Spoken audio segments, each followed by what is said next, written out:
For die-hard fans of stock car racing, the Memorial Day celebration that really matters is about to begin. The Coca-Cola 600 wraps up 10 days of racing marked by headline stories, each more controversial and dramatic than the last. Hello, everyone. I'm Dave Despain, TBS Sports, live from Charlotte Motor Speedway, where 1 year ago, Dale Earnhardt and Jeff Bodine had a fender-bashing battle that ended up with both of them being slapped with heavy fines for rough driving. This year, a blizzard of pre-race hype predicted a replay. The fans were all on their feet. The drivers were angry. But in the Winston last Sunday, that story took a back seat. Exploding tires sent 3 cars smashing into the wall and led to a series of dramatic tire company announcements. For the next 5 or 6 days, tires were the story on everyone's lips. Until yesterday. In the Grand National 300, on the backstretch, Earnhardt gives Bodine a slap and sends him spinning, and the bad blood between those two finally boiled over. Later in the race, Bodine came back and attempted retaliation. Then he dropped out of the event. He drove into the garage area. He went directly to Earnhardt's garage, walked up, and made a very ominous gesture, something like that, over the car that his arch rival is going to drive here this afternoon.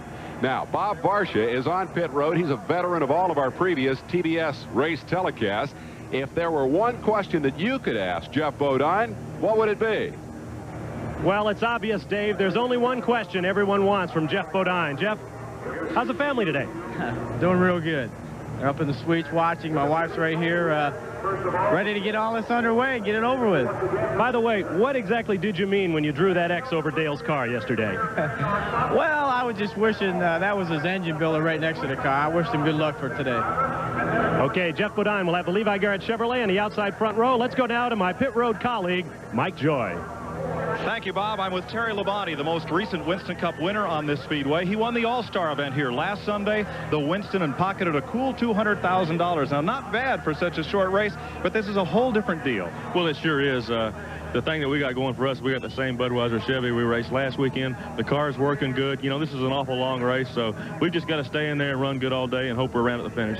Do you believe in momentum? Sure. We've got it. And why not? That's Labonte. He'll square off from the second row. Let's go up top side to the man who'll call the action for this Coca-Cola World 600, Ken Squire.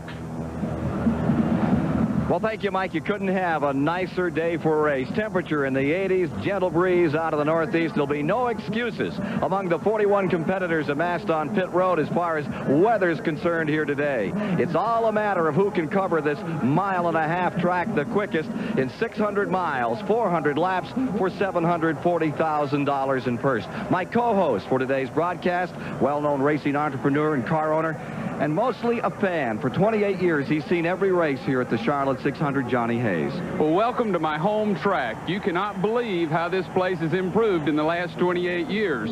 There was a big hole out here, big rock pile, garbage piles, stands falling down, racetrack tore up. You're looking today at the finest motorsports facility in America. Over $50 million has been spent in the last 10 years. And it's amazing the job that Humpy Wheeler and Bruton Smith have done for racing and done for the fans with this facility. We're already here at the start-finish line, Dave. Well, let's take a moment before we go, though, Ken, and talk some more about that tire situation. Again, last Sunday in the Winston, there were a series of grinding crashes, all brought on by blown tires. Dale Earnhardt was one of the victims. After one of the 3 legs of that race, he blew a tire, careened into the wall. Richard Petty also had a crash, and Ricky Rudd was hurt in a mishap like that. On Tuesday, Goodyear, the primary tire supporter of this series for 3 decades, made a dramatic announcement. They will pull all 1,400 of their Charlotte tires out of the event. There was a wholesale switch to Hoosier tires. There's been a big tire war going on between the big guy Goodyear and the little guy Hoosier, and Hoosier suddenly had 40 of the 41 cars in the field on their tires for this event. Goodyear did come back with some leftover Daytona tires. Some of the guys will run them today.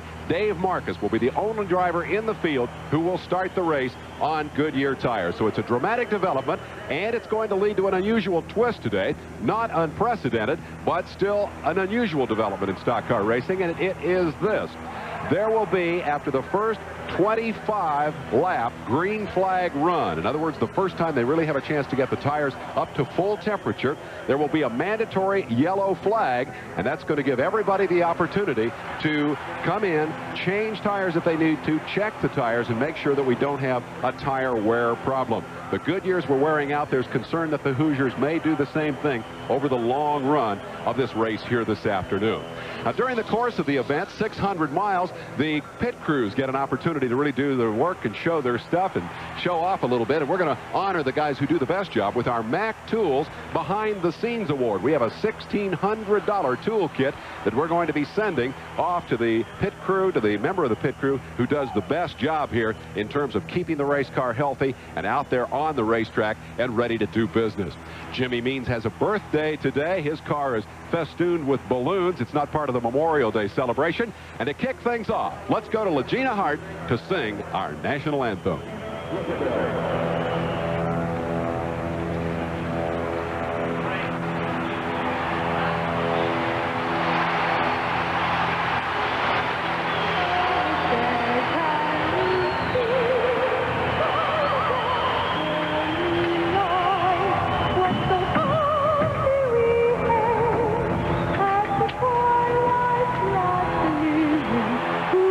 Stripes and bright stars through the perilous fight, for the rainbows we won were so gallantly streaming, and the rocket missile from a bursting in there gave proof to the night that our flag was still there.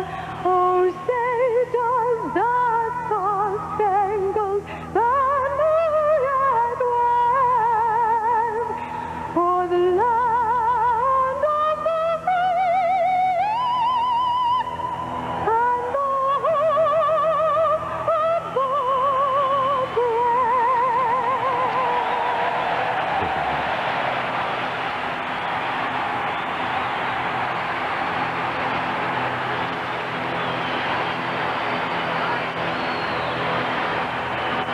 The sound of 160,000 fans geared up for a monumental struggle here this afternoon.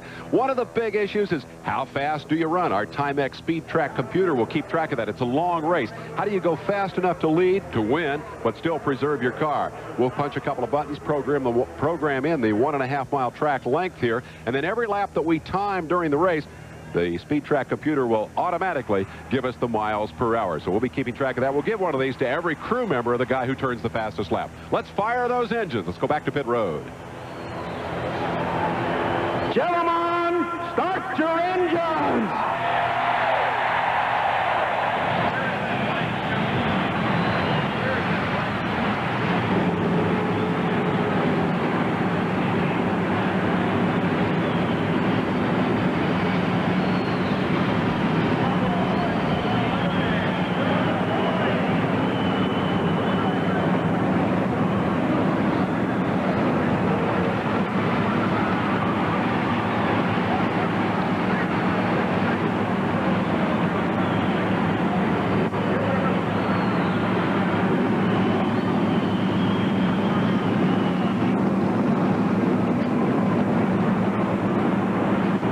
41 cars have come to life. Let's go to Ken Squire for the starting lineup. The starting lineup for the 29th annual 600 here in Charlotte at 173.5 miles per hour. On the pole from Hueytown, Alabama, Davey Allison, and alongside in one of the Hendrick Chevrolets, Jeff Bodine. Going to row number 2, Texas Terry Labonte, winner last week in the Winston, and the 3-time champion of the event, Bobby Allison. In row number 3, it's another 3-time winner, Darrell Waltrip, and seeking his first win in the 600, Bill Elliott. Row number 4 for today's race has the 1986 champion, Dale Earnhardt. And alongside from Indiana comes Mark Martin in the Jack Roush Ford. Going to row number 5, Alan Kowicki from Wisconsin is there. And from Florida comes Rick Wilson. For row number 6 today, Rusty Wallace out of St. Louis, Missouri in the number 27. And the winner at Talladega, Phil Parsons. Row number 7 is the defending 600 champion, Kyle Petty. And alongside in the Bud Moore Ford, Brett Bodine. And looking further back in the field in row 8 from Jackson, Mississippi, Lake Speed, and Morgan Shepherd will be there. In row 9 today, it's Jimmy Sauter from Wisconsin and the 1980 winner, Benny Parsons. For row 10, Ken Schrader of Fenton, Missouri, and Sterling Marlin, who's really come on strong of recent. Row 11 is the Bandit, Harry Gant in the Mach 1 car, and Michael Waltrip out of Kentucky. For row 12 today, there we have Ernie Irvan, one of the new drivers in the field, and Kenny Bouchard of Fitchburg, Massachusetts, scheduled there. Row 13 is Joe Ruttman and Jimmy Horton. For row 14 today, it'll be Buddy Baker of Charlotte, North Carolina, the 3-time champion, and Bobby Hillen Jr. of Midland, Texas. In row 15, as the daylight fireworks begin in the backstretch, Derek Cope of Spanaway, Washington, and the 75 and 77 champion, Richard Petty. In row 16, Neil Bonnet of Bessemer, Alabama, the 82 and 83 winner, and Eddie Bierswale from Texas. In row 17, a man who's still seeking to win this for the first time, second in 73 and 75, Cale Yarborough. And with him comes Ricky Rudd. What a story there. Injured last week, driving with a cast on his left leg. Ricky Rudd in the Kenny Bernstein car. Row 18 is H.B. Bailey and Greg Sachs. For row 19 today, Jimmy Means of Huntsville, Alabama, and Dave Marcus, originally out of Wisconsin. Row 20, Dale Jarrett, the winner yesterday in the Winn-Dixie 300, his first superspeedway victory, and Rodney Combs from Lost Creek, West Virginia. And finally, starting 41st, the provisional starter, first time in the 600, Brad Knopfsinger of Huntington Beach, California, will round out the field. 41 starters, and there has been one change from the official grid posted. Kenny Bouchard missed the drivers' meeting. He's been fined $100 and relegated to the rear of the field. As the field moves out, there's the pace car. We have an onboard camera in that Oldsmobile pace car looking back at the field. And our cameras on board the racing cars are number 5, Bodine, up in front, and Phil Parsons a little further back in the field. Again, on lap 25, there'll be a caution right around there. Bring the field in, check those tires, and it's the first time that has taken place since 1974, when there was a mandatory caution imposed after the officials discovered that 16 cars had been tampered with, sabotaged, the night before the race. So we have that to look forward to. This field shod, for the most part, I guess all of them now on Hoosier tires as we roll out at the start, as you look from the Superflow car of Jeff Bodine up at that pace car. Well, Dave Marcus is the only car that did stay in with Goodyear tires, so Goodyear is starting this race, and the tire story will develop as the race goes. All right, Johnny Hayes, the difference between first and 41st is a difference of 1 2/10 seconds. That's just incredible. And let me tell you, that's between first and 40th. That 41st starter is provisional. 1 2/10 of a second, the interval between first and 40th. 5 drivers are making their first appearance in the 600. Ernie Irvan ran here in the 500 last year. Kenny Bouchard now starting out in shotgun. Jimmy Horton, Rodney Combs, and Knopfsinger making their first appearance in this event. Again, it's $740,000. 41 cars coming out of that 4th turn and down into the main straightaway. This track, it's 1.5 miles, 60 feet wide. The turns are of 675 feet radius, 24-degree banking in 1 2 3 4, and 1 2 3 4 don't match up. It's a little different getting into them. The angle is different in 3 and 4 than in 1 and 2. So it calls for a slight compromise in the suspension. And the front straightaway, 1,900 feet long. The back straightaway, 1,300 feet long. 1.5 mile track. And we're getting set here for the start. Down into turn number 1 goes the field. Beautiful field, John. Well, this is the time that everybody's just moving their tires up, can't wait to get started. The pressure's off for the drivers. Now all the fanfares of it. This is the fun part. They're getting down ready to go. So the pace car has the field down into turn number 2, and I believe we'll be coming up on green this time by. 740, the mark. It's a record for this 600, and it looks like a record crowd has turned out. Perfect weather conditions. It's about 140 degrees track temperature in turn 4 at 12:30 today, and the tire people expect it to get hotter. And the tire story is definitely going to get hotter. Field in the back straightaway. Remember, it's really a 5-turn course, and it works to the advantage of the drivers, this track, because sometimes after 200 or 300 laps, you get sort of lost, disoriented. But not here, because the back straightaway is so different from the front stretch. Getting set for start, Darrell Derringer, I believe, will be the honorary starter today. Great driver who, for many years, gave a lot of us some sensational races. And they're going back to yellow. There will be one more lap under caution before we turn them loose. And they're coming out here on the track. They may have found a piece of debris right down here in the tri-oval area of the track. Darrell Derringer, the 1966 Southern 500 winner, is finding his way back from cancer. Found something down there, and I guess we're just about set. Well, I think the fans have already gotten started, but the security people are running quick to make sure that cans are not coming on the track, and they decided this time to clean up real good. Davey Allison is on the pole, 7th time in his career that he has been on the pole. It's his first pole here at Charlotte. His dad has been up on the point twice for this 600, and Donnie was here twice. So give the Allisons 5 pole positions in the 28 previous 600 races. As we get set for start, Bobby Allison has 58 pole positions on this track, and that includes the races on Saturday. I think we're just about set for a start this time by. Let's see if the light is off on the pace car, and they'll wheel them down and turn them loose for 600 miles, 400 laps. H.B. Bailey's car on pit road, suffering an early malady before we get ourselves even under green. There's car number 36 resting on pit road. Not the most pleasant place to be right at this particular juncture in the day. Ken, I think Davey Allison will be important to watch here early because he had everyone covered by 2 or 3 tenths in the practice, even the last practice session yesterday. So his car's been flying. Quick note from the STP Pit Communication Center. Number 55, Phil Parsons, one of those guys with a chance to win $1 million here today, climbed in his car and found out he had no brakes. Worked fine yesterday. They had to do some quick scrambling to try to get the brakes working on that car. You see Phil working the wheel right there and warming the tires, but he could have problems in the early laps if those brakes aren't working properly. Ken? The Jackson brothers car number 55, and you're on board with Phil Parsons, who after 10 years won his first race at Talladega, Alabama this past May in the Talladega 500, the same race that nearly cost him everything in that terrible rollover several years back. There'll be at least another, they're going to turn them loose in one lap here this afternoon.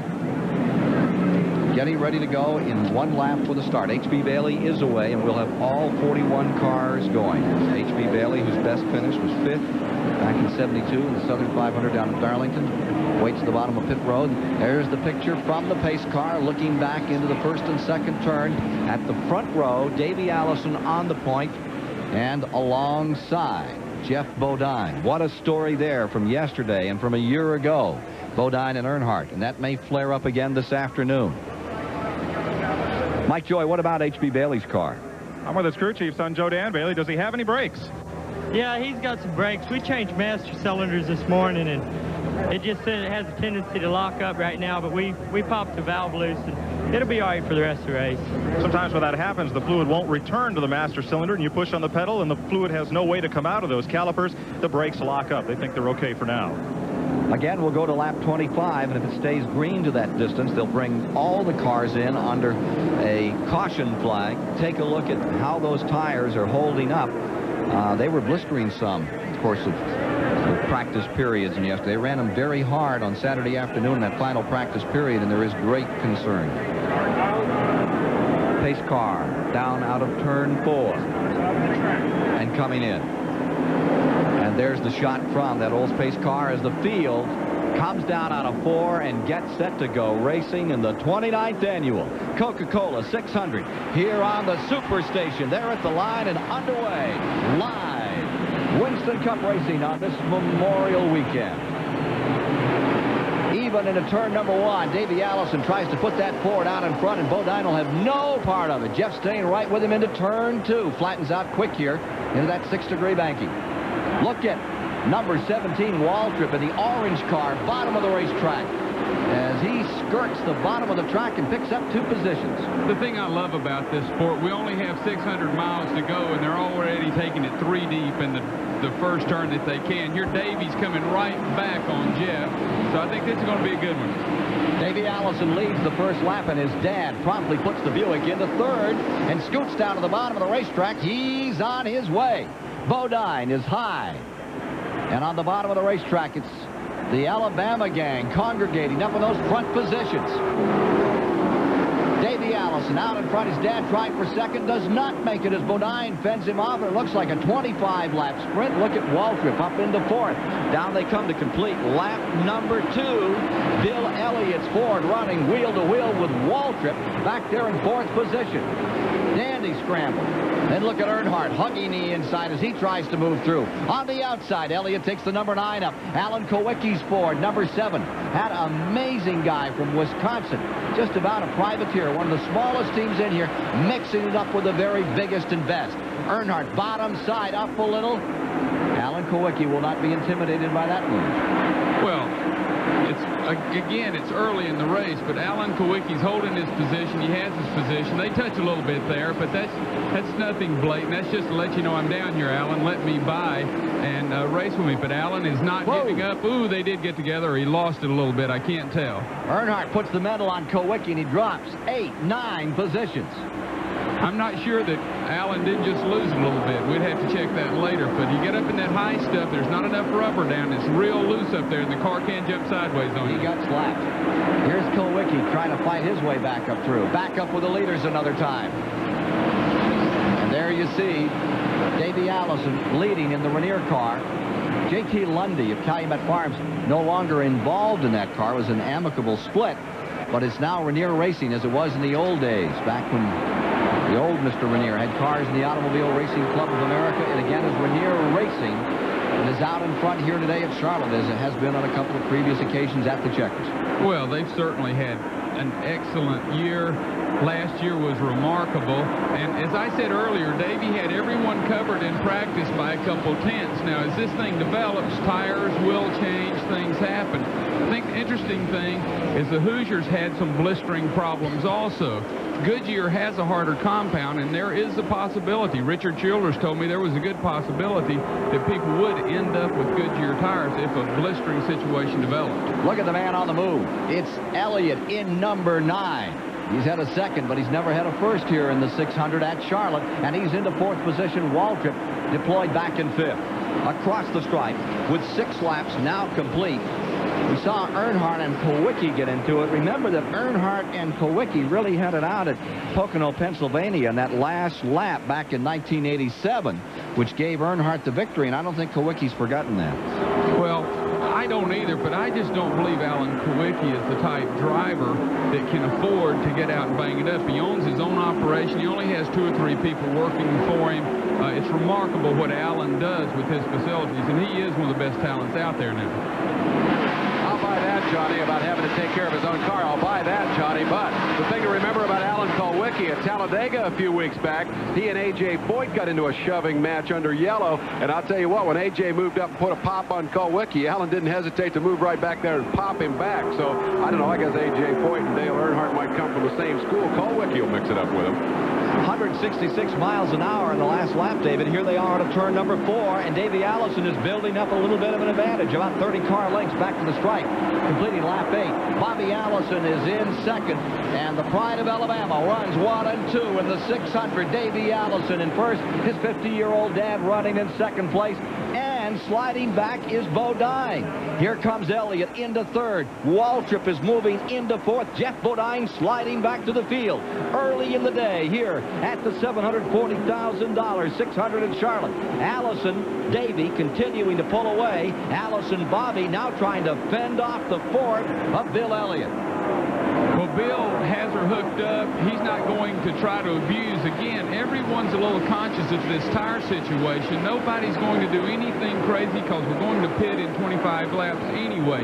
So everybody's going to give it a good tire test, come in, change, but you do want to stay up near the front if you can. Off to a hustling start.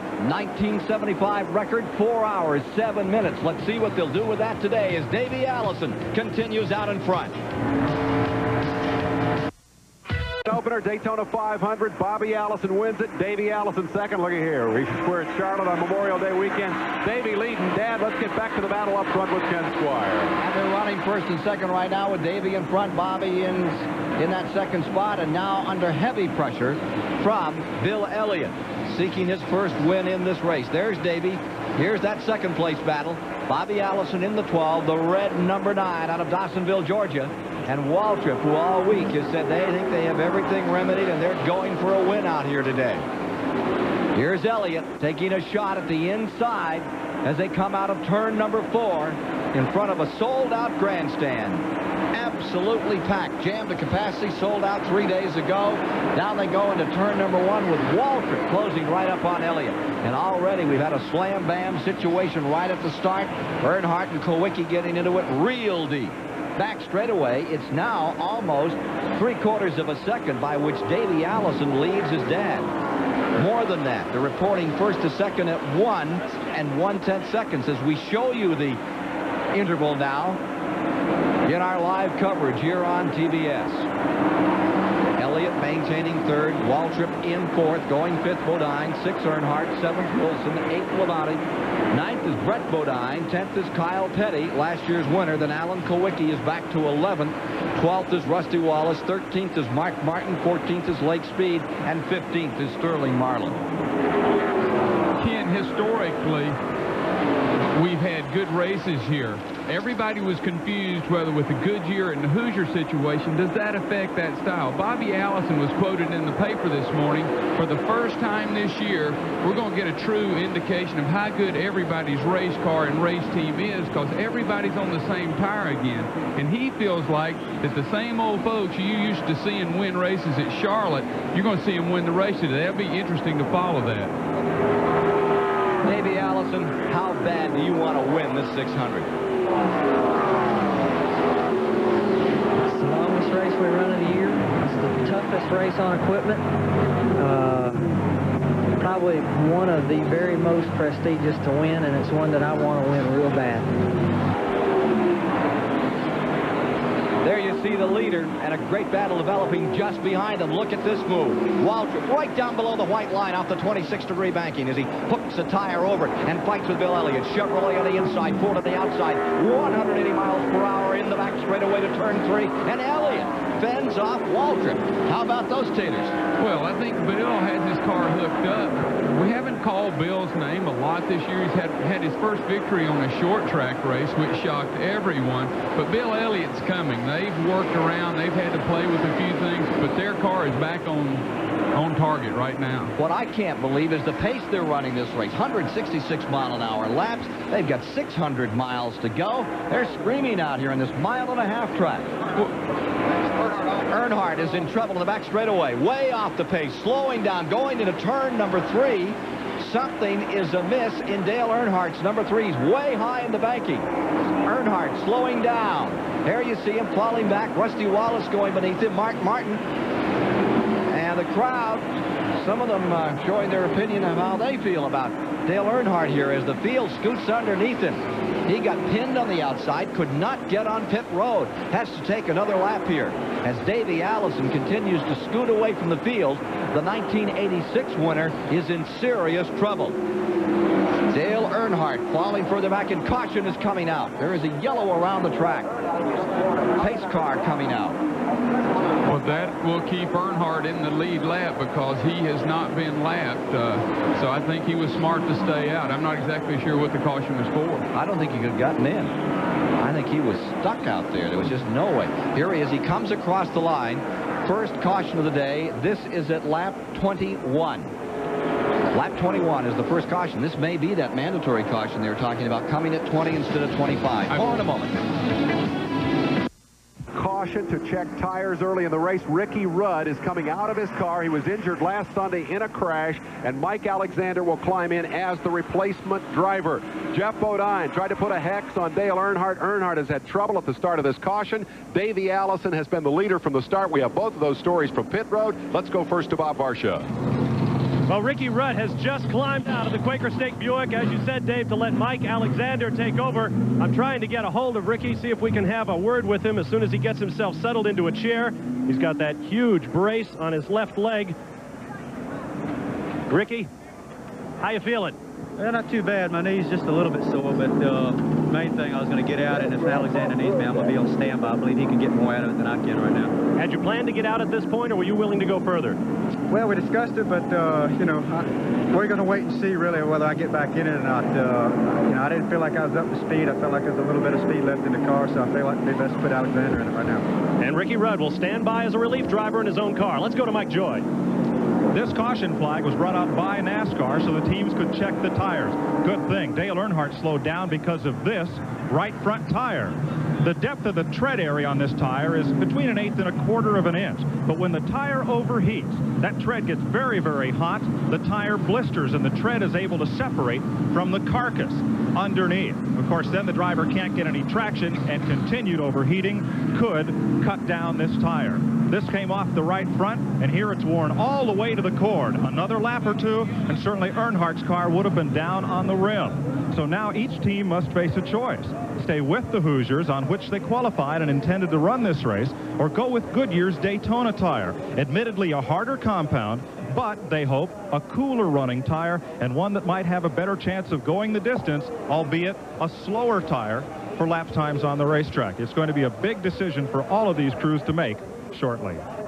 Ken, I think one important thing to understand here, Earnhardt abuses tires in a car more than anybody on the racetrack because he drives so hard. Now, other people that drive a little smoother, and Richard Childress told me that, he felt like that was going to be a problem, and he did anticipate having to go to Goodyear because Dale drives the car so hard, so deep into the corners that it does abuse the tires. Well, one thing the tires have done is they have given us a new record for 28 laps. The old record, David Pearson, 1978 at 155 miles per hour. The new record, 167 miles an hour by Davey Allison. Back under green. Well, we've certainly gone to pit stops, rearranged the entire front field. Davey Allison, who was leading and driving away, is now running back in about 13th place and has a long way to work his way up. And here is Neil Bonnet driving by Bobby Allison. The Alabama gang is controlling this thing today. That is incredible. Bonnet down to the bottom. Neil Bonnet going for first. He's had trouble all week. Bob Barsham. Well, one reason Davey Allison is as far back as he is his pit stop. It was very slow. They had trouble with the left rear corner of the car, getting the tire off, getting the jack under it, getting it up again. The good news for Davey is the Hoosiers that came off are in great shape. Co-crew chief Tony Price says they can go back on the car, and probably will later today. I think the story here, Neil Bonnet started 31st and has worked his way all the way back to the front. Now he's dropped and got kicked back a little bit. Darrell Waltrip's on the move, coming after Bobby Allison. Darrell's been strong all day, and I think he checked his tires out. They got the go-ahead. You can go for it. So all these cars now know we've got a car into the wall coming out of turn 4. Hard hit. I'm wondering if that's Dale Jarrett's car, I think. Yes, it is Dale Jarrett. I can see the... That is the Buddy Arrington Chevrolet. Buddy has a Ford and a Chevy, and they enter the Chevy in this race, and it's up against the wall here. Dale Jarrett, who won yesterday in the Winn-Dixie 300, his first Super Speedway victory, and the 11th different winner in NASCAR's Grand National ranks this year. Dale Jarrett got loose as he came off the fourth turn. He has come to a stop directly behind our STP Pit Communication Center. Car is parked up against the outside wall. It was a hard lick, Ken, but the good news is he's moving around in the car, just waiting for that traffic to get by before he attempts to extricate himself, and the safety crews come out and make their move. An incredible drive yesterday for Jarrett in that Grand National race, and we're going to have highlights of that coming up on our Goodyear updates as we bring you up to date on all the racing action all around the country. What a race that was. Right now, let's go back to pit road. We're back under yellow. That's where the action is. Mike Joy is there. Bill Elliott has just made a pit stop, and they took a very careful look at the tires after seeing what went on one pit up the road in Dale Earnhardt's pit. They are staying on Hoosier tires on Elliott's car, checked the left sides, and sent him back out. Dale Earnhardt's crew rolled a set of Goodyear tires up to the wall, and then they've been conversing also with the Hoosier tire official. Cecil Gordon is with me. And Cecil, are you going to make a brand change next time he comes in? Well, it's not for me to decide. Richard will make that decision when the time comes. I can't say right now. Okay, but they are prepared. They have both Goodyears and Hoosiers mounted up, and right now the tires nearest the wall are the Goodyears, and usually those are the next ones on the car.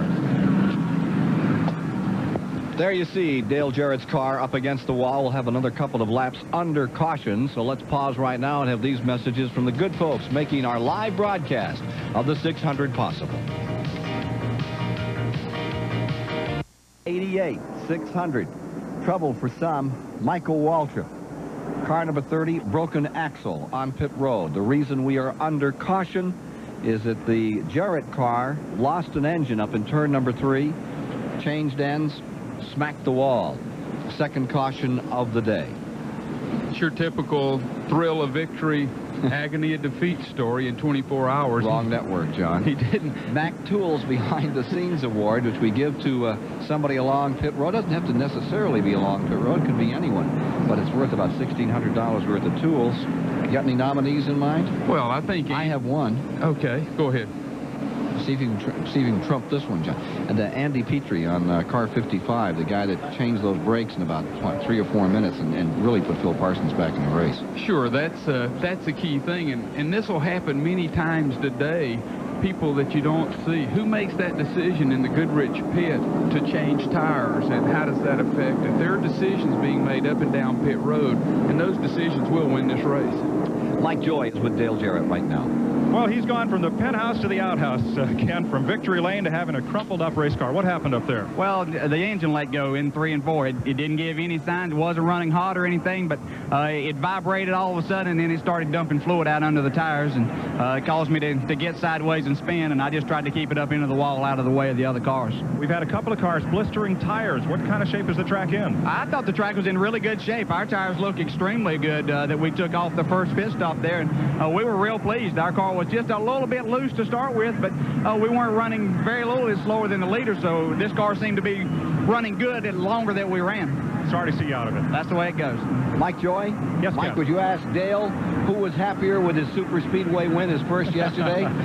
Dale Jarrett Ken or his Squire would father, like to Ned know, Jarrett? who was happier with your win yesterday, you or your dad, the two-time Grand National champion, Ned Jarrett? Well, I don't know. You know, it did a lot for me. I was extremely pleased, but, you know, I've been a long time since I've seen him that happy. And, you know, he's done a lot for me in my career. It hasn't been that he's given me everything, but he's been behind me 100%, and I think it meant a lot to him, too. It was a big day for both of you. It sure was. We'll be back with more from the Coca-Cola 600 here in Charlotte after these messages. Well, if you've got the right stuff in your wallet, you spend Memorial Day watching the Coca-Cola 600 from the suite high atop Charlotte Motor Speedway. If you've got the right stuff in your race car, you go out and run 169-mile-an-hour lap as recorded on our Timex Speed Track computer. Davey Allison, the pole sitter, did that. His crew is in the running for one of the Timex Speed Track collections that we're going to pass out to all the crew members of the driver who turns the fastest lap here today. But Bobby Allison has taken the lead from the kid. Darrell Waltrip up into second, Labonte third, Marlin fourth, Jeff Bodine fifth, and Dale Earnhardt has scorched the tires off his car in the first 25 laps of this race. We've had a bunch of yellow. Let me just quickly put that into perspective. We've talked a lot about tires. I think this is what it boils down to at this juncture. Nobody has a Hoosier tire problem except Earnhardt. He's a race-driving kind of a guy. He'll put her sideways in the corner. That heats up the tires. Earnhardt may be in trouble here today. Let's go back up topside to the men who call the action. Ken Squire and Johnny Hayes. Well, Dave Despain, that's what Johnny was saying just a moment ago, that even the car owner was concerned about the style of Earnhardt. Richard Childress worried a little here. All right, pace car is coming in. There's Davey Allison's number 28. As we settle down, fastest lap award from Timex thus far has gone to Davey Allison in this race, and his dad leads the field back under green with 35 laps complete. And immediately, Davey Allison is put under pressure by Darrell Waltrip, who scoots around the outside and puts the Chevrolet in front of the Buick. That's power. When you just drive around the outside of someone, that means your car is really working and strong. And down the backstretch, the speed is about the same. There's no spread. That just means the car is working so well. Here comes Bobby back after him right now. Well, we talked about this as being a race from the outset, but we've seen more metal swapped here in the early going than I would have expected. Richard Petty is getting back into this thing, running 11th now. Here's your leader, car number 17. That is Waltrip staying up in front, and we're going inside Phil Parsons' car.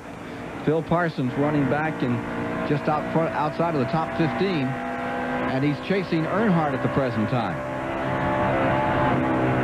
Down they go into turn number 3. Still giving that car a ride and has a bit of a concern about the brakes. Pulls right up on the rear deck. Here they are as they come down that main straightaway in front of this packed capacity house. Those are unbelievable shots. That gives you an idea what that driver is going through for 600 miles. Crown car number 55 carrying that onboard camera. And look at this battle up in front. Waltrip on the inside, Allison on the outside as they double them up. Going to the 3. Bobby Allison hangs it high. 2 3-time winners side by side. Down on the bottom, it's Waltrip in the 17, Bobby Allison high. Beautiful racing, and double file the next row back with Sterling Marlin and Terry Labonte side by side. Just starting to say Sterling Marlin has jumped in this show, and Sterling Marlin has had one of the dominant cars in racing this year. He's second in the points. He was strong. He won the Winston Invitational. He came right back, finished second in the Winston. He's doing an unreal job this year. Look at that racing in the back straightaway, 3 wide. Interesting stories there. First of all, you've got Waltrip and Allison. We talk about rivalry. We talk about bad blood. Those guys, when they were battling for the Winston Cup Championship, were not the best of pals. And Sterling Marlin, you may recall, is driving the car that Terry Labonte took to his first championship out of the Billy Hagan stable. And we have a tremendous battle raging up front. Here comes Terry Labonte, the Junior Johnson car. There was a story in Grand National Scene a week or 2 ago about how Junior Johnson got on Labonte a little to get out there and get more aggressive, to mix it up. He says, you don't have to drive dirty, but get in there and mix it up. And boy, has that seemed to turn this guy around. Here he is running in second, winner of $200,000 in the Winston last Sunday. Well, I think what Junior based, the article was very strong, said that Terry did need to be more aggressive. And Terry has been more aggressive. And Junior has told him blatantly, hey, I don't care how you bring it back. I don't care if you bring it back into one piece. You just lead these races and go for it. And I think the man listened to Junior because he's taking the lead. At lap 41, when they come by this time, it's double file up in front. Texas Terry Labonte and the Junior Johnson, number 11. And look at Sterling Marlin crowd the inside, looking for a hole. Now runs a little high. With him comes Waltrip. 4 cars in a tremendous battle for the lead early on in the Coca-Cola 600. Beautiful race. Here's Sterling Marlin popping up into second place. Waltrip down low. Just nestles up against that white line. And again, they're 3 deep back straightaway. Take a look at Waltrip. He peered down the inside, pulled back in. I'm telling you, I cannot believe these fellas. They racing their heart out, and we are early into the race. And Sterling has pulled off the lead. And I'm telling you, Sterling Marlin has been the best kept secret in racing this year because he's been good and had a chance to win every race he's been in this year.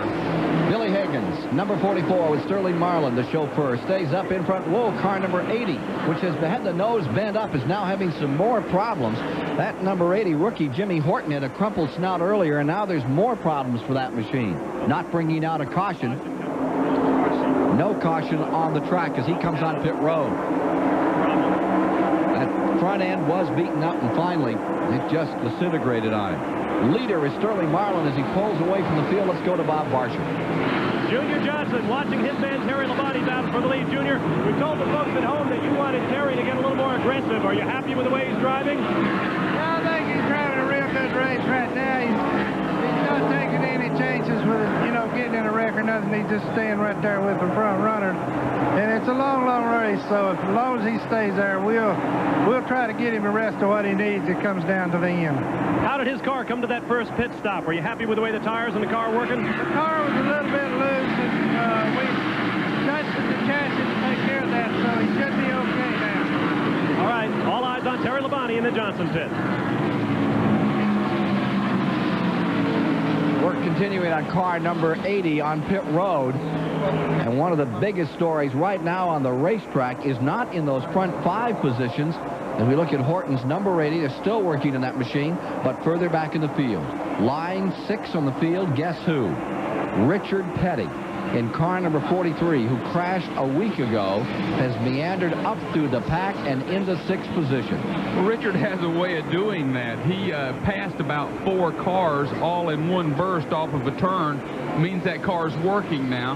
Now he has to run down the other top cars, but Richard Petty's working. He's historically has always run well here. Will he win 201 here today? And you can see the interval he has to close before he can get a shot at another man, in this case Bobby Allison, running 5th. Richard Petty very much back in this thing, and he is walking very gingerly this week. He said he took a harder lick last Sunday in the Winston. He crashed harder than he did at Daytona, and wasn't nearly as spectacular, but he destroyed the car, wiped it out. This is a car they brought in unexpectedly. Back straightaway, Davey Allison seems to be slowing down. Going to turn 3. The man who set on the pole, Davey Allison, is falling back. Sterling Marlin, 44, is your leader. Waltrip is closing up. And here's Davey Allison coming to the bottom of the racetrack, headed for pit road. Something amiss on his T-Bird. The Rainier car pulls down and comes in and lose a lap right here, as meanwhile, up in front, Sterling Marlin in the 44 is put under a tremendous challenge by Waltrip. And a pretty good battle developing just behind them for third spot. Tires on car 28. Yeah, I think they're going to have problem with tires, and I think the people who are going to be conservative are going to be there. Bob? Well, you called it. It was tires, left side tires on Davey Allison's machine. A very quick stop for Robert Yates and the crew. I'll see if I can get Robert over here real quickly to give me a word as to what the problem might have been as he instructs the team. Robert, what was the problem with the car? About a flat left rear tire. Tire gone down on Davey. Bad break early on.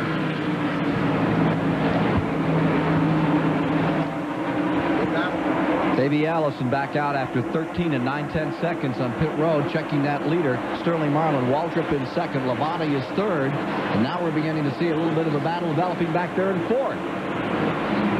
Further back in the field. That's a lap car, perhaps, on the bottom of that racetrack.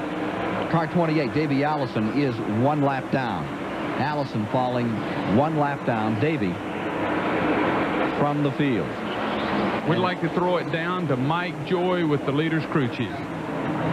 I'm with Jake Elder, and they've been running Hoosiers most of the season as Sterling Marlin flashes by and look over his shoulder at the watch. Last lap, 32.5 seconds, 166.5 miles per hour. They've come close to victory lane and won here a week ago in the open. Jake, how did your tires look when you came in for that stop? They looked good on that car.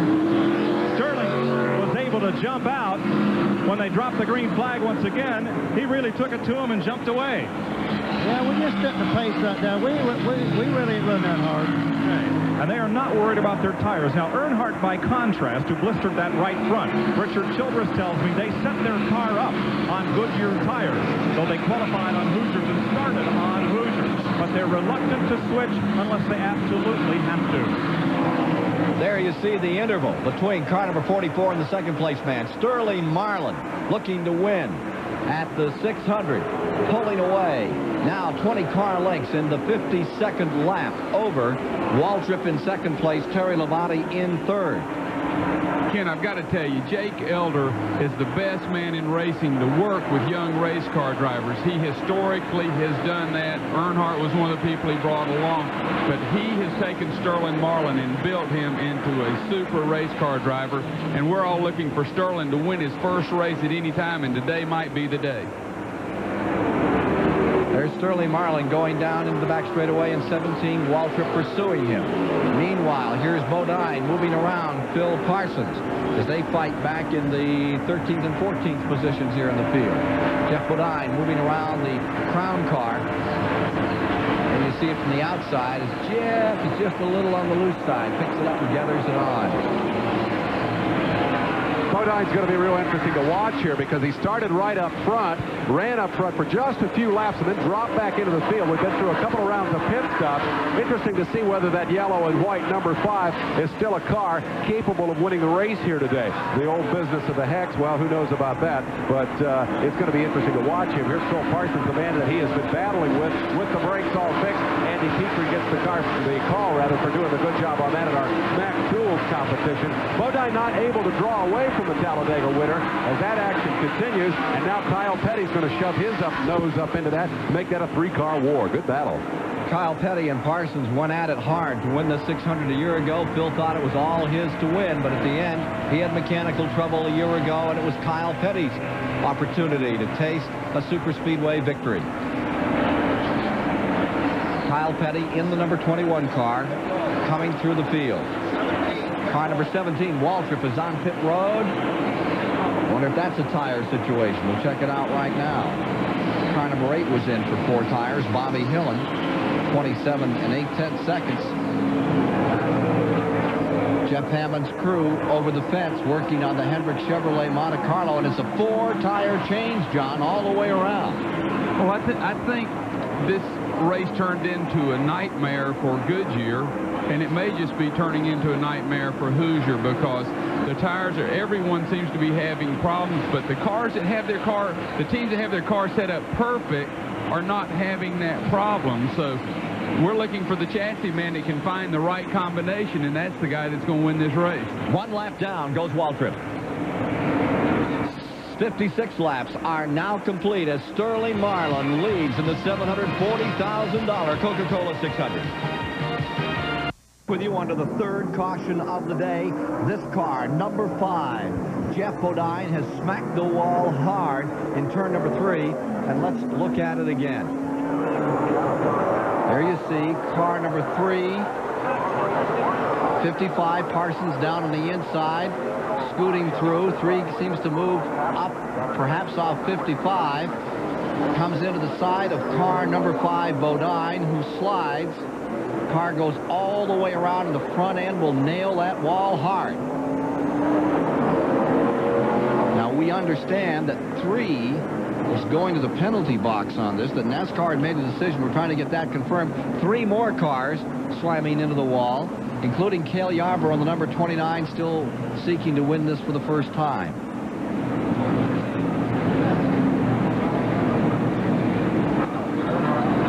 Now watch this. As Bodine collides with the wall. Other drivers trying to miss him lock up the brakes, and there they go, sliding up into the concrete. Cale backward and 2 others with him. Jim Sauter is in that.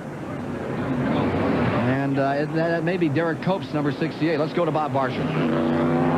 Jeff Bodine's car had a tire taken off that had absolutely come apart at the thread. Whether that or not was a function of the accident, we don't yet know. His car is being pushed off. His wife is talking to the NASCAR officials. She is kind of upset about what's gone on down here today. We'll follow up the story and give you an update. Cleanup crews on the track in the 3rd turn area, where Derek Cope, Jim Sauter, Cale Yarborough's car has driven back onto pit road and is headed back into the garage area. Unfortunate situation for Cale Yarborough now with his own team. And there's the number 3 of the '86 champion. Let's see if they'll bring him in. Let's take a look from the in-car camera as you watch Earnhardt coming down pit road. Let's see if this is the penalty. Here from the in-car camera is what transpired. There are NASCAR officials standing in front of Earnhardt's car. I would say this is the penalty.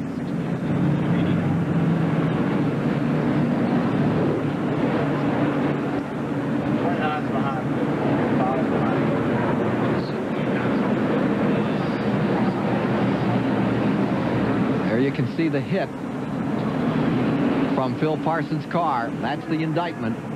And down here on pit road, NASCAR officials are conversing with Richard Childress and Kurt Shelmerdine, and I think this is the penalty period right now. He's in the penalty box. Yes, and there were words exchanged between the NASCAR official and Richard Childress, or discussions, I would say. But the poor fellas down there, they were just told from the top to stand in front of that car and hold them. Well, there you see Jeff Bodine still in his car as they continue to work it back into some condition to get him back on the track. And the confrontation that began, and Bodine does not want to talk. You can see a local television reporter trying to get a story, and Bodine says, nothing doing. Not ready to talk right now. Earnhardt on the radio was saying that he never touched number 5. Want to see that again? We got a guy that's Kenny Bouchard, who had started all the way in the rear. Remember, he missed the drivers' meeting, had to start dead last. Has come fighting his way back up through the field. He's been as high as 12th, trying to be a factor in this race. Bad break for Jim Sauter today. His car is up on the hook, and it will come in. Jim Sauter out of Utica, Wisconsin, will have to retire here as we are in lap number 62. It's live on the Superstation It is a race of most unusual circumstances. Tires are going to be a big problem today. They could really change the entire look of this race before this gigantic sold-out crowd of better than 130,000. From Phil Parsons' Crown camera, getting a view of this field. They are holding Earnhardt for 2 full laps, so that really hurts his chances. Of course, we've seen him come before. There's a big roar from the crowd now as the announcement has been made. But as we've seen before, Earnhardt has come back. Look at that cracked windshield. Well, that's not uncommon with a rock thrown up or something like that. I'm sure some debris off the track just came off another car and hit the windshield. Dale Earnhardt penalized 2 laps after this incident in turn number 3. Here's Mike Joy. Richard Childress standing here talking to his driver, waiting out the penalty. Dave, Richard, what's the penalty? No comment. Talk to NASCAR.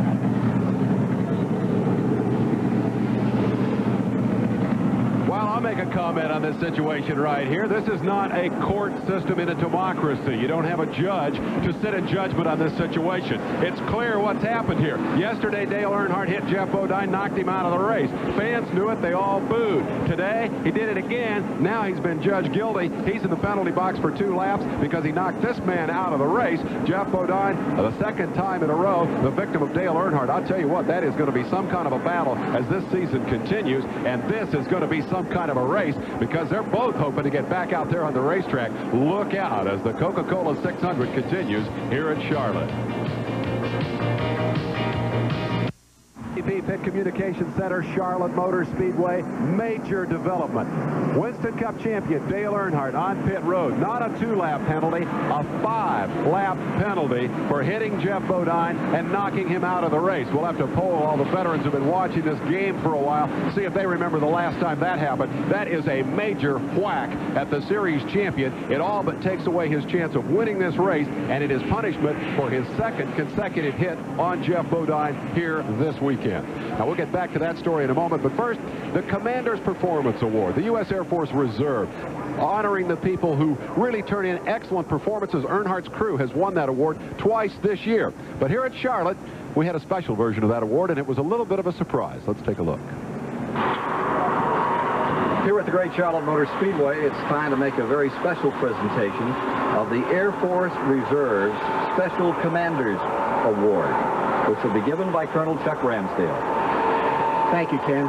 Every week we give an award to those people or the individual that does a lot for the motor racing industry. And this week we've decided that the best recipients will be Motor Week Illustrated. And the person who deserves that award most of all is Mr. Ken Squires. We'd like to recognize you, Ken, for the work that you've done. Your play-by-play that goes to the home folks, that brings them the excitement of the racetrack, is just exciting on WPBS and the other cable networks. With that, I'm sure you meet the criteria. To be awarded the Commander Special Award is presented to Mr. Ken Squires for outstanding support of the Air Force Reserve recruiting, and it's our pleasure, sir, to recognize you with that. Well, this is not how they told me the script was going to go. Thank you very much. And on behalf of Dave Despain and everyone who has made our motorsports just that much better, we thank you all very, very much for this award. Fred Reinstein, my partner. Well, thanks for sharing the credit, Ken. We appreciate that. A well-deserved award for the guy up top. Let's go to Mike Joy. Jeff Bodine has gone into Levi Garrett's trailer to compose himself. That's been a pretty common occurrence this season. Rick Hendrick, perhaps all too common. Yesterday, you ran out on pit road after your car spun around and talked with the NASCAR officials. Today, again, you've got a broken and battered car in the garage area. This is getting kind of hard.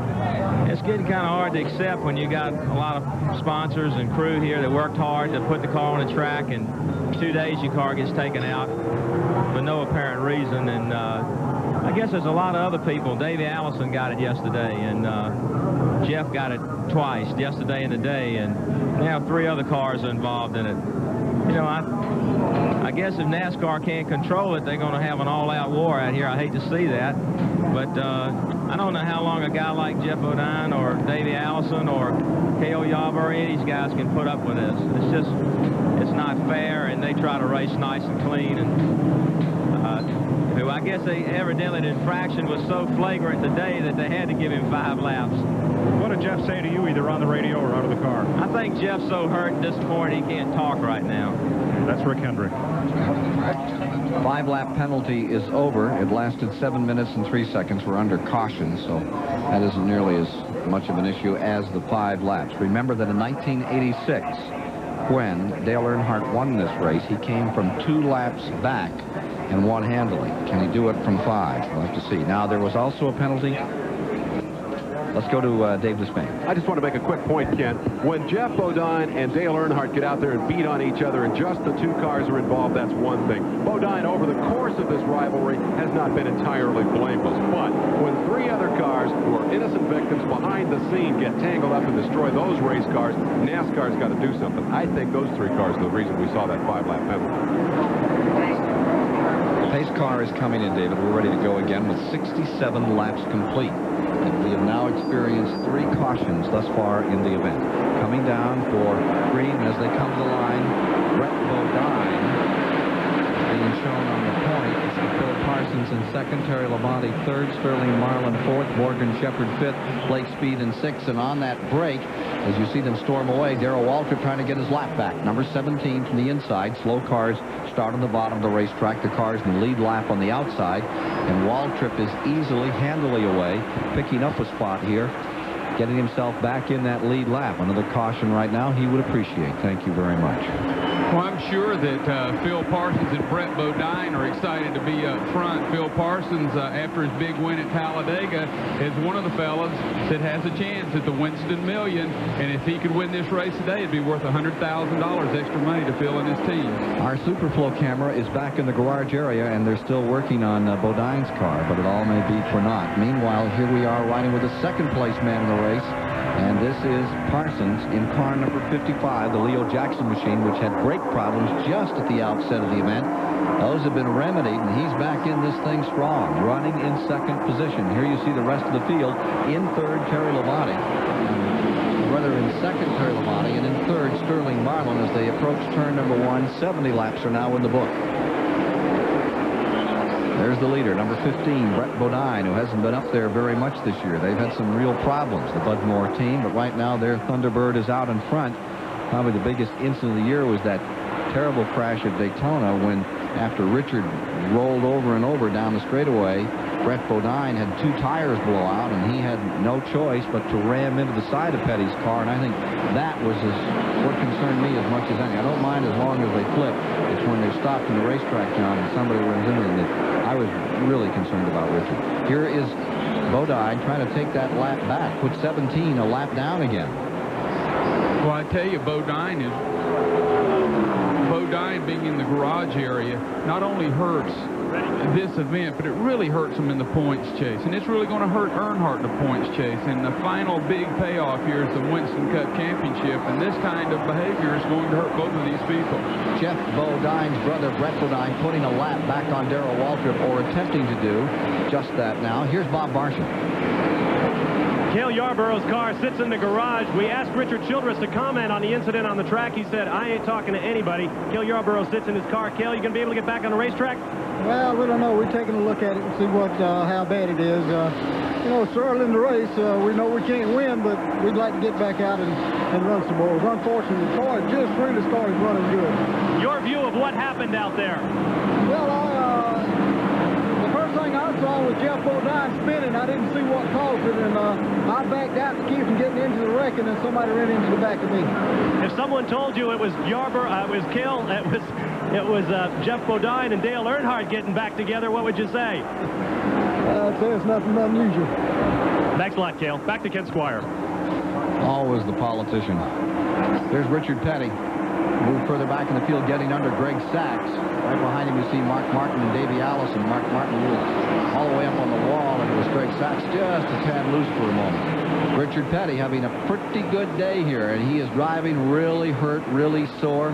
The Unocal dinner for past winners of this event. Richard winning it in 75 and 77, and he was hobbling. He was really hurt last week and admits it. But here he is out doing what he loves to do best on a Memorial Day in Charlotte, North Carolina, trying to pull away. And look at Earnhardt sprinting through traffic.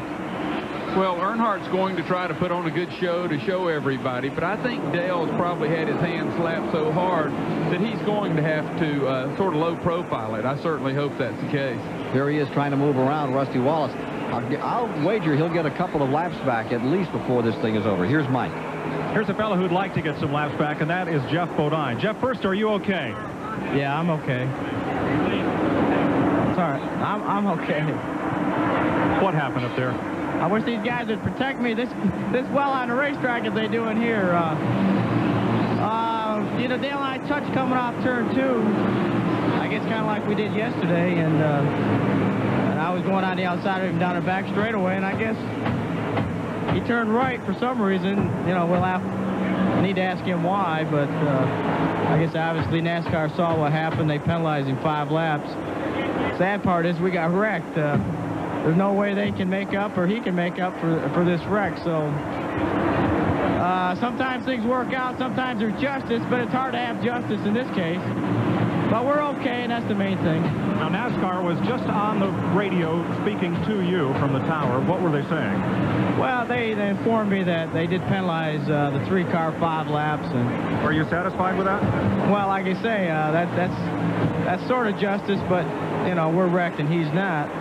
So it doesn't balance out here today, but they asked me if we do get out there to use a cool head and go out there like a gentleman and a professional and not, I guess what they were insinuating, don't go run into Dale Earnhardt. Well, he didn't yesterday. After that incident yesterday, they went out and ran 30 of the best laps anybody ever saw on this speedway. So Bodine can't wait to get back out there. Meanwhile, here's Dale Earnhardt's car number 3 trying to make up 5 laps on this racetrack. Long way to go for Earnhardt, and there is a long way to go in this race. 78 laps are now complete. In 1986, the World 600 became the Coca-Cola 600, but lost none of its world-class excitement. With 20 miles to go, Georgia's Bill Elliott led second-generation stock car racer Dale Earnhardt. But Elliott was low on fuel, and when Awesome Bill dove onto pit road for a splash of gas, Earnhardt motored past for his first career victory in the newly renamed trademark race at Charlotte Motor Speedway. Back with you live here on TBS, watching as Brett Bodine continues to pave the way with Sterling Marlin second and Lake Speeds number 83 in third. And on pit road is Davey Allison, the pole sitter. There's Lake Speed up into third position. Terry Labonte is in fourth. Alan Kowicki is fifth. Harry Gant sixth. Benny Parsons seventh. Morgan Shepherd is eighth. Rick Wilson ninth. Phil Parsons is 10th. And Richard Petty is being shown as 11th. No surprise, I don't think, to see Lake Speed running well here at Charlotte. He won on the mile-and-a-half oval over at Darlington earlier this year. More significantly, I think, he has run Hoosier tires all year. He was one of the first guys to make the switch in the tire war from Goodyear to Hoosier on that number 83 machine. He knows how the tires work. He knows how they react. He knows how to set up the car on that set of rubber. And so as a result, we see that number 83 car, even though he didn't qualify well, back in 15th spot, running very strong here as we approach the quarter pole in this race. Lake Speed is definitely one of the guys to bank on here today. He's not surprised he qualified badly. The Hoosiers are not a good qualifying tire. He makes no effort to set the car up for qualifying. He just wants to get it in the field and then count on the long life, the durability that those tires give him. Lake Speed is driving a smart race and potentially, I think, with the Hoosier advantage, a winning race here today. Blown engine going into turn number 1. Mark Martin out of New Albany, Indiana. The Jack Roush car has just erupted in smoke. As it came across the start-finish line, it began to show some problems. And Mark Martin, in his 5th World 600 appearance, will not make it to the finish today. Caution coming out of the speedway. This will be the 4th one, and this is going to be a lengthy 600. Action-packed thus far. With 83 laps complete, we are back under caution as Mark Martin loses the Jack Roush Ford Thunderbird. More from the Coca-Cola 600 after road, and check those tires. We're still under caution here in the Coca-Cola 600 at the Charlotte Motor Speedway. Other racing around America. Ken and Johnny. Indeed we will, Bob Richards. A couple more reports coming up today.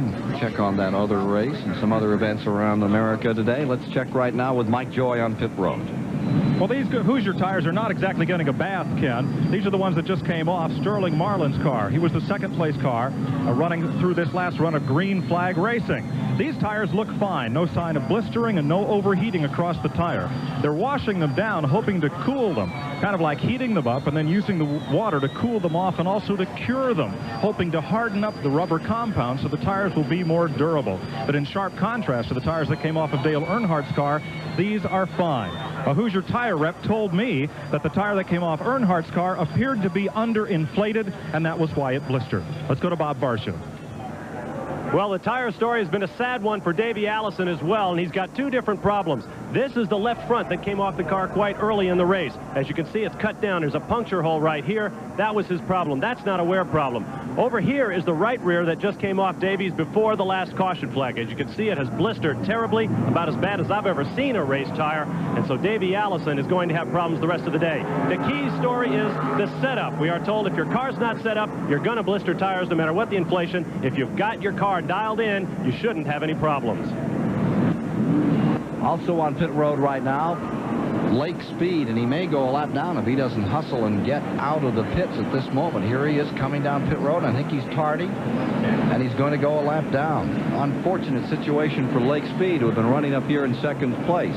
As we prepare for resumption after the fourth caution of the day, the three-time winner Buddy Baker and his car number 88 Oldsmobile will be up in front with Harry Gant, number 33. And there's all kinds of stories about the Gant Racing stable today, that perhaps Hal Needham is going to exit. The car owner may sell the team. He was on the radio last night intimating that he may spend more time with his new business in California. That'll be one to follow in weeks ahead. Anyway, right now, his driver in the Bandit, number 33, Gant, is in second place. Rick Wilson is in third. Rusty Wallace fourth. Neil Bonnet is in fifth. Terry Labonte is sixth. Brett Bodine is seventh. Sterling Marlin eighth. Dave Marcus in ninth. Alan Kowicki is in 10th as we get set for a go with, again, Darrell Waltrip down on the bottom of the racetrack attempting to get his lap back. He tried before, and at that point, Brett Bodine fended him off and kept him a lap down. Well, there's some awfully good cars a lap down. You see Darrell Waltrip, Davey Allison. It's going to be, this is the time to try to get it back because you have a few of the cars that were not strong early. Now let's see what Buddy Baker and Harry Gant can do. Incidentally, Michael Waltrip, many laps down after changing a broken rear end, is back out here in car number 30. On the break, Waltrip immediately takes his lap back. Here's Davey Allison down at the bottom, and right behind him, Earnhardt, 5 laps off the pace, trying to mix it up with those leaders. Baker in first, Gant in second as they go down the back straightaway on this 1.5 mile track, 1,500 feet long here. This is one of those situations you certainly don't want to wish your competitors any bad luck, but Davey Allison and Darrell Waltrip are begging for a caution so they can get back into this race. Waltrip and Allison have gone in front of the leader, Baker, and now car number 3 makes up a lap. Earnhardt on the bottom. Meanwhile, Rick Wilson is going for first place. Wilson in number 4 puts that Oldsmobile through its paces. He comes up into first, and Rusty Wallace is going to come to second. You'll remember that Rick Wilson had the Winston Invitational 1 and ran out of gas on the last lap coming out of the last turn. Rick's been running well here. The car works well here, and he's another one of those fellas that's been on Hoosiers from day one. He has crashed more times here than he's finished in this race. He's never had a good finish at Charlotte. Here's Rick Wilson down on the inside in the Morgan McClure yellow and red number 4 car, and he's underneath Dale Earnhardt, trying to put a lap back on him. Sure, that's why that's key, because if he can stay under Earnhardt, that keeps Earnhardt down a lap. So Earnhardt's going to race him hard. Even though he's 5 down, Earnhardt sees that there are a lot of the good cars are down a lap, and he feels like that he can get back into this race, I think. Rick Wilson on the bottom of the racetrack, leading. Baker in second. In third, Wallace. Fourth, number 33, Harry Gant. Rick almost went sideways there, drove it in, cut it low to the bottom, and the car, the rear end went out from under him. It got a little loose, but he came right back, never lifted. And that's Rick Wilson's trademark, never lift. It gets him in trouble sometimes, but he will drive the car. 3 wide, and Baker goes back to first and slides across that track in turn 3. Baker first, Wilson second. Here comes Terry Labonte on the bottom side, and they have put Earnhardt a lap down again. Now he's a full 5 laps back. Look at this cluster of automobiles fighting it out in lap 92. 400 laps the distance, and already we've had 4 cautions. Tires an issue. Controversy among drivers. It's going to be quite a day here in the Coca-Cola 600. Well, we have 2 Oldsmobiles running door to door right up front. Rick Wilson jumps under Buddy. Here comes Terry Labonte in the number 11 car. And Terry, who won the Winston, won the big money, is driving Junior's car, and he's driving aggressively. Lock up for second place. You have Chevrolet on the inside, Oldsmobile on the outside, in a battle for second as Rick Wilson pulls away to a 20-car length advantage. Rusty Wallace just lying back there in fourth, looking things over for a moment. Here's Baker trying to move around Terry Labonte once again. Well, if you can get them running side by side and you can get by, that's what's enabled Rick Wilson to pull off. Not that his car is that much better, but that's slowing that whole group of cars down right there, and that's why Davey and Darrell and Rick have all been able to pull off. Once they get in a straight line, they'll float. Wallace tried to sneak a peek on the outside. He looked like he was going to make it 3 wide for turn 1. Then thought better of it. Baker around the outside into second, and Wallace with his Pontiac is up there as well out of turn 2. Look at Wilson just draw away. Rick Wilson seems to really like driving a car right to the limit. That's probably one of my biggest problems when I first come into this sport was I run too hard. You know, the Morgan third team, Tony Glover, my crew chief, they've worked with me and kind of got me settled down a little bit. You know, he'll call me on the radio and unleash me, you know, to go ahead and do what you got to do. So, you know, they've helped a lot, and it shows. You know, I can save race cars, and, you know, what I mean save them is have a good car that needs to be in the race. But I love it, you know, when they say go, that's what I want to hear, like let me out of the gate. Well, last year he crashed here in the 600, and as we look at that interval between him and the rest of the field, he's had a rough year this year. He's crashed at Darlington, Bristol, North Wilkesboro, Martinsville, Talladega, last 5 stops. Well, as Johnny Hayes' philosophy goes, it takes you 4 or 5 years to win one, and that's what he's doing. He's going through a learning process. Lake Speed's back on pit road. And he is trying to win his very first here today. Lake Speed, winner at Darlington earlier this year for his first victory, is on pit road. Here's Bob Barsham. Well, it's an unhealthy car that Lake Speed's driving on pit road. Crew Chief Dale Bryant tells me Lake has nothing but 4th gear in this machine. So to get him started, the crew is going to have to push. Tires come off the right-hand side. The lug nuts are off the left-hand side. They're going to jack him up and make it a 4-tire change. Look, I don't think the jackman knew that they needed him on this side. Now they get him around. We're going to watch, and they're going to have to launch him manually. This is going to be an awfully adventuresome stop for Lake Speed's team. Quickly, the left side tires go on. The lug nuts go on, and here we go. And the engine just about stalls, but he keeps it running. It looks like Lake made it this time, but I guess he's living on borrowed time. Going another lap down is Lake Speed. Car number 3, Earnhardt, is backing up. H.B. Bailey just passed him. We understand that he has gone to all Goodyear tires. He just wants to finish this thing out, and he wants to run with something consistent. He's not going to run fast laps. We'll see what happens. Oh, Rick Wilson tagging car number 28 as he put him a lap down. Slid right up into the side of car number 28, Davey Allison. Wilson in command of this race. The issue is, can he stay there? 98 laps are complete as Rick Wilson goes seeking his first super speedway win here in the Charlotte 600. Hayes, I'm Ken Squire, topside. Dave Despain in the STP Pit Center.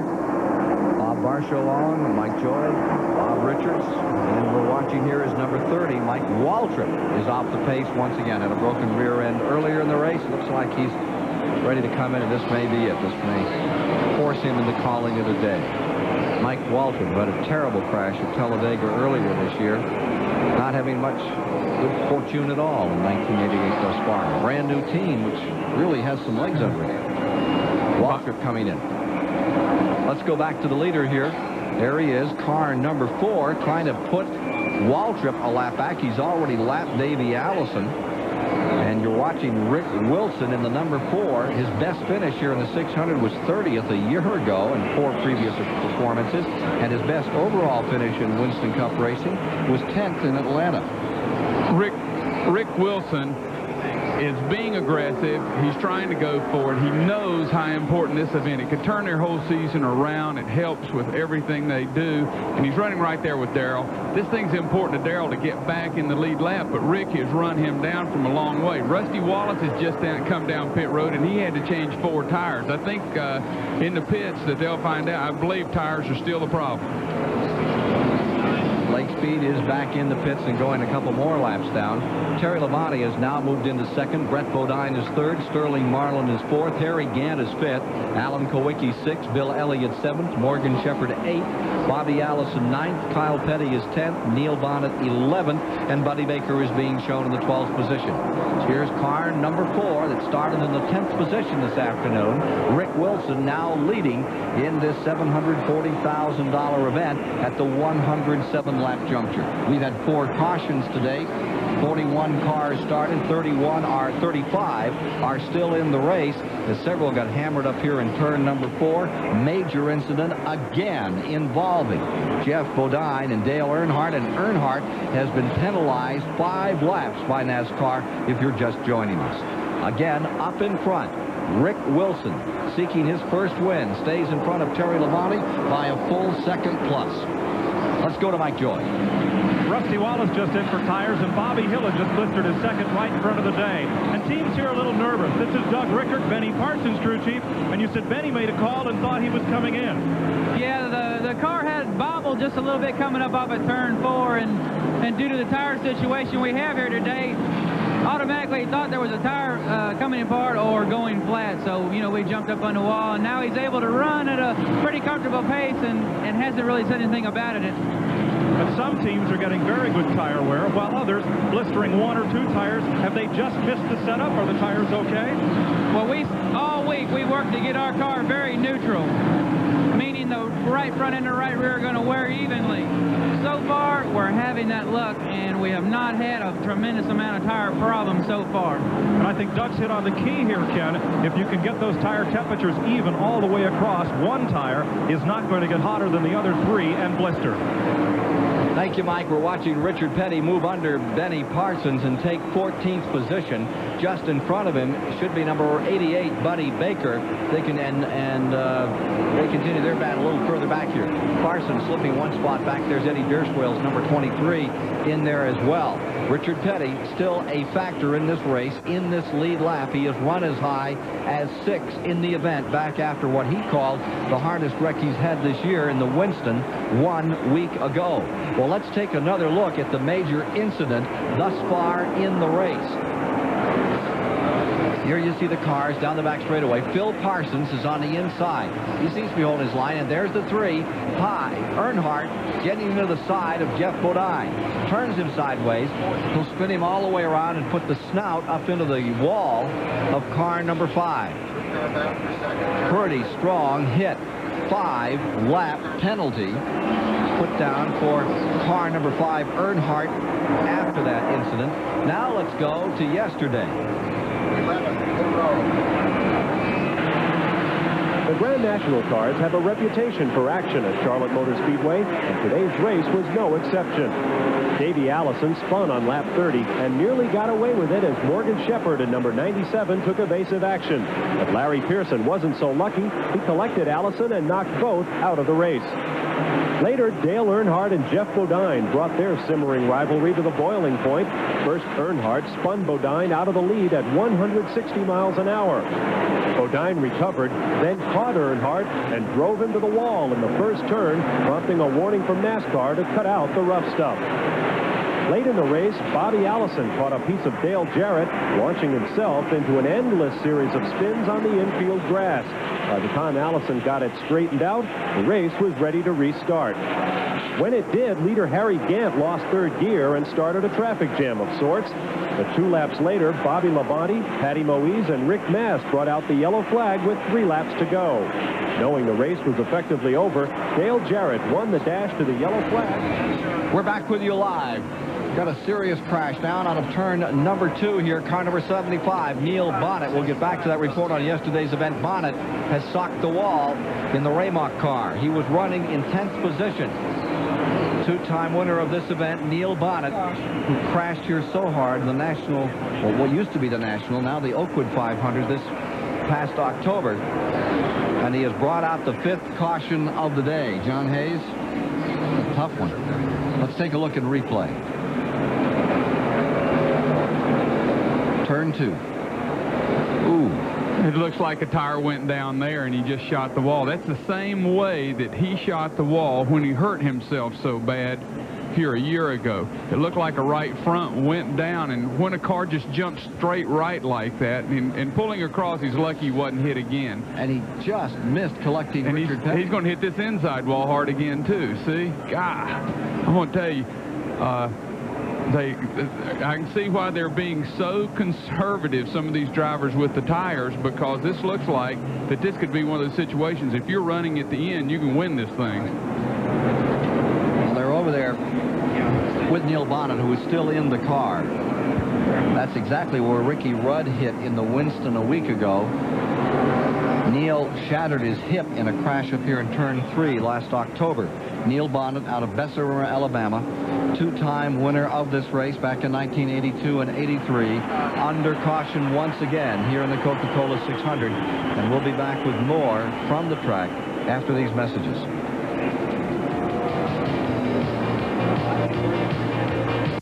What an up-and-down race we've had at Charlotte. The recent up-and-down is for Rick Wilson. The youngster, making only his 4th start in this race, had run 167-mile-an-hour laps. In fact, consistently running that as he drew away from this field. We had the Timex Speed Track speed computer on him, and we're going to put him in the running there for that fastest lap. He was actually a couple of laps off the early fast pace of Davey Allison. But here's the more important point. When that crash occurred for Neil Bonnet and the yellow flag came out, well, Rick Wilson continued to go too fast. The NASCAR officials have penalized Wilson for not slowing down sufficiently for the yellow flag. So Rick Wilson goes from the top of the pile here at Charlotte all the way down to the bottom. Take Wilson off the lead and put him in 18th spot. That will be the tail end of the lead lap. When we get back to action, pending what happened in the pit stops, it may well be Harry Gant who's leading the race for the first time today. To kind of reset that, figure out where we are, let's go back topside to Ken Squire. 117 laps have been complete. Neil Bonnet has been taken from the car and appears to be all right. We'll get a medical report for you, but the word, John, is that Neil is okay. Now, the next point to be made, I would think, is that 17 Waltrip has made up his lap and is back in the lead lap, which I believe will give us 19 cars. 19 cars up in front when we get ready to go. Terry Labonte made a 4-tire stop just before the wreck under green. He too is at the tail end of the lead lap. And as they prepare to start once again, indeed, as Dave Despain said, Harry Gant will be in first, and this man, Phil Parsons, in the car number 55, will be back in 12th position. It'll be Brett Bodine in second, Bill Elliott's Ford up into third, Sterling Marlin's Oldsmobile in fourth, Alan Kowicki's Ford in fifth, Bobby Allison's Buick in sixth, Benny Parsons 7th, Buddy Baker 8th, Kyle Petty 9th, Ken Schrader 10th, Morgan Shepherd 11th, Phil Parsons 12th, Kenny Bouchard 13th, Richard Petty 14th, and Rick Wilson back on the tail end of that lap. Let's throw it to Mike Joy to check on the accident we just had. I've just spoken with Butch Mock. He's one of the co-owners of Neil Bonnet's car, and they said that Neil talked to him and also gave a wave to a couple of the other drivers going by, that he was okay. Interestingly, the first report came from Richard Childress, who walked all the way down pit road, 4 or 5 pits away, and says that his driver, Dale Earnhardt, communicated on the radio to go tell them that Neil was okay and was out of the car. The report is that a right front tire cut down on the car, sending Bonnet into that spin and crash. There you see the remains of the Raymock number 75 as we check the running order at 100 laps. We're now at 119. This is how they were running at 100 laps deep into the event in the Coca-Cola 600 29th annual here before a sold-out house.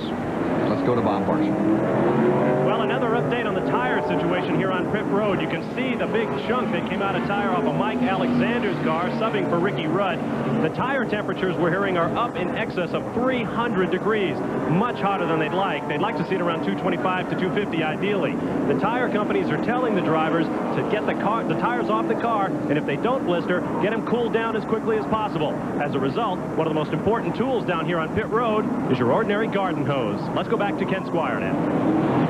And immediately to Dave Despain, who has an update for us. Just a quick report regarding that tire situation. After Neal cut down a Hoosier and sent that 75 car hurtling into the wall, a quick inventory along pit road showed more and more drivers mounting up Goodyears and moving mounted Goodyear tires up behind the wall. Now remember, the tire that Goodyear has here for this race, actually we should back up a step in case you've just joined us. What happened? It was the week ago in the Winston, the Goodyear tire made for this racetrack simply was not working. The tires would not hold up. They blistered, they blew. 3 cars went into the wall.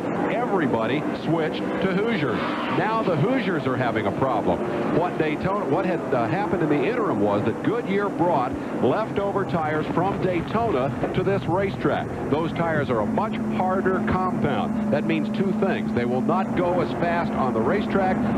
That's the bad news. The good news is they will last much longer. They're a much more durable tire. More and more teams, as the Hoosier problems continue, are pondering the move back to Goodyear, give up a little speed, get the durability, try to be there at the finish, maybe win the race. Ken? Well, the good news is there's been a lot of bad news, but the good news is the hardest luck guy in all of motorsports, handsome Harry Gant from Taylorsville, North Carolina, is in the lead. So maybe with everybody else having bad luck, maybe today poor old Harry will have a good day. It's been a long time since he's tasted victory. He's been looking and looking for something to turn around over the past 2.5 seasons for Harry Gant in car number 33.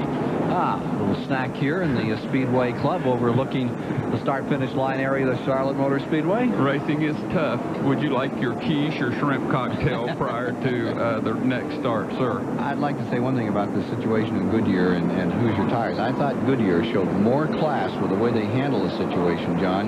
You know, corporate America, there's a lot of politics and so forth, but they said, look, we have a problem, and what we want to do is fix it as best we can, and that's just what they did, and they went to work to help the Hoosier people mount their tires to get them in this race. There was no ifs, ands, or buts. Leo Mel and Phil Homer and those people just made a decision and announced it that we think we have a situation here that might put some drivers in jeopardy. Stop right now.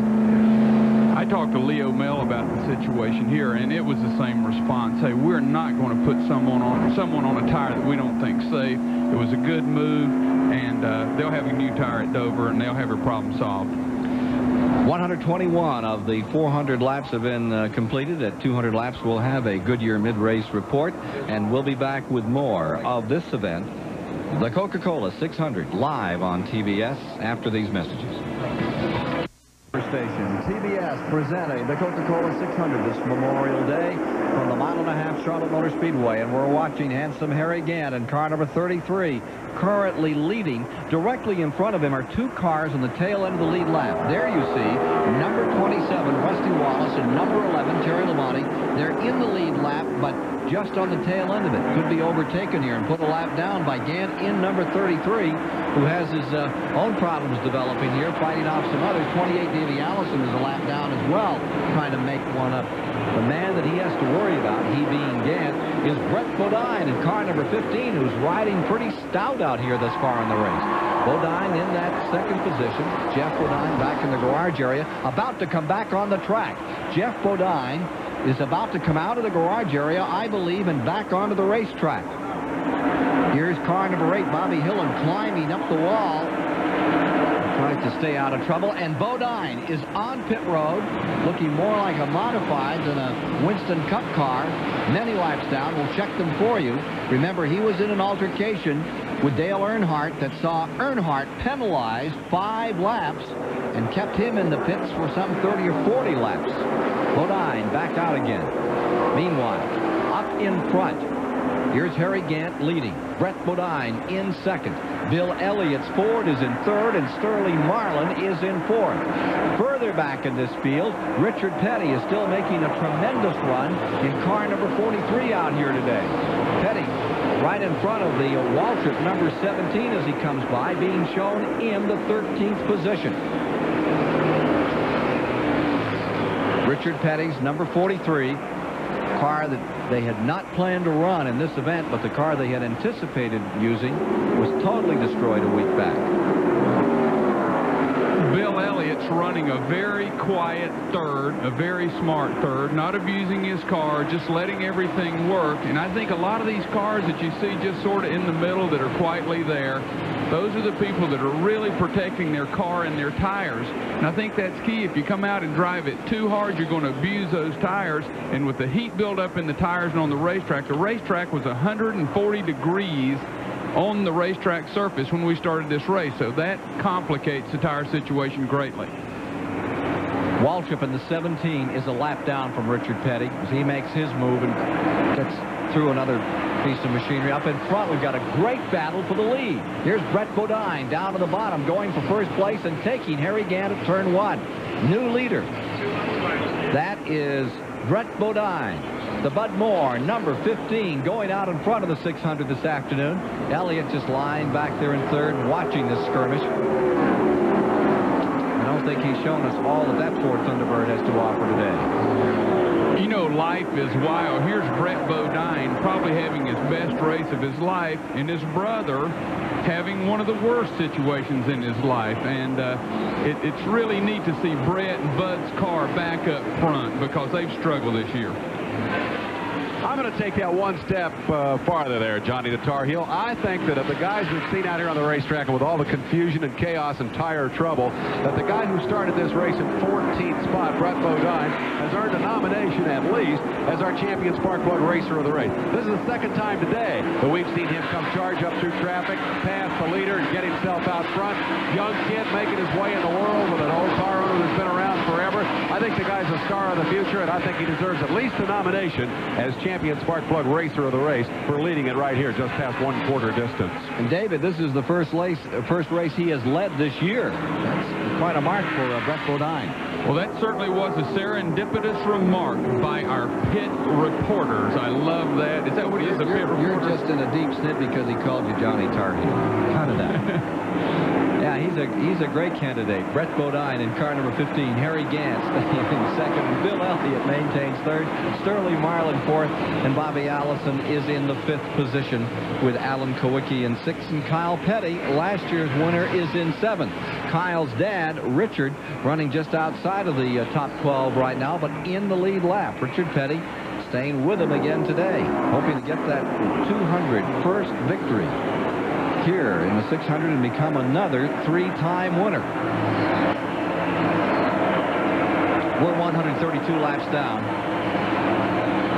Bud Moore's car number 15 out of Spartanburg, South Carolina, leading by 8, maybe a dozen car lengths over number 33. Gant in 2nd spot. Now here's Richard Petty running in 15th position, we are told. How about it, Richard Petty? For all the things that have happened to you this year, do you still love to race? Well, I'd like it a whole lot better if I didn't have to hurt so bad, if I'd run a lot better. But I'm looking forward to that. I've been there, and even though I'm going through, hard times right now, then that's what I'm working for, is to get back on the good times. And so I guess I'm stubborn about that, but it'll come if we stay long enough. Richard Petty told me, he said, I had 25 years of good luck, and now the good Lord's just evening things up a little. Another great thing is everybody wonders what Richard's going to do after his racing life.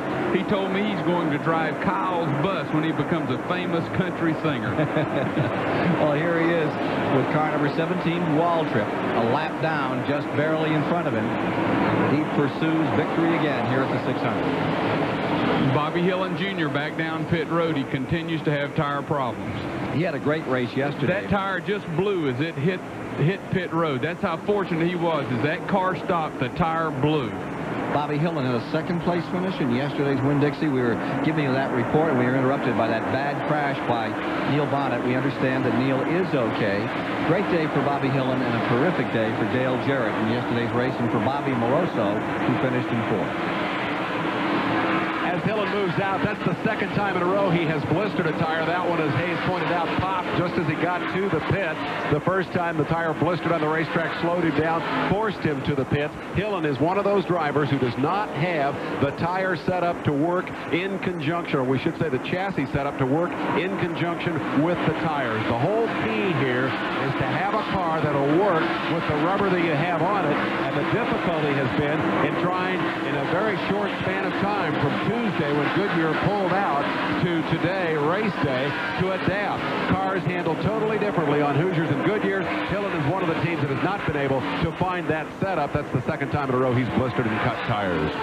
Well, I think there's a lot of people that haven't found that setup. You see cars that usually really attack this racetrack, and everybody's playing it smart. And again, I keep pointing out, like Bill Elliott, who's running a strong third, but he is not abusing that car. And you can watch the lines they use in the racetrack. They're letting the cars drift up, just letting the car run free. They're not turning that thing hard to keep it down at the bottom, because that's what's causing the problems with blistering tires. Here's Mike Joy. Looking at Bud Moore, and he is one of the best chassis men in this business. It's good to see that thing out front. Well, the car's working real good right now. We're still a little bit worried about the tires. We've been putting on tires we've already run, and we're hoping we don't have any problems, but right now everything's going pretty good. Bud, why is your car running so well and the tires coming off and looking so good? Yours and Sterling Marlin, and some of these other fellas have blown 3 or 4 tires. Well, we set the chassis up probably a little bit different than some of the rest of them, because when you got a tire that's running real hot, you try to get the right rear and the right front running about the same temperature, so that you try to keep them cool as much as possible. So we're hoping we're done the right thing and hope we don't have no problem. So far, it's been the right thing, and it just all the more points out that there is nothing wrong with the tires here, Hoosier or Goodyear. It's all a matter of how the chassis are balanced. And Dave said the best take advantage of what you can put on the car.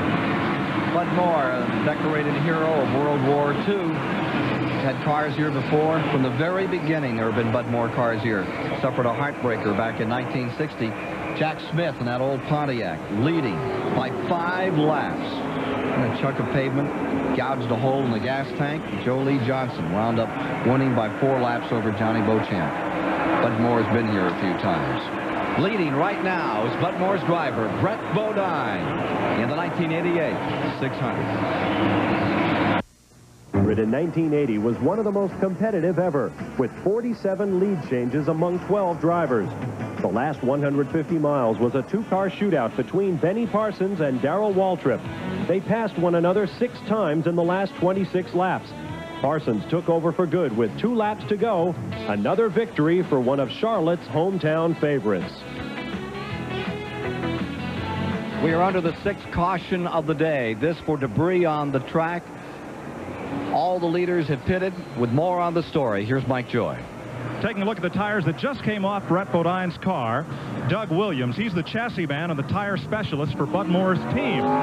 He is measuring the temperature across the tread of the tires. You can see it's running about 240, 245 degrees, but it's pretty even all the way across that particular tire that came off the left front. They'll go around and check all 4 of these, and again, here on the right rear tire, temperature's running even. Now, this tire is a little bit grained up, which means the tire is starting to wear a bit across the center of the tread at 255 on the inside edge.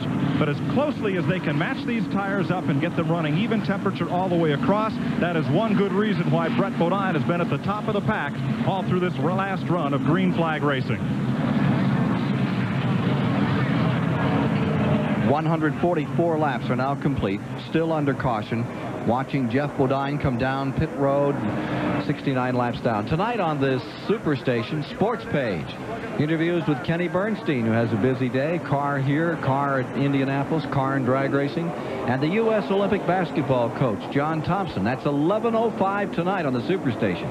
I tell you what I'm not going to miss on the Superstation. Wednesday night, John. Wednesday night, Celtics in Detroit. My Celtics. And plus, I live beside a Phil Parsons, who is a complete Detroit fanatic. He loves them. Yeah, we know what kind of a guy Phil Parsons is. Oh, yeah, but I'm telling you, we're driving up to pick up a TV the other night, picking up a Detroit station on AM, and you can't even hear it. Let's go to Dave Despain.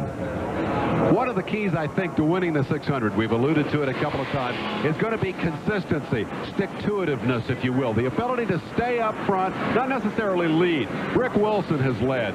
Davey Allison led early, the pole sitter, and then dropped out of the race. And we've also seen Brett Bodine most recently at the front. But the True Value Hard Charger Award goes to the people who stay up there all day. It works like this. You get 5 points for leading a lap, 4 for second, 3 for third, 2 for fourth, and 1 point for fifth. There are $50,000 in season-long awards being given away by the True Value people, including $5,000 per race. Keeping track of the performance of the front runners by that scale, the True Value Hard Charger scale, it's none of the aforementioned that we see. It's Bobby Allison who's been the hardest charger all day, with Terry Labonte, the consistent Sterling Marlin. Here's Brett Bodine leading the race right now, but until this caution, by the way. He's down in fourth in the hard charger standings. Davey Allison built up a lot of points early, but he's fifth and will fall off the board before this long race is over. Remember, $1,500 to the hardest charger of the day. Let me repeat again, and take a look right here. That's Jimmy Smut-Means, one of my favorites. He's from Huntsville, Alabama originally. He's one of the best racers I know. The Eureka car. Everybody gets a sponsor. He found one, too. And it was a vacuum cleaner concern. Jimmy Means has led this race with all this wholesale change of positions. On his birthday, he gets out and leads. He and Schrader are both celebrating another year today. Jimmy Means from Alabama. Well, happy birthday, Jimmy and Kenny, and it was good to see. Davey Allison still is in this race, 1 lap down. I hope there's no confusion there, but Davey still has the shot. As they come back under green, and on the break, we see Rick Wilson being shown in first after all those pit stops, with Bill Elliott second, Brett Bodine third, Harry Gant fourth, Sterling Marlin fifth, Eddie Bierschwell sixth on this restart. To repeat, car number 5, Jeff Bodine is 69 laps down, but back in it, trying to score some points. And there is more news on Neil Bonnet now. He has been taken to the Cabarrus Hospital for x-rays of shoulder and leg. He is conscious, but they want to look at that a bit more before they release him. That's the story on Neil Bonnet. We're back underway, and you're seeing Rick Wilson pull away with Terry Labonte right in the midst of that. Now, is Labonte a lap down still? Terry Labonte's car number 11? I thought he was back in that. He is a lap down. Terry Labonte being shown as 1 lap down. Car number 27 has made up his lap. He had fallen back briefly. The Pontiac for Rusty Wallace is back in it again. As we watch the leader up in here, it's number 4, turn 4. Back to the stripe, the Morgan McClure team. Solid little team. Well, Dave, already this race came from leading and sort of running away for a while, then being penalized, put all the way to the back of the field, and now they're right back up to the front. And he did have a breakaway a while ago, so maybe those tires, that chassis working good. Davey's coming after him, and Davey's trying to get that lap back. This will be an interesting race right here because Davey has tried and tried to get that lap back, and here he has a good chance. But the man that everybody's looking at is Bill Elliott in the number 9 car, who just got tagged here, just slightly edged by car number 15, by car number 15. We've been talking about consistency, and the names that we keep calling all day that are not leading in this are Labonte and Elliott. They all have, every time they're staying right around the front, and I think they're taking care of their cars, and I think we can look for them all day.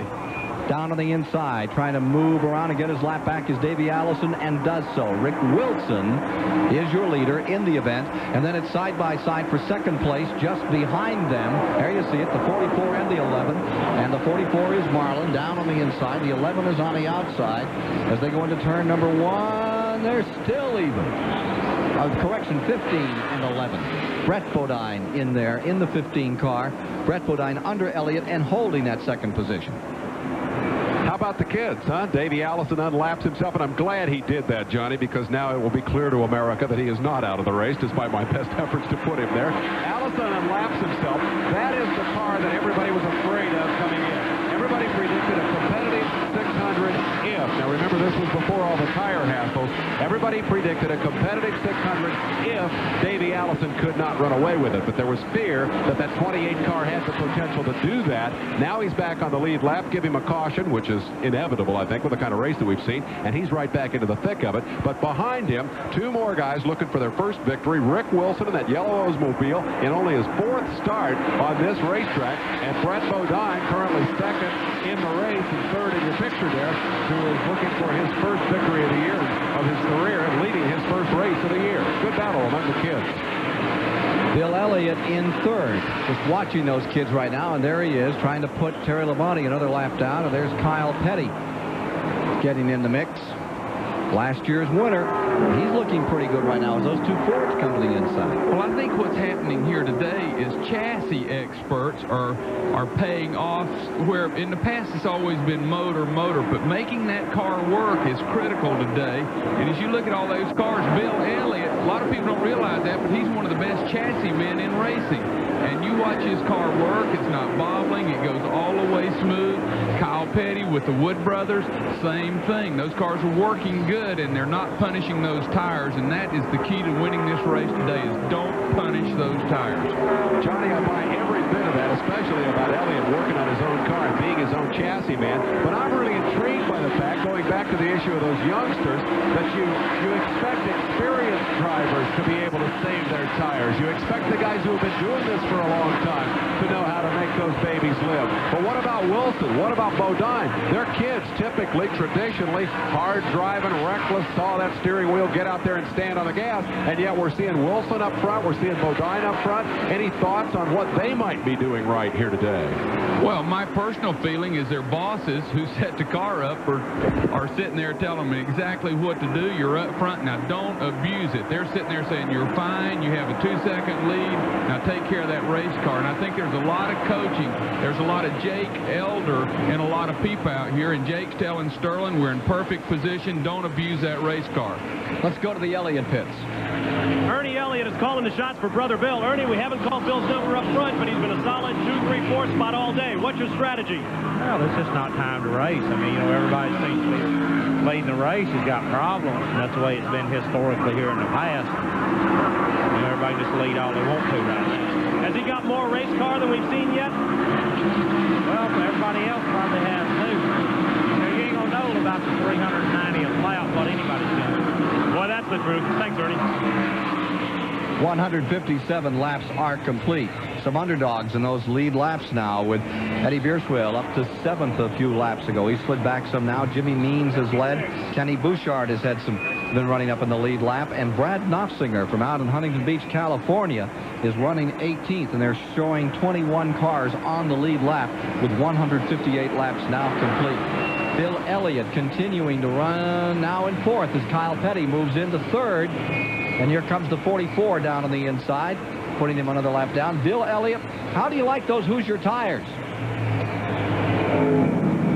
Well, it's just another tire. It's round, and I hope it stays round all day long. You know, that's the only thing is, you know, hope we don't have any trouble with them. I ran them last weekend for a couple of the segments, and they worked pretty well. Not sure if he let those people through or not. I think he just let them through. I think he's waiting. Oh, sure, and his brother just said, hey, we're not going to race now. There's nothing to gain. We will race when it comes time to race. But the thing is, he's not racing them real hard and is staying up front all day, and that is the key, to be there, not lose a lap, run smart all day and go for it. But you do get caught in situations where you have to race. So Bill Elliott falls back to 6th as Kyle Petty moves to 3rd, Sterling Marlin to 4th, Harry Gant to 5th, Elliott to 6th, and Alan Kowicki's Ford is in 7th. An Oldsmobile driven by Rick Wilson continues to lead here before the largest crowd in the history of the 600 at the Charlotte Motor Speedway. Note on that Bill Elliott story, a lot of these drivers, several of these drivers, are Goodyear contract drivers. That means they have an agreement with Goodyear that in exchange for money or tires, they will run their product. Some of those guys began to see the light. Bill Elliott was one of them several weeks back, and in secret began to test Hoosier tires. They didn't want to talk about it back then, but Elliott has run the Hoosier Summit testing. Not a big deal, no violation of the contract, but preparing for the kind of eventuality that we've seen here this weekend. So in addition to his chassis experience, Wild Bill in 4th spot also has some Hoosier tire experience. There's the leader, and here's the battle. It's a little further back. This is for 3rd. Last year's winner, Kyle Petty, his only super speedway win, and his 2nd win overall, fades very high. And here comes Sterling Marlin, stomping down on the inside into 3rd and dragging Harry Gant to 4th as H.B. Bailey erupts in smoke. The Texan, H.B. Bailey, comes to the inside of turn 3. No caution as yet on the Speedway. Here he is all the way to the bottom. H.B. Bailey had trouble at the outset of the race. Almost didn't make the start. Brought the car out, and now it's in big problems as it idles onto Big Pit Road. Car number 36, a Pontiac, entered by Michelle Bailey. And he's going directly to the garage area. It's all over for HB this afternoon here. Ken, there's one point I would like to make with the tire situation. A lot of people are on Goodyear tire contracts, but I hope you don't misunderstand that. They get like 10 tires free a race. They don't get all of their tire bill's still $5,000 or $6,000 a race. So their loyalty to Goodyear is not because of money. It's because of what they've been through over the years, and they work and do a lot of testing with them. But it's not free tires for everybody that's on a Goodyear deal. I hope you understand that. A little different from the old days. Yes, totally. In the old days, there were teams that got all the tires free, but now everybody's buying tires. And if you get 10 free, you've got a good deal. Back straightaway. Leader, Rick Wilson, blazing away out here. There you see him into turn number 3, leading this race, and the Morgan McClure team must be right off the side of the moon the way that car is running and the way that he's handling it right now. Johnny, you're on the inside as far as that tire deal is concerned. I'm wondering now, we've seen Goodyear in this for 30 years. They're the big guy. We see Hoosier, who only makes race tires. They don't make a street tire, a consumer product, if you will, coming in, and this year for the first time really mounting a challenge against Goodyear. And here today we see what that challenge has developed into. It is a tire war for the first time in many, many years.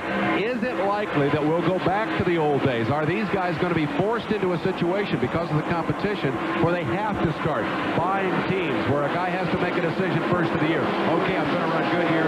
Okay, I'm going to run Hoosier. Will that be one of the consequences of the tire war? I really don't think so. I think Goodyear, they're a large corporation. They market this way. They have lots of options to market, and I don't think they're going to let them get into that. Car in the wall in turn 2. Sterling Marlin. Car number 44 has hit the wall. Sterling Marlin. That looks like a tire situation, and it was too. the same place that Neil Bonnet hit it. He is rolling and coming around. I don't think he will lose a lap. No caution, so he will lose a lap. Yes, he will. No caution as Sterling Marlin has grazed the wall, running in third, and here's Harry Gant coming in. Harry Gant probably... Oh, 2 more cars in the wall. A hard hit up in turn 3. I think that's Marcus. Dave Marcus is number 71. Has really slammed the wall. So on both ends of the Speedway, and look at Marcus's car, absolutely destroyed. Oh, that's unfortunate for Dave Marcus. It'll be interesting to check to see if Marcus is on Goodyear's. We've been talking about the problems that Hoosier had, and we did say at the beginning of the race Marcus was on Goodyear's. I don't know what caused the accident. In replay, let's take a look at Marcus, one of the great Goodyear loyalists. This is turn 1, and there is the Sterling Marlin incident. Well, he was lucky. Yes, he hit it hard, but he didn't catch it quite straight on like Neil did. And he was running third at the time of this incident. And then he clips the wall a second time, but getting off the wall after that first hit, which was at a good clip, what amazes me. Sterling Marlin has brought his car around. Then the car number 71 has had a serious incident in the turn 3 and 4 area. Sterling cannot turn the car. He's backing the car up. He brought it early. Boy, he's hit it on that side, but he's backing up, can't make it turn. Tires are down. Let's look again at this incident with car number 44. You can see the and the wheels are turned. Oh, my Lord, he did hit it. Marcus went, and Marcus continued all the way around. Yeah, he sure did. He went all the way around. And that was not a tire problem for Marcus. He was just going high to try to miss Marlin, and they got together. And Sterling's car has stopped now at the beginning of pit road. He could not turn it. But Dave Marcus is still in the car. Now, the incident with Marlin happened in turn 2. He was down into turn number 3, and Dave Marcus literally ran over the top of that car. Yes, we'll have to see that. Sterling's out of the car. He's okay walking around. That's good news. I wonder if the folks in the truck could show us that incident again. That's unbelievable. We saw the 44 in trouble. He idled down. He got it down toward the bottom of the racetrack. You can see the wheels are turned left. He's lost a right tire is what's happened, and he was just vaulted into that wall and hit it strong in the air. It did not hit on the driver's side, thank heavens. I sure hope Dave's okay. Dave Marcus's car, number 71, destroyed in this incident. Marcus, who had started in the 38th position, served notice here at Charlotte back in the '69 World 600. In his sophomore year, he pushed his independent Dodge past all those big factory teams and led for 6 laps under green, and an engine failure interrupted that bid for a Cinderella victory. We'll be back with more from the 600 in a moment. Back in from an incident on the racetrack. One of the things you have to do is pass right by the STP Pit Communication Center. Sterling Marlin was out for a walk, so he stopped in to say hi. Sterling, the last time I interviewed you, you looked like a potential winner of this race. What happened out there? Well, we bull right front just as winning one, and the car hit the wall pretty hard, but it wasn't that bad. And it broke a tire right. I couldn't steer the car, and it went in 3. And I don't know what Mark was doing. He ain't let up yet, and he just clobbered me. They just killed the car. Did you see him coming in your mirror? I never seen him. I was trying to steer the car straight, and I don't know. He didn't know the car wouldn't turn or what, but it just tore it off pieces. You had no steering control. Any sense of whether Dave's okay? I believe he was. Yeah. Let me ask you about this tire situation. A lot of guys are blowing tires and hitting the fence out there. When you're in that kind of a situation as a driver, how do you deal with that? How do you decide how fast to run? Well, I was just pacing the car. As far as I feel like we had the fastest car here. I was just pacing and trying to save the tires, and we hadn't seen no problems all day. We can pull all 4 of them off and looking at them. So the tires have been perfect, and I don't know if we run over something or the tire blistered. Using one of them blisters, it'll start vibrating, and just as it went in one, it went boom, and then the fence went. Is this a situation that we're likely to see again, or is this a one-race deal at Charlotte? Are these tire companies going to be able to solve this problem? Well, I think what both of them are going to have to do, they're going to have to come back with a little harder tire and just quit trying to fight each other and get the softest tire and the fastest tire, because we ain't finishing races and we don't make no money. I don't know if you got to see this or not, but let's take another look at it as you got clipped by Dave Marcus and watch the ride that he takes. Again, you have no steering control at this point. You're fighting the car. You already hit the wall, actually twice, and as you go up there the last time, when Marcus came, you point out that he was still on the gas pretty hard. Yeah, I don't think he'd even let up. Here it comes. Watch him coming. Boom, and right up. Did you see him go up on the side like that? Were you looking at the bottom of his car? Yeah. It's pretty exciting. Listen, Sterling, I know you got the rest of your long walk to do here. Thanks for coming by. We're glad to see you're okay. Thanks. Let's go down pit road to Mike Joy and find out about the other half of that incident. He's with Dave Marcus. Dave is sitting in the Life Force Chevrolet, and he's kind of still got a smile on his face, but after seeing that replay, I'm not sure why. Sterling just told us you got way up in the air up there. Well, Mike, it's just I tried to miss Sterling, and apparently he did have a flat tire, and I just tried to get on the high side of him and get between him and the wall, and I got in the oil stuff too, and there's really nothing I could do. It was too late to try and turn and get underneath him. I just no way that I could get back underneath him. I think that had I tried that, I'd have hit him probably harder than what I did. So I tried that hole on the high side, and I didn't make it through there. I hit Sterling first and then the wall. It's nothing I could do. Looked like you could have had your bell rung pretty good there. We were getting the car a little better each lap, and I think probably, Mike, that is the best we've had it all day. And, of course, the Goodyear tire has been doing a fantastic job. We were off when the race started. I was pushing too much, anticipating a hot day, figuring it'd get loose. But, the tires they stayed hooked up, and the push didn't go away. So Ivan and the fellas in the pits just start getting it loosed up, taking a little bite out, opening the rear stagger, and we were getting faster each pit stop. And, of course, we could run the full 67 laps before we would have to pit. So I think the race was definitely coming in our direction because no tire problem, no unscheduled pit stops. I think we were in great shape, had an opportunity to win this race. Okay, Dave, fortunately, is okay, but a swing around look at the front end of this Lifebuoy Chevrolet, it definitely is not. A lot of sheet metal damage, the oil cooler bent back against the frame, and some definite searing damage on the left front. having heard both drivers' viewpoint of that incident, I think we should sum up a point here. Sterling sounded a little bit unhappy about the fact that Marcus came barreling in there at full throttle and belted him. But again, look at it from Marcus' viewpoint. There's a hole there. He's committed to it. He knows he can't dive back under Marlin, so the only way he's going to make it is get through there as quick as he can, and I think that's probably the reason that Marcus was standing on the gas when he hit Marlin at full throttle. Ken? That sure sounds reasonable, Dave. 174 of the 400 laps complete. As we look at car number 98, this is Brad Knopfsinger. This is that young driver from California, the sprint car champion out there. His first start in Atlanta back in March, and he came through in 14th, and he has now led a lap in all these pit stops.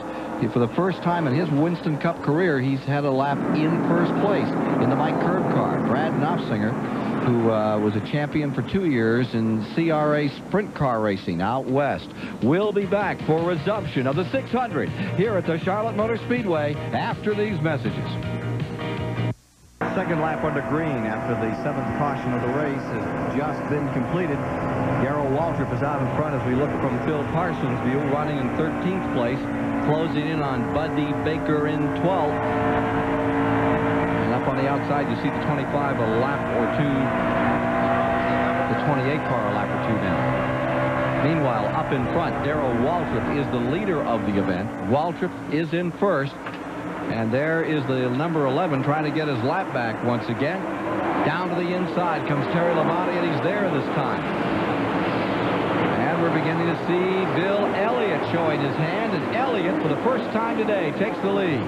Bill Elliott goes with a Ford up into the first place, and here comes Rick Wilson for second as Waltrip fades to third. Brett Bodine is in fourth in the restart. Rusty Wallace in fifth. Kyle Petty in sixth.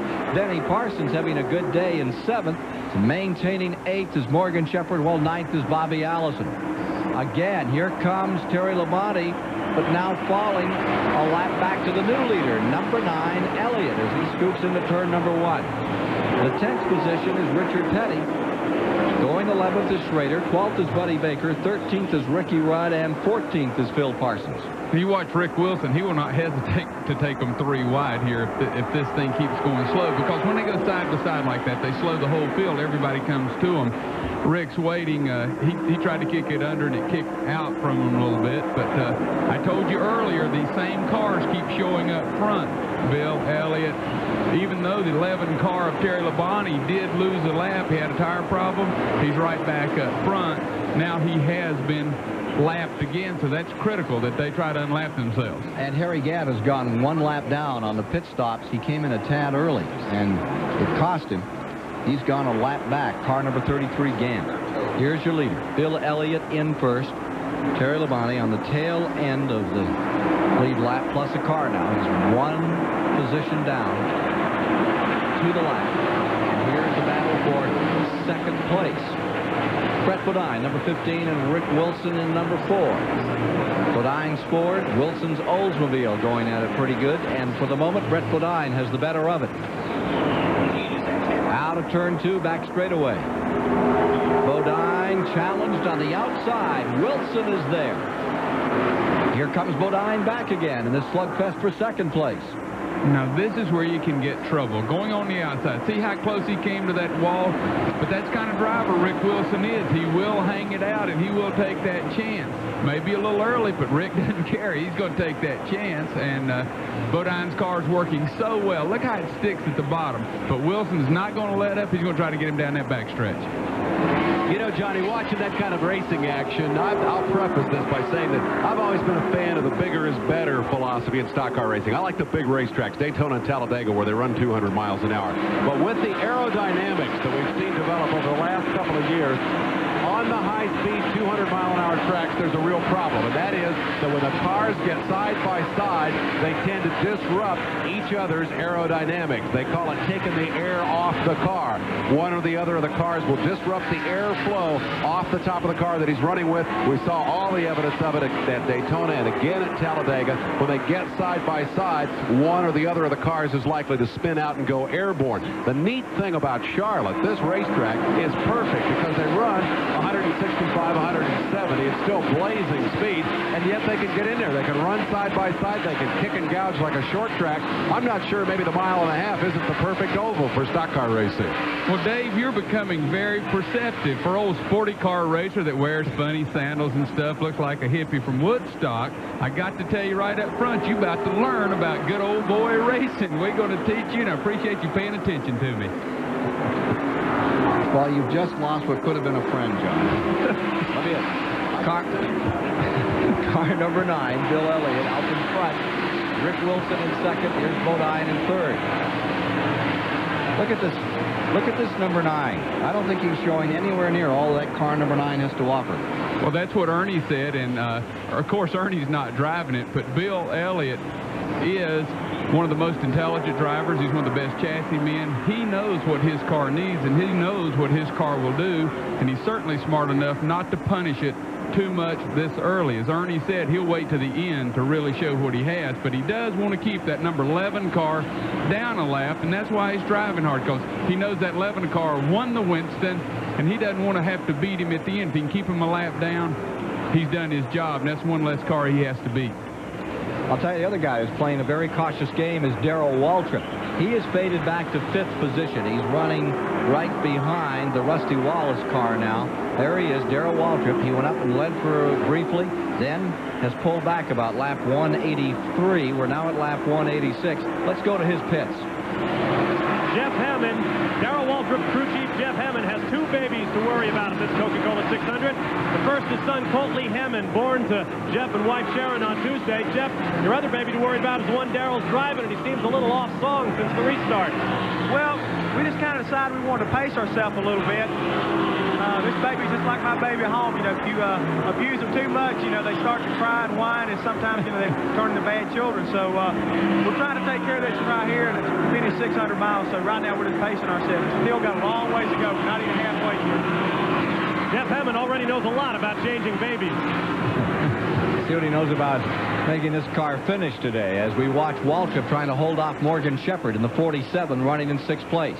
There's that 47 just behind Darrell Waltrip, 5th and 6th place respectively, with 12 laps to go to the halfway mark. We have had 7 cautions thus far on the day. The most cautions in a 600 was a total of 13 back in 1980. And with better than half the race to go, that's one record we may collect before the day is done. Our Goodyear race report coming up at that time on this battle that we're watching as Bill Elliott leads, and there you see Rick Wilson in second, the number 4 car, and in third, number 15, Brett Bodine. The number 11, Terry Labonte, trying to squirm out of this position he's in right now and get back in that lead lap. Tries the high side. No, thank you, not there. Well, I think Bill's car is working so well now, he is not going to punish it. If he sees the 11 car make a move, then he'll certainly get in there a little harder. But you can see how low Bill goes and how well he's working. The other cars are shooting up a little bit. When you see a car that can drive right to the bottom at that white line, you've got a race car that's working. Waltrip has opened up a bit of distance between himself and Morgan Shepherd, 5th to 6th. Bobby Allison line 7th. Kyle Petty is 8th. Benny Parsons 9th. Richard Petty 10th. Davey Allison is in 11th with 12th Kulwicki, 13th Schrader, 14th Baker, 15th Parson, and 16th the Ricky Rudd car with Mike Alexander aboard. Watching Labonte is pretty interesting here. Terry Labonte is second in that pack, but a lap down on the racetrack. Early in the race, they had problems with the handling on that car. Again, a driver who stuck with Goodyear's all through the Winston last week. He won the race, won $200,000. 2 elements I think are key here. One is the fact that they spent all last week gearing themselves toward the Winston. They practiced in 10-lap increments. Caution out. Caution out. Car in the wall in turn 2. Brad number 9. Knopfsinger. And he's on fire. Brad Knopfsinger's automobile slamming the wall in turn 2. And it looks like another tire situation here today. 8th caution of the day, 7 laps away from the midway point of the event. Knopfsinger out of Huntington Beach, California, in the Mike Curb car, rips into the wall in turn number 2. It appears the fire was oil smoke and has extinguished itself. He's still in the car. It's still coming up out there. It's still burning. Yeah, it is burning on the right side. The reason he's not getting out of that car is all this race traffic is still on until they get it slowed down. He'll be out. He was in a hard crash here a week ago. Knopfsinger's car slapping the wall. Boy, the cost of this race is going to be incredible in equipment. Yeah, and that's what people probably don't realize at these race cars. He's coming out the window now to get away from the fire, and the field is slowed enough that he feels safe to step out. But the cost of these cars is unreal. You're looking at $80,000 cars, and you can junk a bunch of the things we've had so far. The fire equipment's parked right across the track. They're waiting for a shot to get across, and they're doing so right now. Let's take a look at what happened to Brad Knopfsinger, who has made a very smooth debut into stock car racing from sprint car racing. He's already slapped the wall. He's already slapped the wall, and now he's easing down into turn number 2 as we watch Mike Waltrip beneath him.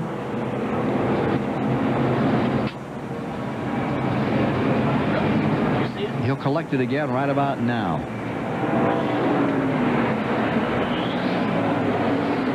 And that was definitely a tire problem. Yes, it was. You could see the tire go down right at the end. Well, there's a $9,500 bonus for halfway if anybody's still left. There's 8 laps. There's 6 laps to go to halfway. And down on pit road, a crewman has been injured on Brett Bodine's team. When Brett Bodine started out, one of his crewmen was injured, and they're asking for a safety crew down there now on car number 15 in the Bud Moore crew.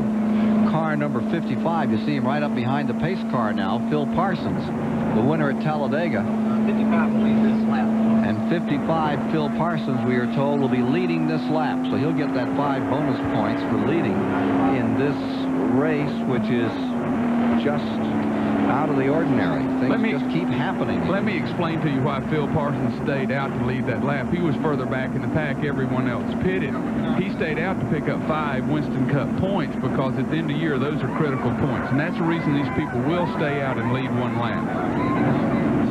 They're going under the hood on Phil Parsons' car. They must have some kind of problem. He seems real concerned. He's taking a drink of Coke and saying, "Hurry up, fellas." There's the ambulance for a member of the Bud Moore crew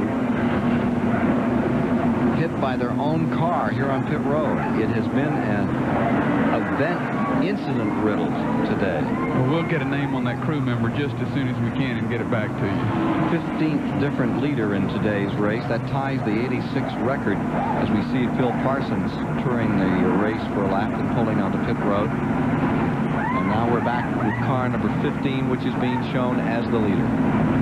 We've had a last-minute change in strategy here for the Bill Elliott crew. We saw Elliott emerge there in that last green flag run as the leader for the first time today. We heard Ernie tell us earlier that they had a strong car, and he thought that they had more left, that everybody had more left. But Johnny Hayes talked about that $9,500 up for halfway, and over in Elliott's crew, about 10 laps before that halfway mark and just before the yellow, they wrote down and passed on the radio to Bill, money on 200, meaning that the cash is up. It's about 10 grand if you can lead it at the midway point. So Elliott romped and stomped right up to the lead to collect the money. But when the yellow came out, Elliott elected to go ahead and pit, give up the shot at the money because they're obviously more concerned about coming out on top in terms of the overall race. Let's get more on that injury on pit road from Mike Joy. The ambulance attendants are working with car owner Bud Moore, and Bud apparently has injured his right leg, complaining of an injury to his knee or his hip. Bud usually goes over the car to take a look and check over tires. He is conscious and alert and talking to the ambulance attendants. They'll take him to the infield care center for a leg injury. Now let's tell you how they set that up on a pit stop. Bud Moore is usually the guy with the board that stands in front of the car to position them when they come in to know where to put the brakes on and get it locked up and slowed down. And Bud Moore, who operates this team out of Spartanburg, South Carolina, this car number 15, has been hit by his own car and is being taken to the infield hospital here and presumably to Cabarrus Hospital. Bud's first win was right here on this track, 1961. Great Joe Weatherly driving for him. Well, Bud Moore's had a terrible week. We had a bad storm here earlier in the week, and he cut his finger real bad trying to hold the door closed when we had a terrible storm come through. About tore his right finger off. They had to do surgery and stitch it back up. So poor old Bud, he'll be glad to get back to Spartanburg. We'll be back with more of the 600 from Charlotte, North Carolina after these messages. 197 laps are complete. 60 cars took the green flag in the first World 600 at Charlotte Motor Speedway. Jack Smith of Atlanta, Georgia, held a huge 3-lap lead late in the race when a chunk of asphalt ruptured his gas tank. Smith's crew used rags and even a potato to try to stop the leak, but they couldn't prevent an upset victory by South Carolina's Joe Lee Johnson, his first and only NASCAR victory. A record crowd here at the Charlotte Motor Speedway as we come to the halfway point, 1 lap away. As we watch Brad Knopfsinger's car being brought down pit road, people enjoying themselves here, mid-80 the temperature. Look at Knopfsinger's car. Really torn up after it slammed the wall out of turn number 2. He is okay. Bud Moore has been transported down to the infield hospital here and presumably will be taken to the Cabarrus Hospital. 19 cars remain in the lead lap at the present time. And the man just outside that lead lap is Harry Gant in 20th position and Terry Labonte in the 21st position. And of course, during these cautions, little splendor here on a Memorial Day. And I love racing in this Speedway Club. To get out in the crowd. I don't like it there. You know why? Why? Because everybody gets to talking. Nobody pays attention to the I'd far rather be in the grandstand. That's where you can keep track of things. Up there, you can find out how the Dow Jones is doing and all that. Yeah, kind of that's me. I like rich people. I'd be good saying, how would you like your shrimp cocktail? And I said, extra sauce, you know. And here's car number 55, Phil Parsons, who was in, and they had the hood up on that car briefly. And we're coming to the halfway this time by. We're just about a quarter of a lap away, and this race is stable. Let's see if anybody pulls onto pit road to change our lineup here as they come down out of the corner. And we're at least a lap away from where they'll turn them loose. And let's take a look at this Goodyear mid-race report. Brett Bodine is shown in front with Davey Allison in second as they come across at midway right now. In third, Bill Elliott, then Rusty Wallace in fourth with Darrell Waltrip fifth and Rick Wilson. And Eddie Bierswale is back up into seventh spot, the best run he's had all season. Ken Schrader is in eighth. We haven't given him much of a call today, but he's doing very well. Then Bobby Allison in ninth, followed by Benny Parsons, Petty, Morgan Shepherd, Buddy Baker, and Kyle Petty, defending champion, back there in 14th. Rounding out the top 20, there you see Mike Alexander running for Ricky Rudd in 15th, and Harry Gant is 1 lap down in 20th with the 21st position currently belonging to Terry Labonte, trying desperately to make that lap back up. Now, as to the attrition, those out of the race, Dale Jarrett was the very first as he crashed up here in turn number 4. And then just take a look. It's all incident riddled. See a few engine reports there like H.B. Bailey and Mark Martin. But it has been one serious crash after another all day as tires continue to be the issue here at the Charlotte Motor Speedway.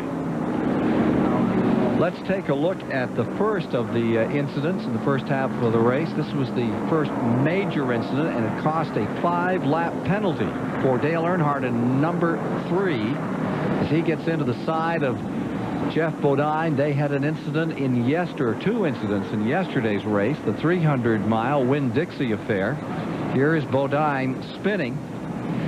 His car will nose all the way around and into the wall, and a 5-lap penalty was assessed on car number 3, Dale Earnhardt, for this incident. That was about the only non-tire incident so far. The tire issue, everywhere you looked, car number 44, Sterling Marlin's car up here in turn number 2 in a major incident, already clipped the wall. He was going down the backstretch, and car number 71, Dave Marcus, literally runs over him at turn 3. Well, this is there it is right there. Up over the top and into the wall. You could see Sterling was trying to turn his car, but his car wouldn't turn, and he's going down the backstretch fine. He didn't realize that the car wouldn't turn, and Dave, I think, assumed since he's going down there fine, he just stays at race speed and goes around, and shot right into him and hit the wall a ton. 26 lead changes among 15 drivers at the Midway Report. We look over Phil Parsons' shoulder at the gauges here on the crown car number 55, and Phil at this point checking on our rundown. Phil Parsons being shown in 18th position. 1 lap until green, we're being told, as Brett Bodine stays first, Davey Allison second, Bill Elliott in third, and Mike Joy, if we can, we need to get a report as to who will now be crew chief on Bodine's car, as they have taken the crew chief and the mentor of that team to the hospital, Bud Moore, who assumes the headset down there and will soldier on from here.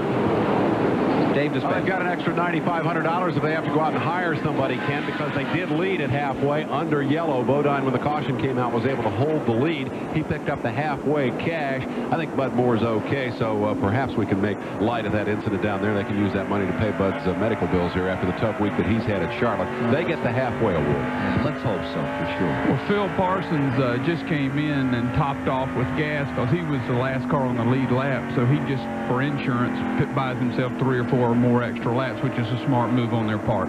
Light off on the pace car, indicative of a start. $9,500 prize for halfway. The man leading that 5th consecutive lap under green. Is that how it goes? So we're going to go back to it to get that prize given. Bodine hasn't got it sewed up yet. Lap 208 will be where they're going to give the prize. It must be under green, David. So here we are getting set for a go again, and Bodine has to try to march out in front and stay there. Lap 208, they are under green. 204 laps have been complete. That rule reads that it must come under green on 5 consecutive laps. So the $9,500 we're being told is still in jeopardy. Bodine just got a real good break with Harry Gantz down a lap, 11 cars down a lap. And he has a little buffer because these folks are racing hard to get their lap back. If he can hold them, I think these cars are going to be in Davey's way. Well, Davey goes right by Harry on the outside. Let's see if Davey can get under Terry Labonte. Remember that Terry... Well, you got a lot of money. You got to have a lot of rules, and that makes sense. Decided under green. Maybe the guy to watch again is Bill Elliott. Perhaps he can come back. Remember, we talked before the yellow that they had made a strategic decision to go after the money. Bill's lurking back there in about 4th or 5th. He's going to have to hustle. Looks to me like Davey's got his eye on that check. Yes, indeed. Here's how they lined up on the restart. Brett Bodine first, Davey Allison second, Bill Elliott third, Darrell Waltrip 4th, Rusty Wallace 5th, Rick Wilson 6th, Bobby Allison 7th on the start. Davey Allison back in the lead lap and trying to close in as we have Fords running first and second on the field. We have Fords running 1, 2, 3 on the field with Chevrolet in 4th of Waltrip. Lap 205 down. 208 is the money lap. Greg Fielding, our statistician, saying 208 will be where the cash register rings. There's Bill Elliott, and there's Rusty Wallace scooting right around in car number 27. Here's Rick Wilson moving up on Bill Elliott. I think Elliott is nearly as anxious to lead it halfway as lead it when it's over. Well, they made a stop, and of course the tire stagger could be off a touch, and again, he's not going to risk this race for a halfway leader lap award where Davey, he's got a shot. But I'll tell you what, Bud Moore's on his way to the hospital. He's fine, but he's sitting there saying, hold him, son, because he's listening to that race on the radio. He said, you better hold him. So here's Bodine, younger brother of Jeff Bodine, started up on the Chemung Speedrome, upstate New York, coming back by. He's got 2 more laps to go to get in the gravy. And here is Eddie Bierswale running in 10th spot, having a great day, the Texas driver. Eddie Bierswale in 10th position. Let's go to Mike Joy. He's from Texas, an unheralded driver, but with a veteran crew chief, Buddy Parrott. And Buddy, he's doing a super job. Well, Eddie's doing a good job, and, you know, he's been coming along all year. His dad made a commitment this year, and we've got a pretty good team going. We're building some new cars, and I'm real proud of him. I tell you what, the state of Texas ought to be proud of him. He's running in 10th. Halfway money down, $9,500 for Brett Bodine. Brett Bodine pocketing a little additional pocket change here as Davey Allison stays second, and Waltrip in the number 17 is coming on. He's up in 3rd spot now. Well, Darrell's had a good, smart run, and he's going to take care of that race car. You can bet on that. He's using the Bill Elliott philosophy. been a very, very difficult race to determine who's got what today because of all the strangeness surrounding this tire situation. We've just had a very good indication of who's got what, because when you put the cash out there, that's when the guys are going to get their foot down. You're coming right off a yellow, so everybody's got good tires. Nobody's got to worry about popping one as they come down to race for that check. So who's got the stuff? You saw what happened. Brett Bodine not just holding on, in fact, pulling away from the guys he's got to beat out here this afternoon. Granted, it's a couple of hundred laps from that checkered flag, but this may be another one of those great Charlotte surprises where Brett Bodine comes out of nowhere to score his first big victory in the second biggest race of the year. Well, that would tickle me to death. One thing that everyone needs to know, that Brett Bodine is Jeff Bodine's brother. Brett Bodine is not a controversial figure in the sport. He's one of the best-liked kids in this sport. He and his wife are liked by everyone. Brett handles himself well. Everybody loves Bud Moore. It'd be one of the most popular victories at the World 600 if they could pull it off. It's his third run in the World 600, and his best finish to date was last year when he came across in 18th, as Brett Bodine continues to lead here this afternoon. His best overall finish has been a 9th in Atlanta. Continuing to show the way, Brett Bodine in the Bud Moore car. Brett Bodine, every driver has a problem in one area of this track. What's yours? My trouble spot seems to be the 4th turn. I always get my car working real well in 1 and 2, but it seems like my car always tends to get a little loose up off of 4. But I always seem to run well here, and I think that might be a key. I might be looking for something I can't get out of that 4th turn, and I've got to learn to drive the racetrack instead of adjust the car to the racetrack. Turn 4, the issue for Brett Bodine. A little battle further back as 17 Waltrip is trying to fend off the Oldsmobile of Rick Wilson. Chevy Olds battle back here in 3rd spot. Here's Wilson down to the inside. Oh, he'll go anywhere he can to get by cars. He really will, and he will force the issue. And Darrell's not going to hold him up or do anything crazy. Darrell, if he stays in front of him, Darrell has a stronger car. But you can see Rick how well he's working in the corners. You see him just jerk right on it, and you'll see him go through 3 and 4, and that's where he will make his move.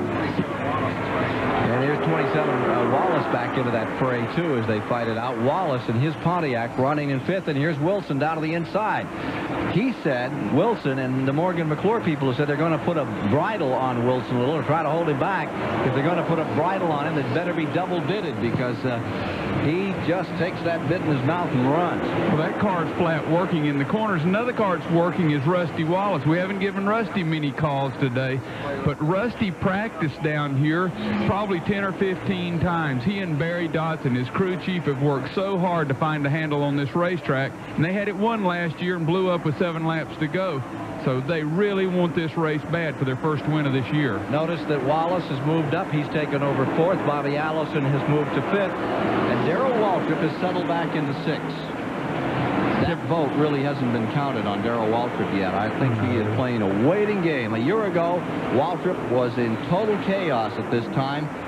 Seems to me he has some control on what's going to come on this race today. Well, I really think Darrell Waltrip and his team and Bill Elliott and his team are a lot alike. Darrell Waltrip's always been recognized as a great chassis man, too. And I think Darrell sets his car up with the help of Jeff Hammond, but they work together so well. And the same thing with Bill. You see both of them running there right together. And that's a sign that those are 2 cars. And I think those 2 of the cars you're going to have to look at the end of 600 miles. Working the 217th lap as Waltrip and Elliott run together in 6th and 7th spot here this afternoon in the Charlotte 600. Maintaining that lead is Brett Bodine, and I think they're willing to let him be the bunny. Go out there and be the rabbit for a while as the second place man, Davey Allison, is just sitting back now. Remember that Allison qualified with a new record for the race at 173.5 miles an hour, and Waltrip established a new overall record in qualifying for the Winston at better than 174 miles per hour. Those cars are yet to really be heard from in this afternoon's event. Ken, let's put the bottom line on that halfway award story for Brett Bodine here. Consider the situation. Here they are in chaos down in the pits. Their car is leading. Bud Moore is on the ground injured. Greg Moore, Bud's son, becomes the guy who's got to run the situation. His dad's down on the ground.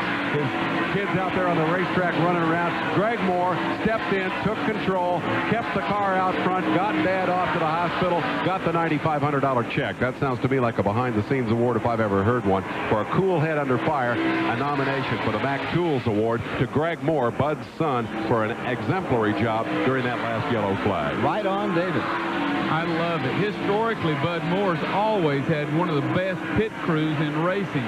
Because his car's been a little off, they haven't got that much publicity. But you're talking about pit crews, Bud Moore has always been a major factor. And there you see Greg Moore, who stepped in for his dad now to try to pull him home. And let's see if we come up with some Mac Tools in the behind-the-scenes award for him before this day is done. Again, resetting the field, Brett Bodine is in first place. Davey Allison, the pole sitter, is maintaining second. There you see him in that white, black, gold, red car. Then in third spot is the Oldsmobile, number 4, Rick Wilson, maintains third position right here. And in fourth, directly behind him, is Rusty Wallace. The fifth position is now the Bobby Allison, car number 12, followed by Darrell Waltrip in 6th. Then Bill Elliott is in 7th, and Benny Parsons, the 1980 winner. Remember, he went 150 miles against Benny Parsons and Darrell Waltrip, just side by side around this track, swapping the lead back and forth. In the longest race they ever ran, we ran till dark that day.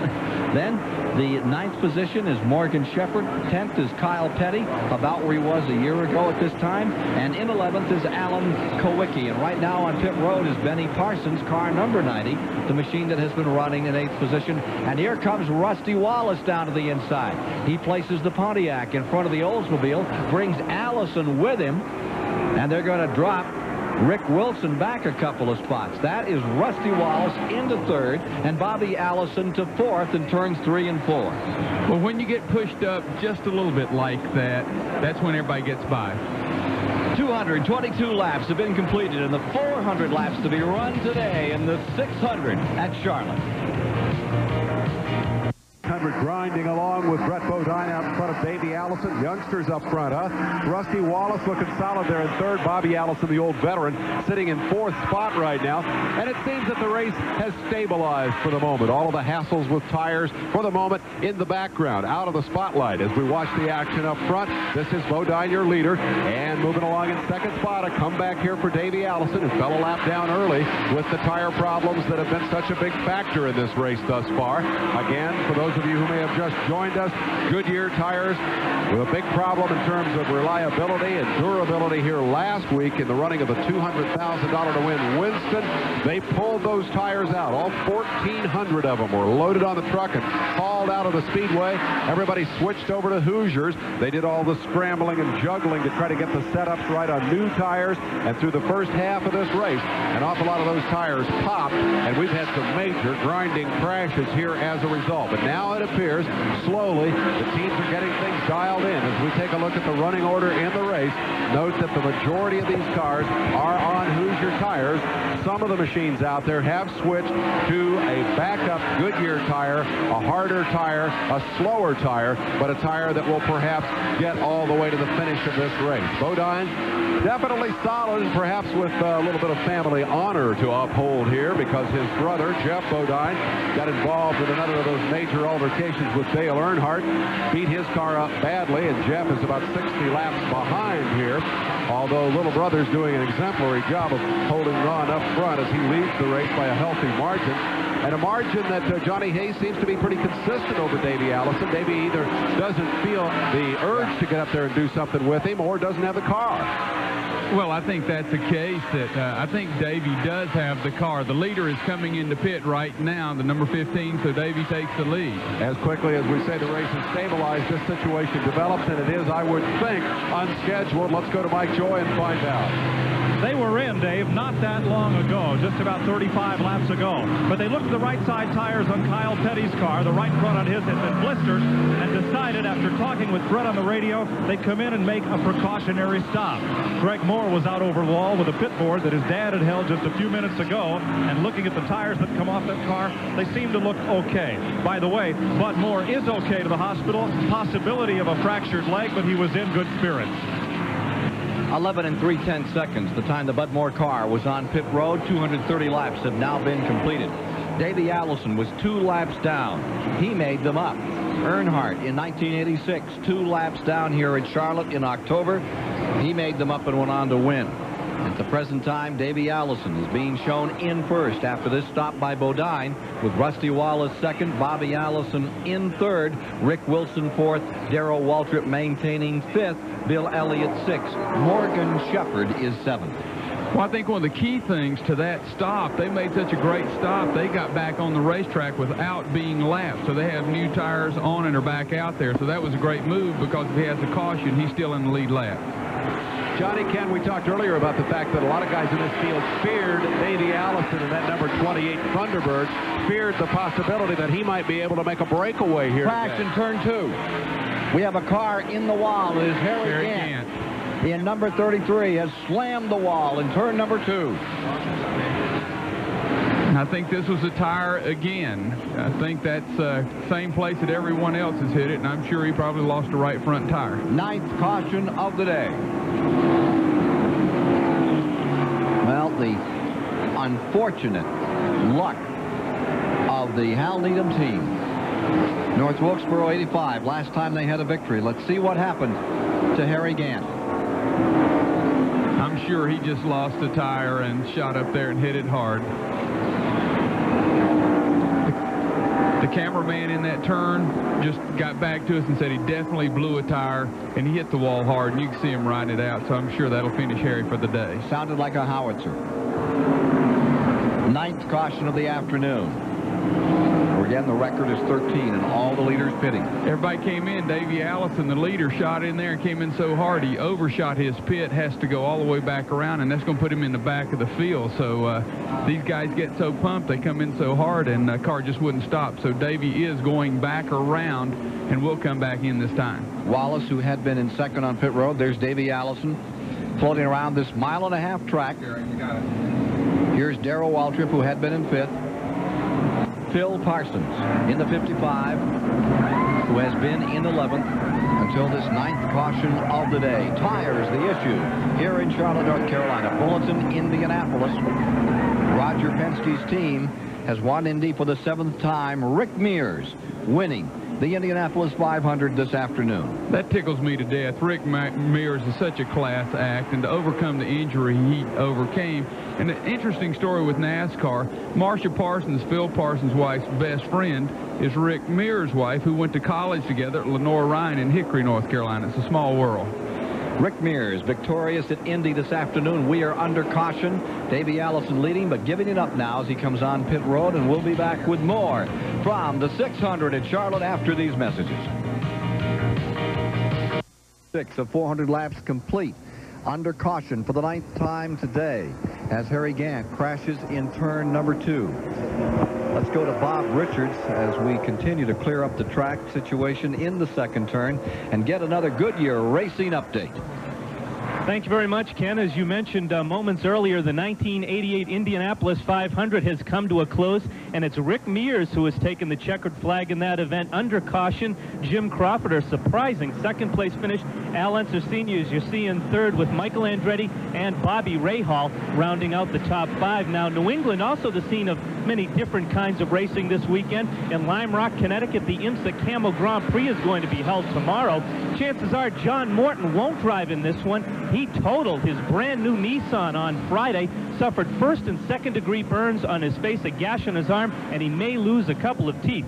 John Nielsen and Morton Brundle, who will co-drive their Jaguar, will sit on the pole in this one. They set a track record of better than 122 miles an hour. Now, the Course Tour is at Thunder Road International Speedball in Barry, Vermont this weekend. Robbie Crouch, of course, the favorite in that event this afternoon. He is a 4-time series champion. At Oswego Speedway in upstate New York, the Richie Evans Memorial is being held this weekend. Evans, you might recall, was killed in a modified crash in Virginia a couple of years ago. Jimmy Spencer, who raced wheel-to-wheel with Richie many times, says this memorial is a very special one.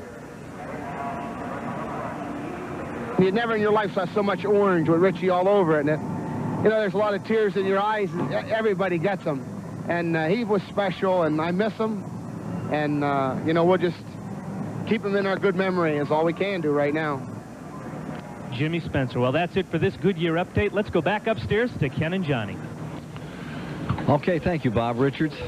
They have taken the driver of car number 33, Harry Gant, to the hospital, and some of the crew has already gone down there, John. So that Hal Needham team that just has misfortune after misfortune continues to have same here today. Well, it's been a tough year for them, and this certainly doesn't help things. Richard Petty's number 43 has just gone 3 laps down. The hood is still up on number 43. He's been running in the lead lap until now, and it's going to be another long, hot, fruitless day for Richard Petty, who crashed so hard a week ago here. Told everyone that among the incidents that have happened to him this year, everybody remembers and recalls that Daytona, terrible egg beater he took, then being hit by Brett Bodine. He said last Sunday hurt a lot more and did more damage. Both cars were lost, but last Sunday's crash was far worse than the one he had sustained at Daytona. One interesting footnote to that Indy 500 story. First, we welcome anybody who, for whatever reason, might have wanted to watch that race instead of this one. We're glad they joined us now. Kenny Bernstein is off driving his funny car in Baton Rouge, Louisiana, and feeling pretty sorry for himself because his stock car, which Ricky Rudd put into the fence out here last week, is all beat up and being driven by a backup driver here today. But how about Jim Crawford, second in the Indy 500? Kenny Bernstein's expanding motorsports empire included a one-shot effort to build an Indy car, and they put that car in second spot in that race. So for Bernstein, even though there's bad news here at the World 600, still a potential victory over at Baton Rouge, but great news from Indy for Kenny, one of the car owners here on the Winston Cup Trail. Yeah, pretty good day for Kenny Bernstein, all in all. Second place. I'm going to tell you, Kenny Bernstein's impressive. He's one of the greatest drag racers that ever lived, but his business sense is awesome, and he's got the best-looking girlfriend I've ever seen. But that has nothing to do with it. And he had a V6 power plant up there. Let's go to Bob Varsha. Well, Davey Allison keeps working his way to the front of this race, but pit stops have frankly been the problem. Robert Yates is his co-crew chief. Robert, you really had a hassle that time around. Well, we've stopped so many times. Davey's talking that I can't hardly hear, but we had a socket go bad on the rear tire, and we got a new crew here today. We just need some practice, but we don't need to do it that bad. But it's just we're working on trying to get the car in hard, not losing a couple seconds getting in and out of pits, and you know, the track, I guess, the pit road's a lot slicker than it normally is. I couldn't get to the mic, tell him to slow down. I could tell he was going 50 miles an hour too fast. So, you know, he's been overshooting it. He's got us a little out of sync. And, of course, Haviland Ford Thunderbird still fast enough to win the race if we can get long enough green stop without having to pit. Okay, best of luck the rest of the way. 1 lap to green. 1 lap, and they'll be turning them loose here today with Darrell Waltrip back in front, Rusty Wallace second, Rick Wilson third, Bill Elliott fourth, Ken Schrader in fifth, Morgan Shepherd is sixth, Phil Parsons into the 7th position on the realignment of cars with 240 laps complete. I think what Robert Yates said in a nice way, don't talk ugly about my crew members because the drivers overshot the pit 2 times. I think that's what he's trying to deliver. David? I think you're right, Johnny. One point we were starting to make when Harry Gant hit the fence is that Davey Allison has a car that everybody was afraid of here. They thought it could break away. He's come back from 2 laps down. Now he has to come back again. Johnny, everybody was afraid of that car. Is it as good as everybody feared? Can it come back and win the race? Yeah, I believe so, because you make up 2 laps. I think it'll be a piece of cake coming from the back. When you get a car hooked up, the way they have it hooked up, Robert Yates historically is one of the best motor builders, but the car is working well in the turns, so the chassis people have done their job, and we all know that Davey Allison can drive a race car, so Davey's looking good. Ready for resumption. 240 complete. Kenny Bouchard in 9th. Eddie Bierswale in 12th. That kid from Texas really looking good out here today. Field motors down on turn number 4. We're ready to go back under green with Darrell Waltrip in the lead, and directly in front of him is Terry Labonte, who they are reporting on the tail end of the lead lap. Now, he's been there one other time and been run down and put a lap back. Let's see if he can stay up there in that lead lap this time. There you see the number 11, winner of $200,000 just last Sunday in the Winston, trying to stay in front of Waltrip. Pray for another caution so he can motor around this track and challenge. A little bit like roller derby out here today with all these tires blowing up, all these cautions with so many cars on the tail end of the lead lap trying to fend off those leaders and stay up in there. Pressure is really on Terry Labonte here. He cannot be passed by Waltrip. Has to stay out in front if he possibly can. Well, every time Terry goes through the gears, when he hits third gear there, a little bit of smoke comes out underneath the car. So I don't know if he's having some kind of problem there, but he seems to be running great now. 29 lead changes among 15 drivers thus far in the race is Darrell Waltrip, who a year ago said his expectations were just too high. Thought he'd win 20 races last year. And, of course, it was dire straits all season long for Waltrip, who now commands the 600, trying to win this event one more time to put himself in the record book as the first man to ever win it 4 times. Blown engine down at turn number 1, and 4 cars sliding, careening into the wall. Bierswale is there. 4 or 5 automobiles behind him. Another serious incident. Meanwhile, racing back to the line, Waltrip is trying to put a lap on car number 11. Here they come out of turn number 4. Terry Labonte is trying desperately to stay in front of Waltrip. They touch. They fight to the line. That's close. I believe Waltrip held him down, but I'll tell you, that is scary that they did that. But I'm telling you, but I think Waltrip probably beat him back. You could see them clanging together out of turn number 4, and they weren't chiming. They were clanging. Now take a look at what's happened here. Eddie Bierswale's car. Allison has been part of this wreck up in turn number 2. There you see the Lake Speed car number 83, badly torn up. Buddy Baker climbing out of number 88. 3-time winner. Ernie Urban's number 2 is there. Baker on the ground. The 3-time winner of this event, Buddy Baker, 1968, 72, and 73, is hurt, perhaps, hopefully, just had the wind knocked out of him. Bierswale's car, one of the first to go. And then the car number 31 with Joe Ruttman of Upland, California got into it. Let's take a look and see if we can spot what happened. It's Bierswale losing an engine, greasing the track. He slides, and the rest of them, there's no escape. Slick tires, no tread, nowhere to go. Somehow Mike Alexander and the green car, Richard Petty, were able to steer through it. Baker's car getting hit, Ernie Urban, Lake Speed, Joe Ruttman, all involved. That is the 10th caution of the day. Prior to today, the record was 13. The tires are a major issue. Let's take another look. That was not the situation here. It was a blown engine. And there you see it beginning to smolder. On car number 23, Bierswale had been running up in the lead pack all afternoon. He slaps the wall and apparently spewed oil, or they might have been getting on the brakes behind him. He put out enough smoke to make one think. Number 31 just tapping him as they came down across. More serious problems directly behind this pair. Buddy Baker hurt, and Lake Speed's car thrashed. I think the thing you don't realize is how fast those cars are going at that time. And even though you see the smoke and know you lift and try to go, Buddy Baker standing back up on his feet. I'm glad to see that. Big Buddy's okay. And those cars are going so fast, they just have nowhere to go. They're in oil. It's like being on ice. Photo finish says that car number 11 did not get his lap back. 17, Waltrip was able to contain him with that wild run down to the start-finish line. And the photo camera here reports that it is 17 containing car number 11. But they're lining up with the 11 in front as if he's on the tail end of the lead lap. Now he drops to the inside. They'll start side by side. 17 and 11 this time out. Terry Labonte being shown now lapped by car number 17. And lapped cars drop to the inside, the slower cars on a start. Cars in the lead lap will work on the outside. Darrell Waltrip ran that like it was for the last lap of the race. He wanted to keep that 11 car down because he knows 11 car's been running in front all day. If he can keep him down, he had to keep him down. It's like Bill Elliott raced him to keep him down. Now Darrell has.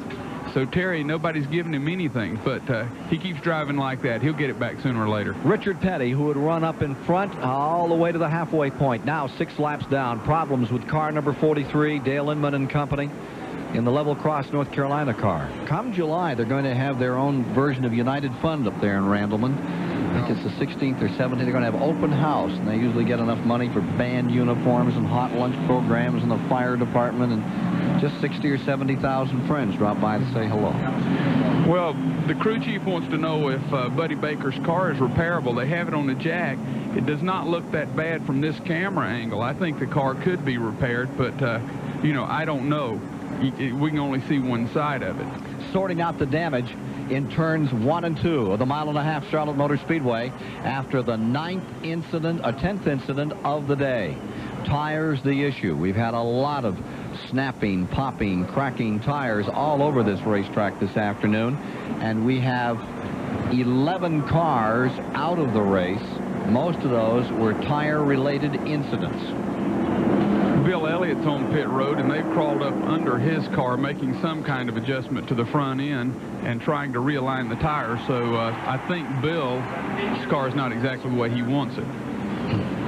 Elliott coming back out in car number 9. Pace car still has the field in tow and will for another couple of laps. These cars that were involved in the latest incident rest at the bottom of turn number 2 after what created it started going into number 1 as Eddie Bierswale apparently unleashed an engine. We saw it smoldering, going across the track, skittering up into the wall, and bringing out this latest caution period. $740,000 is at stake. A record crowd of over 130, they say closer to 160, here today in Charlotte, North Carolina. There's a long caution now. They're bringing out a power broom to clean up the debris in turns 1 and 2. Let's go to Dave Despain at the STP Pit Center. Well, the tire story continues, and a thought on that tire situation. Goodyear, in a sense, was very, very fortunate because they came to Charlotte last week for the Winston with Charlotte tires, if you will, tires that they plan to run not only last week in the Winston, but also this week in the 600. They had tire problems in the Winston. On Tuesday, they made the decision to pull those tires out to turn the opportunity over to Hoosier, if you will, and to allow Hoosier to basically have control of this race. But as we've seen here today, Hoosier doesn't have the problem solved either. Hoosier does not have the option of pulling out. We're into the race at this point. They've just got to ride it out, and the drivers are the guys really under the gun as these tires pop and the cars go into the wall. But all of this controversy, all of this competition, this tire war, if you will, has set up a fairly interesting situation here. And earlier in the week, as Ken found out, in the middle of that tire battle, there was a truce and some interesting cooperation. In the 35 years I've been covering motorsports, I have never seen anything quite like this. This is the Goodyear tire mounting facility here at the Charlotte Motor Speedway. What is this facility busy doing? Mounting Hoosier tires, the competition for the event. Phil Homer of Goodyear is with me. What's this all about? The Hoosier people are using your equipment. Well, you know what happened last Sunday, and we had to withdraw the tire that we had for this week. So the Hoosier people are over there mounting tires, and frankly, they were swamped, and they asked us if we'd give them a hand. We'd already offered to, and we said sure. So we're actually mounting their tires so everyone can have enough. Next week, we'll be back in real competition. It's incredible the amount of support you have among the drivers for how you have handled this situation. Well, that's nice to hear. We've heard that the last couple days from them, and you know, we figured we did what we had to do. Do you think that they at least ought to give you a shirt? Yeah, maybe a little purple cap? No, I don't know. I'm proud of the one I wear. I really am. The The cooperation is admirable. The fact that these two teams have pulled together, Goodyear and Hoosier, to try to get through this weekend of great problems. But I think there's another issue here, and I think it's a very important element that both of these companies, the corporate giant Goodyear and the little interloper Hoosier, are going to have to deal with. If you're going to be in a tire war, the pressure is on to develop the fastest tire you can. By definition, the faster the tire, the riskier the tire, because you give up durability in order to get speed. You build soft tires to go fast. Soft tires blister and wear out. And as we have seen very vividly last week in the Winston, again today in the 600, when tires blow out, cars go into the wall and drivers get hurt. If they're going to have a tire war, they're going to have to think very, very seriously in the corporate offices about how much they're willing to gamble, how much risk they're willing to take. And that's probably going to be the bottom line issue for these two companies as they head into the rest of this season. I suspect that a lot of people have learned a lot of lessons here at Charlotte this weekend. Let's go back to the action now. We are still under caution. Ken and Johnny. Dave, your point is extremely well taken. This Harry Gant incident, which has brought out this caution period, has sent Harry Gant to the hospital with a possible shin bone break. They have him in an air splint at the present time, and that's no lightweight deal for tough Harry Gant. Let's take a look at that incident that has brought out this 10th caution of the afternoon as we wind our way to the 250th lap. Here's what happened. Correction, this is after the Gant incident. This is the Eddie Bierschwale incident that we're now looking at. And you see Bierschwale going up in smoke, and then you see 4 cars tangling, and we saw Buddy Baker down on the ground after this incident, which is the most recent, just 4 laps after the Gant crash. One of the cars that you see going at the bottom right now is Bobby Allison. He messed the front end of his car up pretty good. He didn't get called much because he did get hit and drove around and is fixing the car, but Bobby took a pretty good lick, so he may be in trouble for winning his $1 million.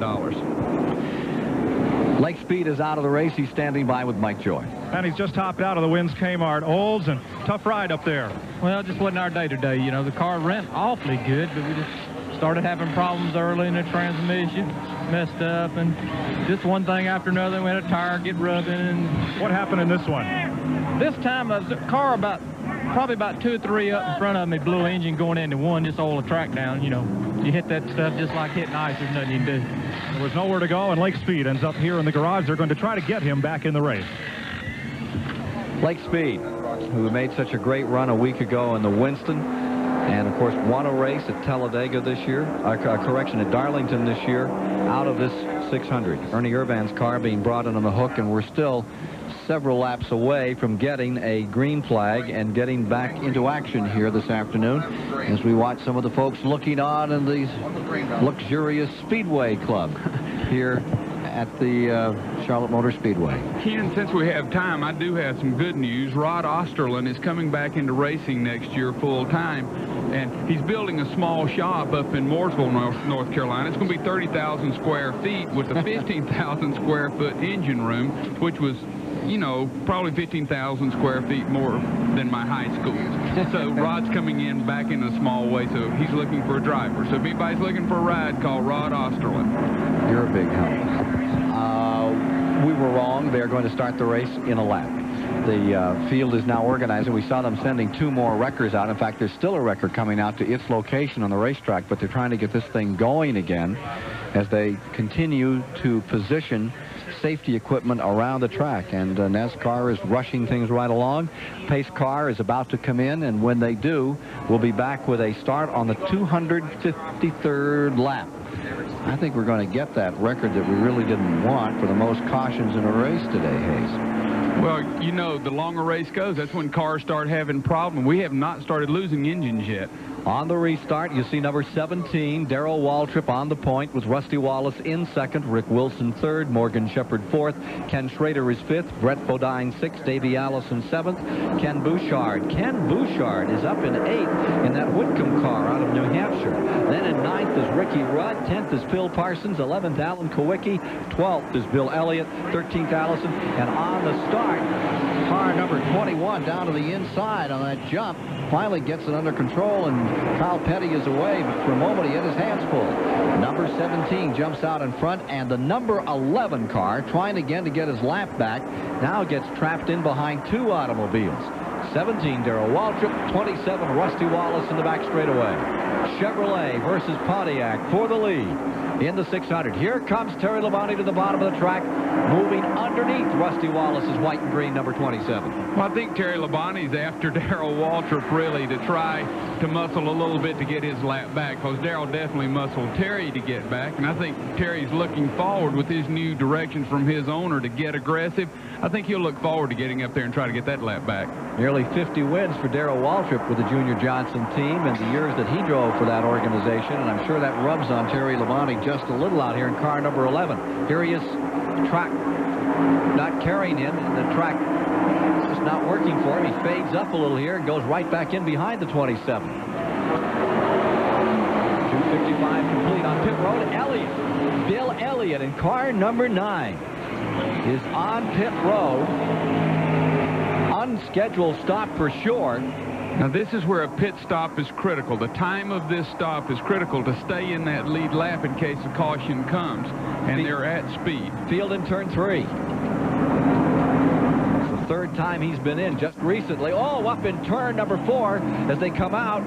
Here's Terry Labonte trying to maintain a running position to go after Waltrip, and instead losing out to the Oldsmobile, number 4, that snuck up on the inside. He tagged the 27 Wallace that fell back 2 positions, and number 4 came down to the bottom of the racetrack to move right up through. There is Rick Wilson in that Oldsmobile back into second place. In that maneuver, he moved around Rusty Wallace, Morgan Shepherd, and Rick Wilson is back there ready to challenge Darrell Waltrip. Darrell Waltrip says, we're a team this year. The guys support me, and here is Elliott in again, and he is down a lap, going down another lap. In 17 and 4/10 seconds the last time. Waltrip says that his people want to be a part of a championship. They want to see success after this long time. Let's see if they're going to pull it off today. Darrell Waltrip out in front. It's been a while since you've won, Darrell. What's it been like these past few months? Well, last year was really hard. We didn't run well, and that was always reflected back on me. Everybody said, oh, Darrell, he's about ready to hang it up, and he's got all this money, and he's got this, and he's got that, and he don't really care. And that really got to me. This year, it ain't DW. I got the pedal to the metal, and I'm going to the front. And if 017 hangs together, we're going to win a lot. But we just gone through some problems with the motor a couple of times, and cut a tire down into Winston, got a lap down. Those things I can handle. They're not my fault. I'm driving hard. I'm driving to win. We just got to get the car up there as good as I am. We'll be all right. Darrell Waltrip said in Grand National Scene, I have everything I need to win. I've got the crew, the car, the sponsor, and now I've got to drive it into victory lane. Look at this battle. 47 trying to hold on to car number 11. Remember, 11 is a lap down. Here comes 27, Rusty Wallace, trying to get around Morgan Shepherd. Closing up on Morgan Shepherd is Rusty Wallace, and Brett Bodine is back on the inside. Pretty good slugfest back here off that front battle between Darrell Waltrip and car number 4, Rick Wilson. The 15 down to the bottom of the racetrack. Beneath the car number 27, Brett Bodine for 4th. Rusty Wallace won't let go. Well, this is one of the best races we've ever had at Charlotte. This is door-to-door stuff, and the tires have equaled all these cars. They're really racing hard. It's getting closer to the end. Everybody's testing, making sure everything will work. We got a battle for the lead developing here. 17 and 4. Waltrip in the 17 car, and Rick Wilson in the yellow number 4. Chevrolet and Oldsmobile, 3 car lengths apart. Wilson closes right up, but then can't deal with Waltrip. Tries it again. Here he is in the back straightaway. He's there. He's within striking distance. But he just can't get him in a hammerlock. Well, Rick's been able to run him down. Now I think it's trying to work for position where he can get by. If you will remember, Rick got him right there in 3 and 4, and probably on the next lap he will pass him in 3 and 4. He works him and works him, but we went through this situation not too many laps ago, and Rick Wilson did get by him in 3 and 4, so let's keep a close watch on him. See him close in the corner real hard? Well, Darrell drifts up in 3 and 4. He may get him there, but he will get him in 3 and 4, I think. All right, we'll see what kind of a prognosticator you are, Hayes. Here they are in turn number 3. Waltrip is right there, steady. Wilson looking on the outside this time. He wasn't going to try the bottom of the racetrack. Well, Darrell heard me. He's picking up my feed. He blocked him low. Let's see if we can get a report from Mike Joy on why this last pit stop by Bill Elliott in car number 9. Mike? Again, he had stopped just prior to the green flag. Thought there might be something wrong on the right side of the car. They checked it was fine. Under green, a slow leak. Depleted the air in the right front tire. He had to come in and change it. The crew thought they might have made a miscue, brought him back in again to check lug nut tightness, top off the tank, so he's back out a lap down. Thanks, Mike. And here's Rick Wilson making a run on the high side, rim riding his way down into the main straightaway, wheel to wheel. Waltrip bottom of the track. Wilson in turn 1 turns it on and takes first place again. And here comes Labonte back around trying to get that lap back. Wonder who that guy. How do I know this stuff? You know, it's unreal. You didn't know that, Johnny. Took him on the outside. You said he was going to pass him on the inside. I want my nickel. Well, it was close. In the third spot, Morgan Shepherd. In 4th is Davey Allison. 5th is Rusty Wallace. Now in 6th is Bodine. Schrader is in Alan Kowicki goes into 7th. Schrader in 8th. And Kenny Bouchard is having a fantastic race. He's in 9th position. That's that new team from the Whitcomb people up in New England. This is the best they've ever run. Down the back straightaway, Wilson in front. Rick Wilson, is it fun running up in front before these gigantic crowds? It is, you know, every now and then, especially, you know, when you have a good battle with a leader or something and you go to lead, you just kind of, you're in front, you relax a bit, you look up, and people are standing up and screaming, and, you know, it makes you feel good. You're doing your job, and that's what turns us on. You know, these people that come to these races, the fans, that's what makes this sport such a great sport. Rick Wilson trying to hold on to this lead with 266 of 400 laps complete on the mile-and-a-half Charlotte Motor Speedway. Battling for nearly $750,000 here this afternoon. It has been a wreck-strewn day, full of incidents, stories developing by the minute out here. And right now, the story is this Oldsmobile that continues to pace the field. Darrell Waltrip lying in 2nd, and Terry Labonte still knocking on the door, trying to get back in that lead lap. How about this? Davey Allison, the pole sitter, with a new record for the 600 on the outside, and the number 28, Waltrip on the inside as they go down the back straightaway. Into 2nd, Davey Allison, and here comes Rusty Wallace, the pride of Missouri. He rim rides, takes the high side. He's in there for 3rd. We have Morgan Shepherd off the pace. He looks like he's lost a cylinder. He's coming down through the start line. He finished 2nd in the 87 World 600. He's been running well all the day, and you can see how slow he's going by. So that takes one of those top cars out. We need to check on car number 17. Is he just playing a holding hand here, or is there something truly amiss on number 17, as now he's falling back into the hands of Brett Bodine, running 5th. Here's number 17, Waltrip. There's Brett Bodine closing up. There you see the Benny Parsons car, which has been running the lead lap until now. Now reported a lap down, car number 90. Last report had him 17th on the field. Waltrip has fallen back off this pace a little in the last 5 laps. The 47 car is coming down pit road. They do have some kind of problem. Battle here for 4th place. Waltrip trying to contain young Brett Bodine, who has led for some 60 laps here today.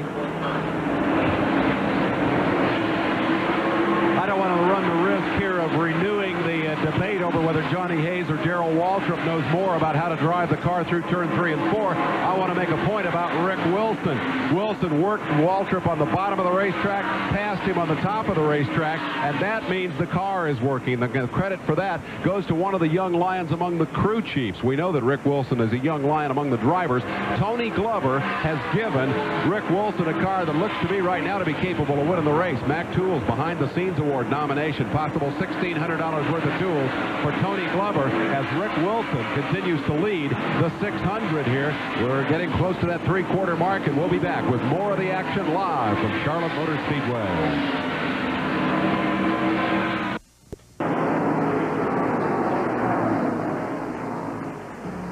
A promotional fee and consideration have been paid by Goodyear. We need to get a pit reporter down to the Speedway Club as soon as possible. Rumors are that they're out of carrot cake and running low on Chateau Neuf du Pape. We need something. See there? There's Mr. Chambers, head of Goodies Manufacturing. Now, he is working hard. Love this race, right at the edge of his seat. Tom, I'm not going to tell your boss on you, but since you're the president of the company, it's okay. See the carrot? Oh, yeah, see, it's out. We're in trouble. 277 laps are down here today. Well, you really want to cover everything, don't you, John? Oh, it's perfect. I saw 2 empty sweet and low packages and 4 carrot cake. Here's Rick Wilson. The story on the racetrack is that the biggest lead of the day is now being enjoyed by Rick Wilson. Imagine this. After they have run more than 300 miles, the biggest lead of the day is 4 4/10 seconds between first and second. Rick Wilson in front, Davey Allison in second, Rusty Wallace in third. And that interval's gone away. That report was about two and a half laps ago. Bobby Allison is going behind the wall. Bobby Allison is pulling his car out. He's gone back over near the victory lane area where they were pitting. There you see it coming to a stop. And Bobby Allison, 3-time winner of this event, 71, 81, 84. He's out of it. Now watch this challenge for the second position or third position. Let me get. That's the fourth position, 17 and 15. Davey Allison is second, and Rusty Wallace is third. This is for fourth. Waltrip and Bodine. Bodine on the outside. Motor's right up in there. Long way around, but he'll keep the RPMs up. For some reason, I just get the idea that Darrell Waltrip's car has not gone away that bad. I think Darrell's just racing, staying close, knowing that we're going to get another caution, and then he'll go for it there. But I really believe he's not going to punish that car or take any chances. He probably has a tire that he doesn't feel just right with, so he's not going to do anything crazy. Benny Parsons has run a great race today. He had problems early, but he stuck right in that group. The Ricky Rudd car with Mike Alexander at the controls is now being shown in 9th position. Ricky started and drove to the first caution at 20 laps, and then Mike Alexander stepped in. Ricky in a cast on his left leg from his ankle all the way to the hip after he crashed here last week. There's the multiple winners in this event. 3 drivers having won it 3 times, and the man that can make it a 4th time, the only one of that triumvirate, is Darrell Waltrip, now being shown in the 5th position. 281 laps are complete here at Charlotte this afternoon, and still Rick Wilson trying to draw a bead, but Davey Allison is really cutting into that lead. Take a look at this interval. There you see the number 4 car of Rick Wilson coming down out of turn number 4, and that 4-second interval, you can say goodnight to that. Here's Davey Allison right there to challenge again with the T-Bird. Rusty Wallace's Pontiac is in 3rd. Brett Bodine's Ford is in 4th. Darrell Waltrip's Chevrolet is in 5th. Alan Kowicki's Ford is in 6th. Ken Schrader's Chevy is in 7th, and Ken Bouchard's Chevrolet is maintaining 8th, while the Buick, another one of the Bernstein cars, runs in the 9th position. 41 cars started. 24 are still left in competition.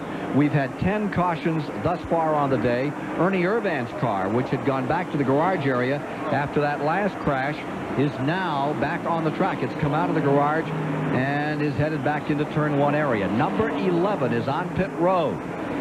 So, Terry Labonte not making up his lap, and he may go 2 down now. Well, I think we're getting close to time for routine pit stops. Here comes Richard Petty in right behind him, so I think you'll see everybody be coming down pit road pretty soon. Richard Petty, who had been up with the leaders for some time, now he's just about 3 laps back. Let's go to Bobby Allison. Well, Bobby Allison is out of his car and watches repairs being made, but they look pretty radical. Bobby, what needs doing to your car? Talk louder. I can't hear you because I still have my radio plugged in. What do they need to do to your car? Fix it. A little more specific.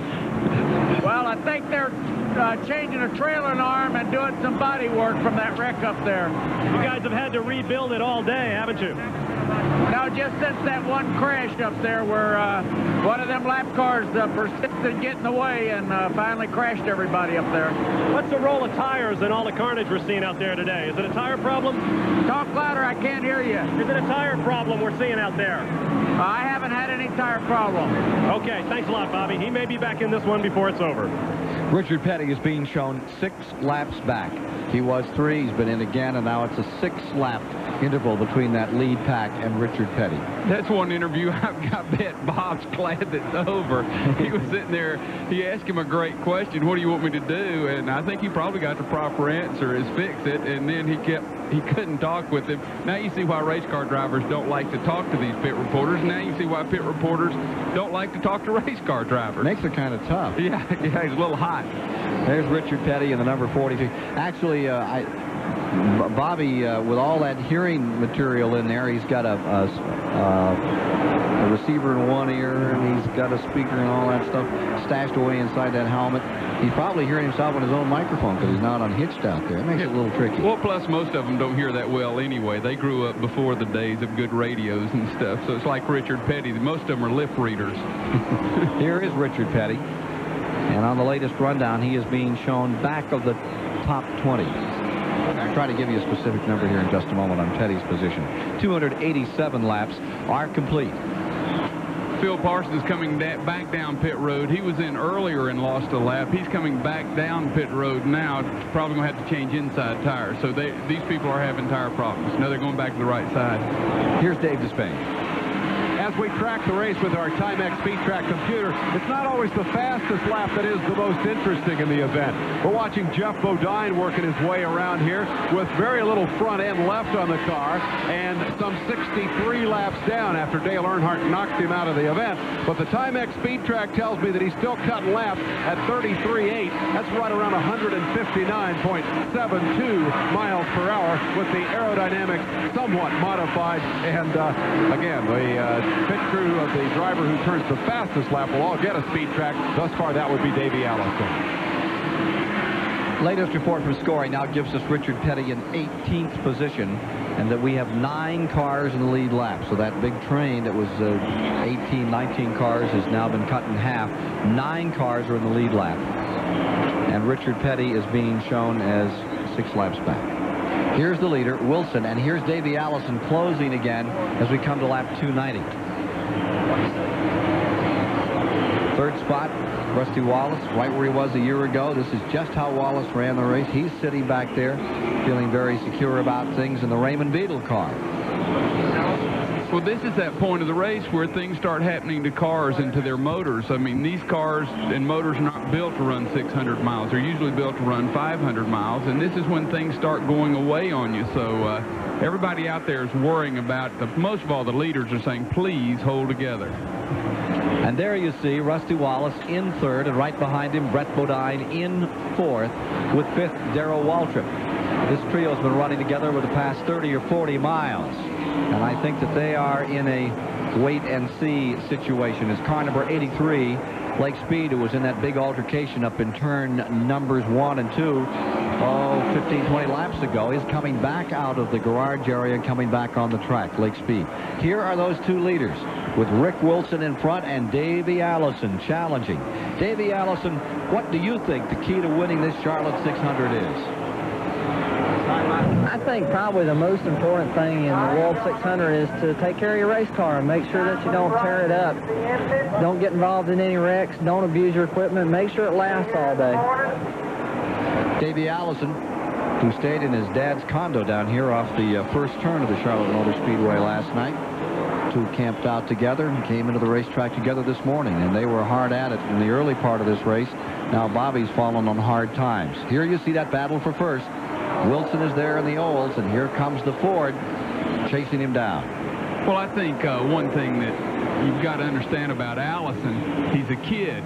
And he hasn't realized yet that he's famous and important. And he's one of the nicest, well-mannered kids you'll ever meet in your life. And he's fun to be around. He's a heck of a race car driver, and he's got a great future ahead of him. He sure does. Here he is closing another time. 7th time he's set on the pole was for this race. The Coca-Cola 600 at the Charlotte Motor Speedway with now 294 laps complete. Just past Rick Wilson to place himself in front with 300 laps to go, or 300 laps complete. Next time by 100 laps to go. A long, tough day here at the Charlotte Motor Speedway. There you see Rusty Wallace. He just pitted and came back out again at number 27, so he's not among the leaders now, but they all must pit at this time. Car number 90, Benny Parsons, has retired. And on pit road, car number 4, Rick Wilson, is headed down there now. The number 2 man in the race. Wilson out of Bartow, Florida, is pitting. This gives a little bit of breathing room to car number 28, Davey Allison. There you see the torn up side of car number 4, bouncing off a few people this afternoon. These are regular stops. Everyone's coming in now, so this is the time you hope that a caution doesn't pop. So I think Davey Allison's slowing also, and I think he's coming down pit road.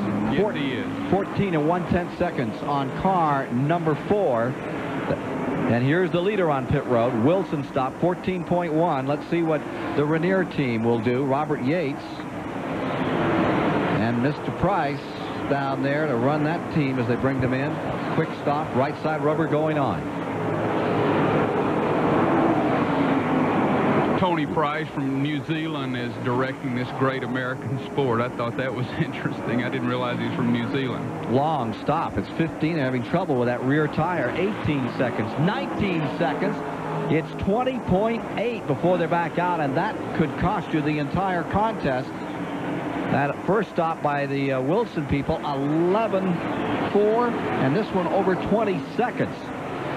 We were talking earlier about what happened to Harry Gant up here in turn number 2. He may have broken a shin bone. I think Mike Joy can fill us in on that story and show us what happened with Harry Gant here in the second turn. Mike? Ken, I'm sitting in this cutaway version of an Olds Cutlass to show you where Gant's foot and leg position is. I'll remove the steering wheel here just for clarity. But as Gant came up and had that crash, the left leg moved up and smashed the steering column. And they believe he has fractured his shin bone without yet having seen the x-rays. Richard Petty at Daytona in February, similar crash. Petty's leg was braced. He got hit by Brett Bodine and bang, his ankle into the left clutch pedal, and that was what produced Petty's injury. You've got feet and pedals and only a few places to put them here, and sometimes these things, when you take a hard look, a lick, are unavoidable. But Gant is off to the hospital where they'll take x-rays. As the action continues here, we're watching Darrell Waltrip running up front. And just one footnote to that Davey Allison pit stop. Looks to me like that is the only weak link in that team. They've had pit stop problems all year long. There's been a bit of turmoil behind the scenes. We go back earlier when they replaced their rookie crew chief, Joey Knuckles, who was going to be such a big star. There's an old rivalry for you. Dale Earnhardt, victim of a 5-lap penalty for knocking Jeff Bodine out of this race. Waltrip just blows around him. Interesting, we haven't seen anything of Earnhardt since he went that 5 laps down. He's sure being a good boy out there and behaving himself from now on. Back to the Davey Allison story. If that team ever gets that crew situation just right, we're watching Davey at work here. Remember, he fell about 8 seconds behind Rick Wilson with a very slow pit stop. Motorsports, definitely a team effort. You got to have all the components. You got to have the driver, you got to have the owner, you got to have the sponsor, you got to have the car, and you got to have the team on the pit wall to get the job done. And that appears to be the weak link for Davey Allison. If they get that right, that young man, well, I'll tell you what, there's no stopping him. He's Winston Cup champion. But for the moment, the man in front is Waltrip, but only for the moment because he's on pit road. There's the signal board out to bring Waltrip in. Zero him right in, about like landing on an aircraft carrier to hit that 25-foot space after you've been out here at 180 miles per hour. He nails it. That is not the easiest thing to do, to get so used to going so fast. Here he is, changing right side rubber on the car that had been leading, and guess who's in front? Alan Kowicki out of Milwaukee, Wisconsin, in car number 7, becoming line 13. 13.7 the time on Darrell Waltrip. when he was at dead stop on pit road, coming back to speed. Parked just in front of him is number 83, Lake Speed. He came out 56 laps down. He's going a couple more laps down as he's in it strictly for the points now. There is Kowicki in number 7. What a story on this guy. He just is so persistent. He is so strong and has been showing up time and time again in second place. Sooner or later, it's going to happen that he's going to absolutely wrap one of these things. You wonder if this might be his day. Still a long ways to go. Well, with Alan Kowicki, again, I don't understand how he does it. He is his own car owner. He's the driver. He's the crew chief.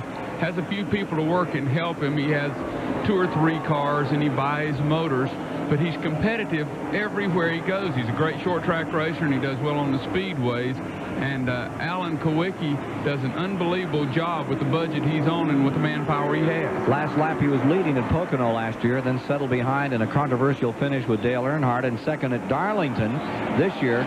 Kowicki is the 16th different leader in this race. That's the 16th different leader in the event so far. Let's find out what happened to Benny Parsons. Benny Parsons in the garage. Benny, what happened to put you out? Something happened to the engine, Mike. I think we've been having trouble with valves this year, and it acted like a valve problem again. You were running well and appeared to have good even tire wear. Yeah, I didn't blow a tire all day, thank God. I was behind some guys that did, and it was a nasty sight. Man, it was tough. Well, right alongside Parsons' car is the car of second-place point man Sterling Marlin. Jake Elder is lining up the front end, and they're about to get what is left of this Oldsmobile back in the race. Kowicki in number 7 first. Schrader in number 25 rises to second. Rick Wilson after his pit stop back to third. Rusty Wallace is in fourth. Brett Bodine is in fifth. There's your second place car, number 25 Schrader. But it's Alan Kowicki currently leading this event. Has a fair-sized margin over Schrader, running in the second position. Nobody's been able to get away on this race. The biggest interval we've had is about 4 seconds. This may be a little longer because now we're seeing the second place man coming on pit road, Schrader, and it will mean the difference between first and second is better than 5 or 6 seconds here. That's a long lead. That's the biggest lead of the day. Yet to pit is Kowicki. He's running out of sync with the rest of the field in these pit stops. Here's the 11 car trying to make up a lap from a couple down. 1 lap down, they're reporting. Car number 25 is out in 15 and 6/10 seconds. Ken Schrader, who had been running in second place. Alan Kowicki, how have you been so successful in Winston Cup racing with what you had to bring to the dance? We've got our cars handling pretty well most every track we go to, and hopefully I know what I'm doing too. I think we've been able to get the cars to handle well, and that's one thing in our favor. Alan, that's not enough. Come on, all these guys in here know how to make these cars handle. They've spent their entire life doing it. You wander down here in 1985, you sit on the pole, you have 2 second-place finishes. There's got to be more to that story than just how to make the car handle. Well, a lot of times you got to look at your records really good and try to come up with good conclusions from the experience that you get. A lot of times you can have 20 years worth of experience, but if you don't pay good attention to your notes, you're not going to get the right setup in the car. And I think it basically comes down to having the right setup in the car and trying to drive it good and preparing the cars well to finish the race. An engineering graduate, Alan Kowicki, skids it to a stop. Turn 4, car in the wall. Car grinding itself to pieces up here in turn number 4. It's car, I believe that may be number 9, Elliott. Elliott has socked the wall in turn 4.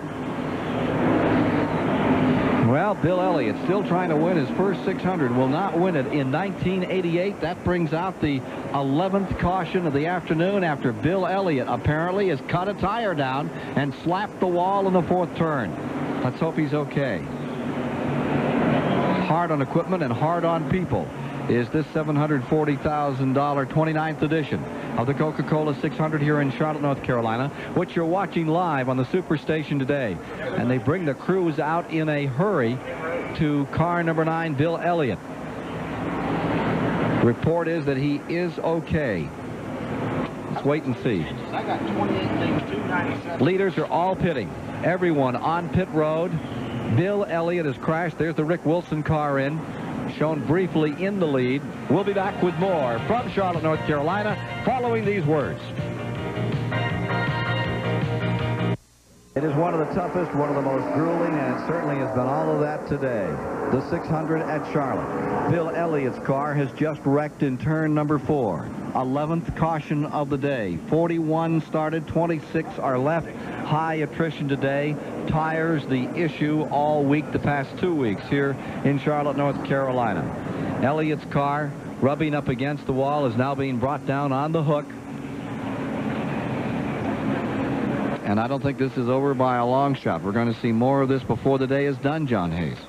Well, I tell you one thing. I'd hate to be a body man, or maybe I would like to be a body man in a race shop. Make a lot of money. You'd have job security, because I tell you, they've torn some stuff up here today.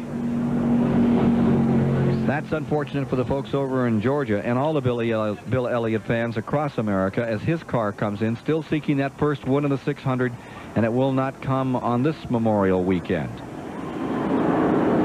Ken, I think there's one thing that's really important. You have a bunch of people, good cars, that are out and falling out for a points championship. You can see the points change a bunch after this race. Car 44, Sterling Marlin, returning to the Speedway. Sterling Marlin's car coming back out. Is that not the Oldsmobile cutaway car that sure you just looks did like the shot with? As it goes down pit road, Sterling Marlin coming back on the track in car number 44, but you can't tell it's number 44 because the number and all the sheet metal is missing from the right-hand side of that Billy Hagan car. There's the left side that looks pretty good, but the other side is definitely a cutaway version of what started out as an Oldsmobile. Here's Dave Despain. Oh, you make a good point, Johnny Hayes, when you talk about points, and ironically, the guy who got slapped with a big penalty for being a bad boy out there, Dale Earnhardt, looks like he may come out of this thing the big winner, because what's going to happen here is Marlin is, what, 250 laps behind or something like that. The front-running guys in the points are getting beat up out there, and Earnhardt has got himself 5 laps down, but just elects to go out there and run it cool, and he's going to end up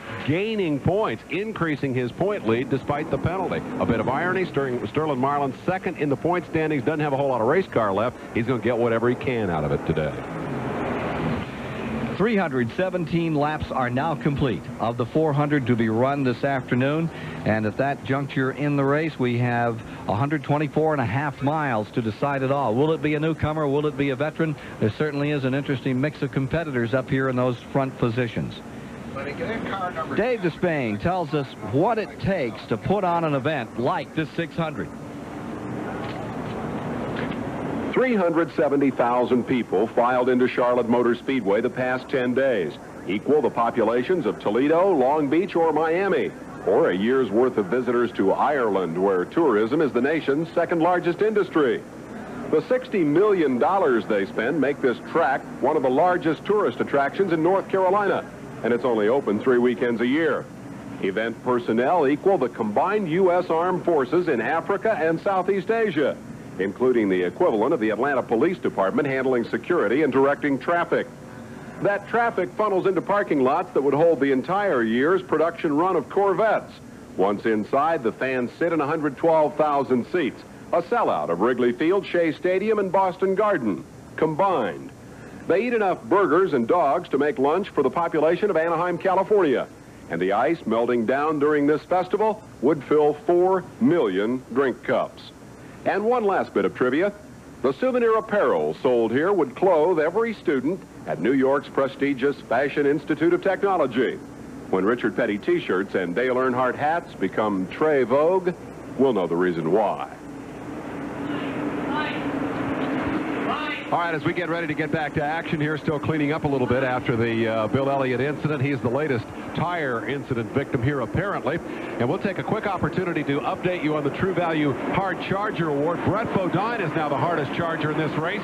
Rick Wilson, Darrell Waltrip, Davey Allison, and Rusty Wallace are second, third, fourth, and fifth as we go back to green flag racing here. And as we do, and as they streak down into the first turn, there you see the number 10 car of Kenny Bouchard running one lap down out of the point, and something's happened to Wallace. Wallace is slowing down. He bounced off car number 10 a couple of times just before that green flag fell. Now he's falling all the way to the field, the man that nearly won it. Last year, Rusty Wallace, he too will have to wait another season to see if he can win this $750,000 test. Out towards the back, Brett Bodine has taken the lead. Darrell Waltrip has gone into second. In the third spot is Rick Wilson, and as you see, number 11, Terry Labonte, has finally got that lap back. And Phil Parsons also. Both of them got by when Rusty had his problem. Rusty's on pit road. They're holding the sign. They're going to change inside tires, so maybe just had a tire going down. Car number 10, Kenny Bouchard, trying to stay up there and hold on to the lap. Bouchard having a great day, in 7th, but now 1 lap down. Let's take a look at this scramble up in front. Car number 15, Brett Bodine, is once again bringing that Ford by in first position. Darrell Waltrip in the number 17 is holding on to second place. Waltrip, winner of some $8 million in his 71 Winston Cup victories, is being challenged now. Look at Rick Wilson just overhaul him. Chevy against Olds there for a moment, back up in front with number 15. There you see the leader, and then look further back. There is number 4. In second place, Wilson storming, stomping through the field. And he relegates car number 17, Waltrip, to third position. Laps running down. 321 and the 400 now complete. Well, Phil Parsons, his car, you could see, was pushing up high, and Bodine went right under him. You can see the car go high. That just means the car's not working. We still have Rick Wilson flying to the front, but Phil Parsons, his car's just not getting through the turns. He's had a problem with that all day. And he's falling back another time. Davey Allison is in 4th. Ken Schrader is in 5th. Alan Kowicki is in 6th. 6 automobiles now in the lead lap. Rusty Wallace cut a right rear tire on the number 27 car and had to come in, so he'll be fighting to get back. That may tell you why he seemed to be ricocheting off car number 10 as they came down to the caution. The tire must have been deflating before they took the green flag. One thing I'd like to say about Rusty, you can see how good and how fast his pit crew is. He came down slow, and he's still in the lead lap. He's on the tail end of it, but he'll be driving hard to keep from being put down a lap. So Brett Bodine has the advantage. This youngster out of Chemung, New York, stays up in front. Rick Wilson right there in the second spot and rapidly closing ground. Look at Wilson moving up now. Here's your leader, Bodine, and right behind him comes that yellow and red Oldsmobile closing on the Ford for the front running position. 324 laps are now complete here in the Coca-Cola 600 at Charlotte, North Carolina. Bodine is about to run the Junior Johnson car down again. Terry Labonte's pushing up a little bit. If it stays like it is for a couple laps, I think you'll see Bodine get back by.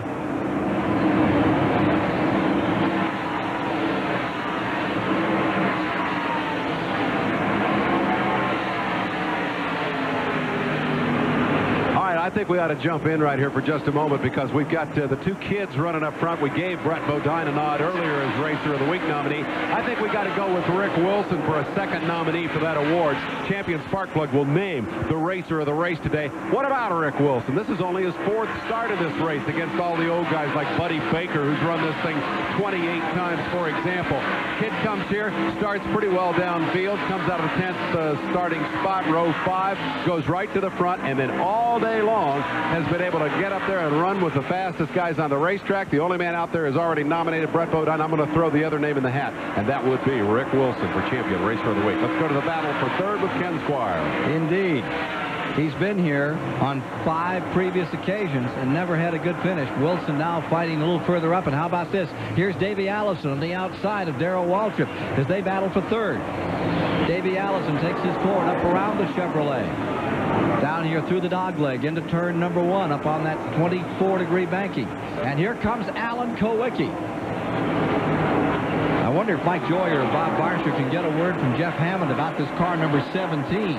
Is he just waiting? It's getting kind of long in the day to be holding back anything here, John. Well, when you're getting passed on the outside like that, that means your car usually is not working because the fastest way around this racetrack is down low. But they are getting by Darrell, so he may have some small problem, or he may have a problem with his tires and the tire's not hooked up. He doesn't want to abuse it till later on. How about a prognostication? Who's going to win this thing? Oh, man, whoever finishes it would be my best gut feeling. Nice going. Here's Brett Bodine out in front. Rick Wilson in that second position and closing up again.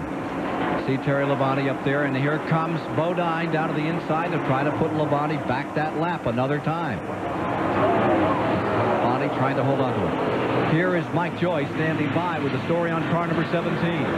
This is Jeff Hammond, the crew chief. Jeff, Darrell has got about 60 laps to get up to the front. How fast is he pedaling? Well, right now, Mike, we're just trying to keep the leader about where we got him right now. We don't want to get him farther behind, but we're still trying to be conservative as far as we don't want to abuse the tires until we have to. We're afraid that if we go out there and really let it all hang out here the last 60 laps, we'll not be around for the end. So we got another stop coming up, so we want to keep everybody in sight. We'll be okay, I think. Remember what Ernie Elliott said at the top of the show. You won't see what everybody's got until about lap 390. Back in the lead, and we have a new leader. It's Rick Wilson back in front. First season, he's run the full 29 race schedule, and he is back dominating another time.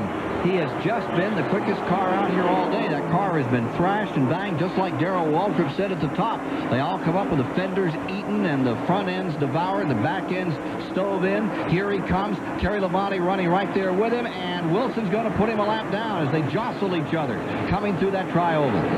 Well, Terry's not going to give up, and you can see the Crisco car right behind the Bud Moore car, just hoping that Rick gets under and pushes Terry high enough that he can go with him. But he's going to let Rick run side by side and see what happens.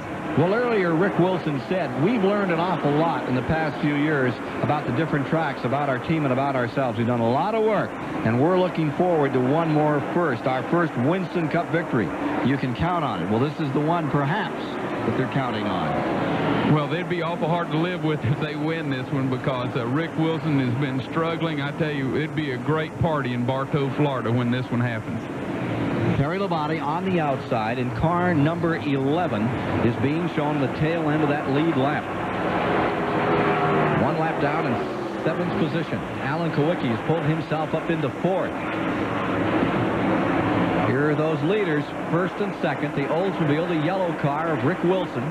Right behind him, Brett Bodine. And closing in, Davey Allison. And we have 333 of 400 laps complete. I'll tell you, it's a race that's had everything, and the way those tires have been snapping and popping. As we watch Davey Allison fade to the outside and challenge Bodine, this day is not over. At the tremendous speeds they keep running these cars, if anything happens, it's hello walls.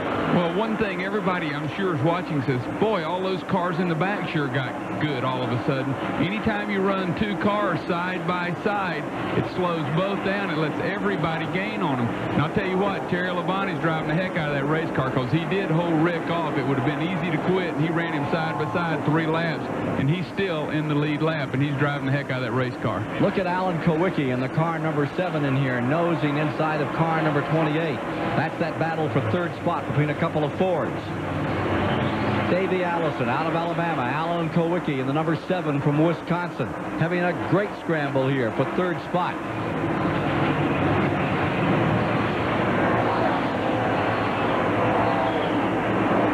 It has been a hard day on equipment if you're just joining us. 41 started, 25 are still left in this battle. 11 caution flags have been displayed. The record is 13. Tires, the issue, the story of the hour, as they continue to have problems here and send cars careening into the concrete on this 1.5 mile high bank speedway. There's the battle that continues right now for 3rd spot. Davey Allison seeking another super speedway go, and here's car number 4, Wilson, putting Labonte down a lap another time. Rick Wilson scoots right down to the bottom of the racetrack. Once again, Terry Labonte is a lap back. We thought he'd clear traffic and was going to stay in that lead lap. Not the case. Well, Rick's car is so strong and working so well.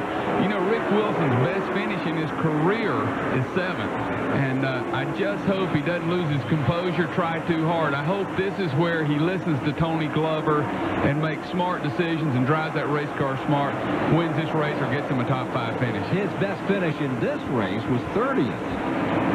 30th last year. We can beat that for sure, because we only have 25 cars left. So. 337 laps of 400 down. Rick Wilson is in front. Upset, perhaps. We'll see. Bodine in 2nd.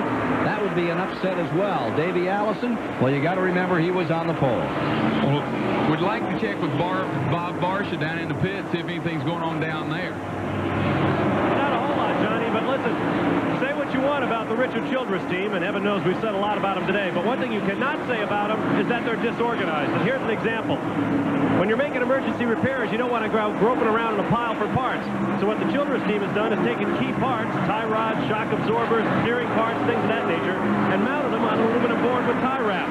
If you need something in a hurry, just pick out what you need, grab the snips, hop it off the board, and you're ready to go repair the car. And they've used up everything on that board so far this week. Davey Allison on pit road, third-place driver, number 28. The Rainier Ford Thunderbird lumbers down into the pits. Last stop. Well, and that's certainly an unscheduled stop unless it's some kind of strategy to stop early to maybe have better tires, but I feel like he probably has a tire problem. 4 of the top 6 runners have never won a race. 4 of the top 6 here today in the 600. 15 and 1/10 seconds, and Davey Allison is back on the track. Davey Allison goes a lap down. Car number 28 now being shown 1 lap back. I got to believe that Davey Allison must be getting a little bit tired of this. How many times today has he gotten to the front or close to the front and then had some kind of a problem like that? That's been the fastest car on the racetrack all day. He was in the process of running down that lead draft once again, and once again he has to make an unscheduled stop. Now, theoretically, Allison should have fuel to go the distance. It's difficult to believe, given what we've seen here today, that this race is going to go green to the end. If it does, I think Davey would have enough gas to get him home. Whether or not he's got enough tires is another matter. But, again, he's back a lap down. What a struggle it's been for the pole sitter all afternoon long, and he's got to be getting a little tired of it. Well, let's see if we can find out from Robert Yates just what that was all about when they brought that car, from Tony Price, as to what they did when they brought in car number 28 that time. Meanwhile, as we watch Davey Allison pulling back up from a lap down, you see car number 17, Walter Conforth, and perhaps Mike Joy can give us some details on Davey Allison's situation. Ken, it was not a planned stop in that they had blistered the right front tire, and badly. The tread is completely gone about 1/8 of the way around. That's the bad news. The potential good news is that Davey stopped 64 laps from the checkered flag. He can go the distance without another stop for fuel. All the rest of the leaders must come in one more time. 87 miles remain, 58 laps left to be run here today.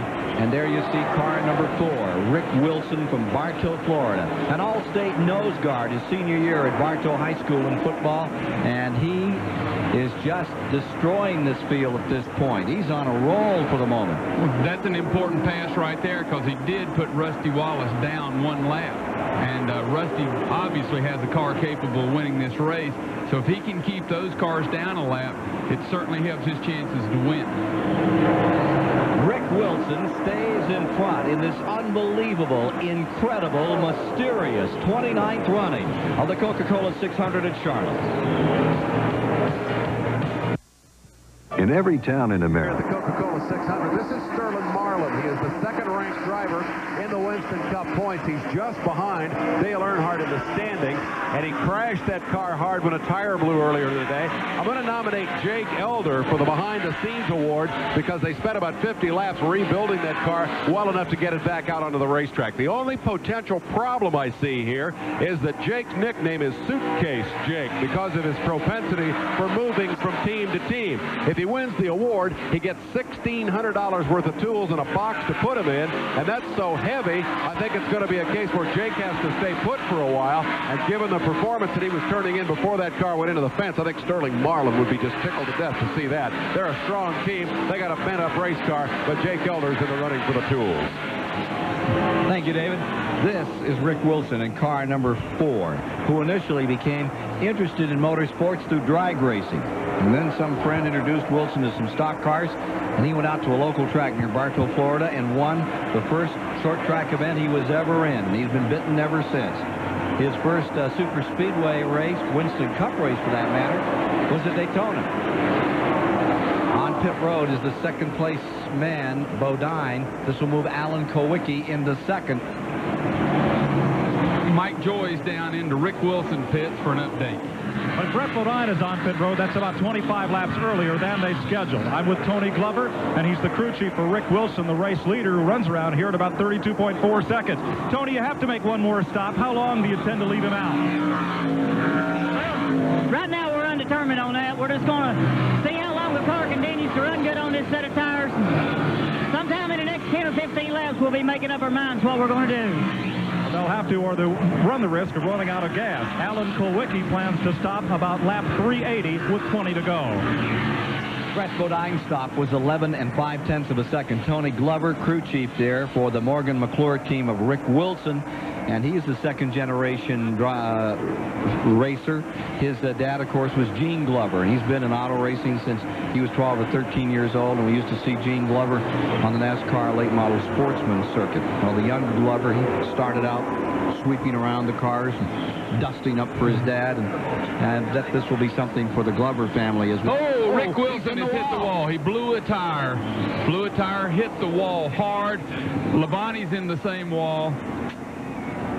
Rick Wilson, who looked like it was all going to be his today, has destroyed that car, number 4. It blew a tire in the same turn 2 that has cost 4 others a chance at victory here today. Boy, unbelievable. Is that heartbreaking? Rick Wilson, look at that car. Car number 11, Terry Labonte. Just wasn't meant to be for Labonte today. Right front down, back bent up a little. He gets himself around and gets into the pits. But Rick Wilson, having the race of his life, has it end in turn number 2 in this disaster. You can see the right front just go, and the car just heads straight to the wall. He tries to straighten it. He's got the wheels turned left. Boom. Nothing you can do, and he hit it hard. And I don't know what Labonte hit or what caused him to go around. He ran over something because he sure dropped a tire. Watch the tire. See the pieces come off that tire? It's the oil. Labonte hit his oil. When he blew, oil went around, and you can see Labonte hit that oil and just shoot to the inside. No chance for Terry Labonte. Inside wall hard. No chance for Rick Wilson. Oh, that's a sadness. Rick Wilson, who was as up and as determined about this race, takes a very hard lick. Here's the number 11 car down on pit road. Kenny Bouchard had just pitted, and as a result of that, lost another lap. But Kenny Bouchard has had a tremendous race here today. 355 of 400 laps are complete in this unbelievable turnaround kind of race we're having. I believe we'll see Darrell Waltrip appropriating first place with Alan Kulwicki second when the green flag drops again. Car 28 was able to get his lap back again on that deal. And there you see the leaders. 7 and 17. We'll get this sorted out in a moment and be back with an update on car number 4, Rick Wilson, and the conclusion of today's 29th annual Charlotte Coca-Cola 600. Sports Speedway, 357 laps have now been completed.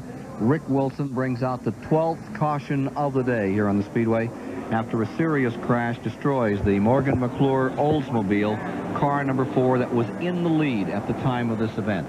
Again, it was turn 2 where Rick Wilson came a cropper today. No fault of his own, tire blowing, propelling him directly into the wall at better than 160 miles per hour. Initial report is that he's okay, but we're waiting for an update on that situation. Brett Bodine has taken the point for the moment as they continue to work on the second turn area of the track. The 600 is a very, very special race, but it's more than just a race. Take a look at what the Charlotte Motor Speedway is to so many folks who come here each year.